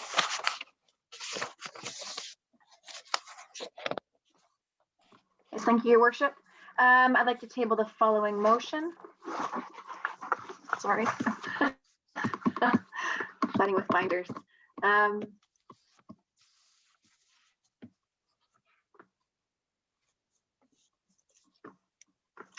Okay. Apologies. It was in a different section.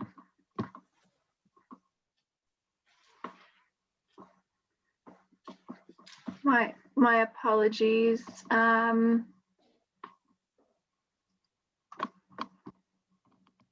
I've lost it scanning through the edits in the list. They weren't So back to back. I've got text. Oh, you've got it. Okay, I've go got ahead. it. Sorry about that.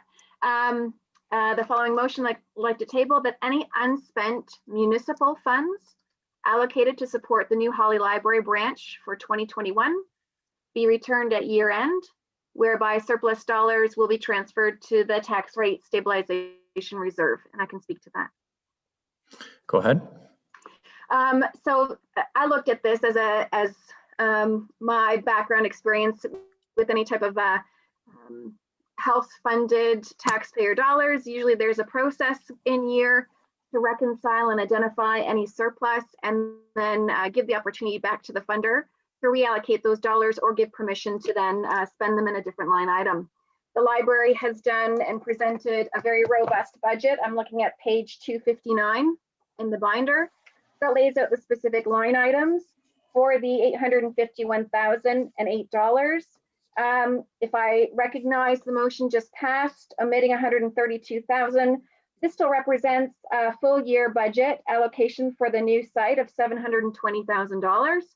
Recognizing it's an atypical year, I'm looking at just implementing at least some due diligence around surplus dollars being recovered for conversations. And hypothetically, should there be variables that are not expected around these light items, looking to the library to identify if they have needs, but that conversation comes back to council. And further, considering if this is something that does not look at operating until Q3, perhaps there will be some dollars. I don't want to be necessarily prescriptive on the reserve. If anyone has a different suggestion around any as to the appropriate location of any surplus dollars, perhaps this could even be the beginning of a fund that can support some of our initiatives around supporting some of our vulnerable in the community and social services.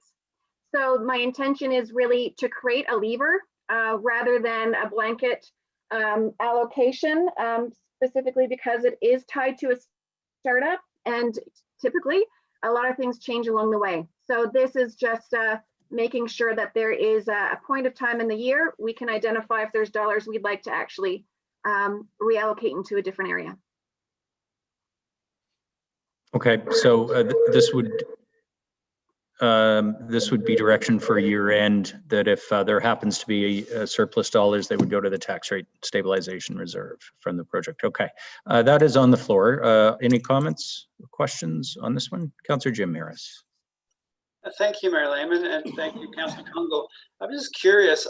I know in our presentation from Jessup and Mr. Mitchell, we really saw the incredible increase in membership and use of e-resources and digital assets and those kind of things. And I remember, was it last year we made a letter in support of the costs associated with, digital assets and that libraries incur. So I was wondering if there are unspent dollars, would a reasonable and prudent investment be to move that towards digital assets and e-resources that have become very popular and really helped increase accessibility to materials for our citizens? I don't know if you could comment on that, Ms. Jessup, or is that something already maybe in your plan as far as unspent dollars, potential to use them?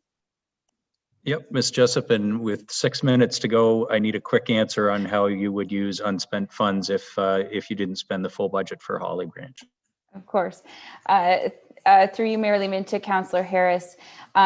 Yes, in general, if we have unspent dollars, and this would be the same if there are unspent dollars in relation to the Holly Branch, we do put those dollars into a reserve, whether that is for materials or technology, or just to further enhance our services. So for sure, as you said, e-resources are very expensive, and that is something that we could look at for sure. Great, thank you. That's all. Thank you, Madam. Okay, any further comments on this amendment? Seeing none, I'll call the question. Those in favor? Any opposed? Okay, that carries. I do not have any further amendments on the service partners. Are there any further amendments to either the operating budget or the service partners from members of General Committee tonight? Okay, then I'm going to ask the Deputy Mayor to take the chair, and I'll just introduce the one that I held back pending this. Go ahead, Deputy Mayor Ward. It's the one regarding the tax stabilization as well. Mayor Lehman, sure. Can do it in 4 minutes. Yep, I'll add, the amendment is to add the following to paragraph 1, that $1.25 million be drawn from the tax rate stabilization reserve and the net levy be reduced by the same amount. My simple case for this is this was part of what I was intending to move. I wanted to wait and see what we got by way of add backs and other reductions. I'm not sure my math has been correct, but I'm pretty sure that the add backs were a little greater than the reductions, but they were both relatively modest. So I still think we should be spending these funds to reduce the tax increase further. That's why we have a tax rate stabilization reserve. And if 2021 isn't a rainy day type of year, I don't know what possibly constitutes an unusual and difficult year. So that's my pitch. Any comments or questions? Councillor Thompson? Mayor Lehman, I have it at 1.4 after the library reduction. The 1.25 would put us at 0.7. Is that what you're saying? 0.9. 0.9. 0.9. Can I get maybe Mr. Miller just to comment? Does that sound right? So yeah, if this motion passes, it would be operating city levy. It'd be 0.66 plus the revised DERF of 2.5 to get us to 0.91. Okay, thank you. Any comments or questions? Councillor Elwin? You look like you're half wanting to speak. Yeah, absolutely. Mr. Miller, what would the status of the reserve be? Do we have those numbers? That's the tax rate stabilization. So we have a balance in there of approximately $9 million, and we're adding back about $1.5 million in total drawn from that reserve. So it would be 7.5 approximately at this point in time. Okay, thank you. Any other comments or questions? Okay, seeing none, all in favor? And it's unanimous. Thank you. Do you want to take the chair again to adjourn? For the last 2 minutes, thanks, Deputy Mayor Ward. So for the folks who are watching, after considerable discussion and debate, we're sitting at the moment at a 0.9% property tax increase for 2021. There is still work to do on our rate budgets, which is water, wastewater, and parking. And we do have about 25 amendments that have been proposed to the capital plan. For the first time since I've been mayor, we're going to carry over to Tuesday night. So we will be back tomorrow night at 7 o'clock. A general committee was scheduled both for tomorrow night and Wednesday night, just in case. So same bad time, same bad channel tomorrow, and we will pick it up at that point with the rate budgets and the capital budgets. Ms. Cook or Mr. Miller, anything else that we need tonight before we adjourn? Mayor Lehman, nothing for me. Nothing for me. Okay. Members of General Committee, thank you for your work and discussion tonight, and I will see you all tomorrow at 7 p.m.